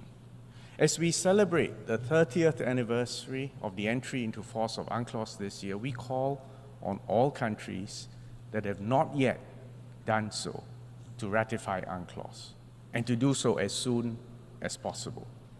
We also need to develop new instruments to strengthen international legal frameworks. The consensus adoption of the BBNJ agreement in June last year was a crucial step in strengthening the UNCLOS framework concerning the conservation and the sustainable use of the oceans and its resources. I'm pleased to announce that Singapore ratified the BBNJ agreement earlier this week. The UN plays a critical role in formulating new rules, norms, and principles governing the global commons. For example, the UN has made good progress in establishing a framework for responsible state behavior in cyberspace, a process that we in Singapore have always supported. Singapore also supports the Secretary General's new agenda for peace, and we stand ready to work with all UN members to strengthen the role of the UN in promoting peace and security, particularly in preventive diplomacy, mediation, and conflict prevention. And such efforts are urgently needed to save civilian lives and to prevent catastrophes. Singapore remains a steadfast supporter of the UN's humanitarian efforts. We are gravely concerned with the deteriorating humanitarian crisis in Gaza and the sheer scale of human suffering. The Singapore government, along with our non-government organizations and our citizens, have contributed more than $17 million in humanitarian aid and donations for Gaza, including through UNICEF and UNRWA. We have consistently emphasized the need for the safe and unhindered provision of humanitarian aid to all civilians in need. And we reiterate our call for an immediate ceasefire and for the immediate, unconditional, and safe release of all hostages. Singapore will continue to provide more support for the civilians in Gaza. Second, we must intensify efforts to support the implementation of the SDGs. With less than 6 years remaining, we are still far from achieving the 2030 agenda. To fulfill the promise of leaving no one behind, we must support the poorest and the most vulnerable countries. And this is important because sustainable development provides the foundation for peace and security. We need to accelerate our collective efforts in combating climate change. As a small island state, Singapore is particularly vulnerable to the impacts of climate change, and especially sea level rise. We welcome the high-level meeting held earlier this week on this issue. Although our share of global emissions is actually very small, we remain fully committed to peaking our emissions before 2030 and to achieving net zero by 2050. The fourth International Conference on Small Island Developing States, or SIDS-4, earlier this year, marked a significant milestone for all SIDS. We welcome the adoption of the Antigua and Barbuda Agenda for SIDS, which outlines an action plan for the next decade. And Singapore will support our friends in SIDS, and we launch a new technical assistance package at SIDS-4 called SIDS for Change, which covers priority areas including blue carbon. Singapore will continue to support our fellow small states. We will share our development experience, and I'm happy to announce that we will renew our capacity building program for the Forum of Small States, or FOSS, and we've labeled this program FOSS for Good, a package that will offer digital themed programs including leadership and governance in the age of digital technologies and artificial intelligence. Third, we need to empower and transform the UN so that it is future ready and capable of responding to the emerging global challenges. And to achieve this, several measures are necessary. We must provide more opportunities for young people, especially, to engage in the work of the UN and to serve as agents of change to revitalize international cooperation. We welcome the adoption of the Declaration on Future Generations, which underscores our collective commitment to building a world that serves the interests of the future generations. After all, our young people have even more at stake. Next, we must harness the power of digital technologies in a safe and secure manner. The adoption of the Global Digital Compact is a significant step forward, offering a pathway to close the digital divide, and the compact contains an action-oriented set of commitments that can accelerate the implementation of the SDGs. We are witnessing the dawn of the age of AI. By now, the promises and the perils of AI are well known to all of us. We need to empower innovation in AI whilst installing global guardrails to protect human safety, human dignity, and values. Therefore, initiating a dialogue on global governance in AI is imperative. And Singapore welcomes the report of the high-level advisory body on AI, and we commit to working with all UN members to further develop these recommendations. Finally, we must transform global governance by making our institutions more representative, more responsive, and more effective, particularly for the sake of small states and developing countries. We need a more nimble multilateral system in which the international financial architecture and the UN work more synergistically.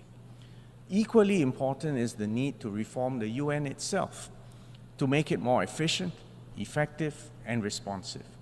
That includes reforming the UN Security Council in order to reflect the contemporary realities through an expansion in both the permanent and non-permanent membership categories. The effective functioning of the Security Council is at the heart of a robust and responsive UN.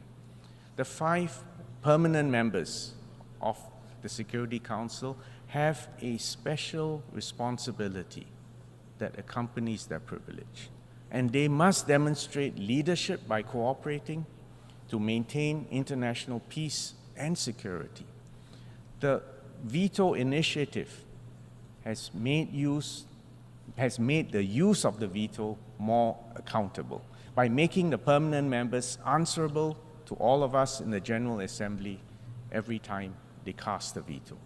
This is a good first step, but it is not the end of that journey that is necessary. Much more work will be needed to make the Security Council more transparent and accountable, and Singapore will continue to work with the other UN member states in this regard.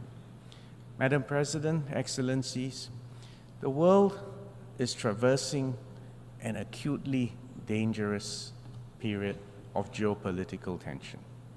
A descent into chaos and conflict is a clear and present threat.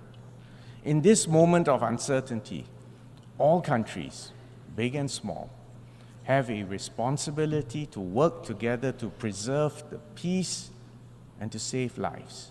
We cannot achieve this without the UN playing its rightful role as an arena for dialogue, for partnership. This is the moment, in fact, to double down on multilateralism and to strengthen the role of the UN as a collective vehicle for peace and sustainable development. Thank you, Excellencies. I thank the Minister for Foreign Affairs of Singapore.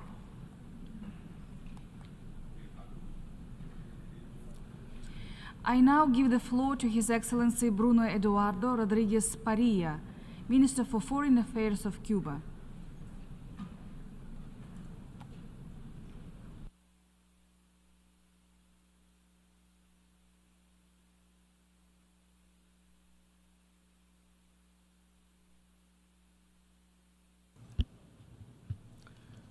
Señor Presidente.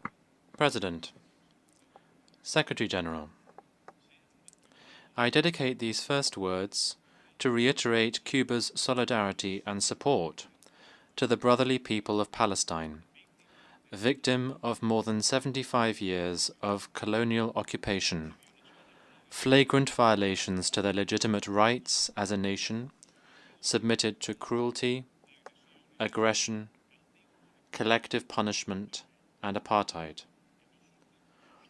Over the last 11 months, the Israeli army has massacred more than 40,000 civilians.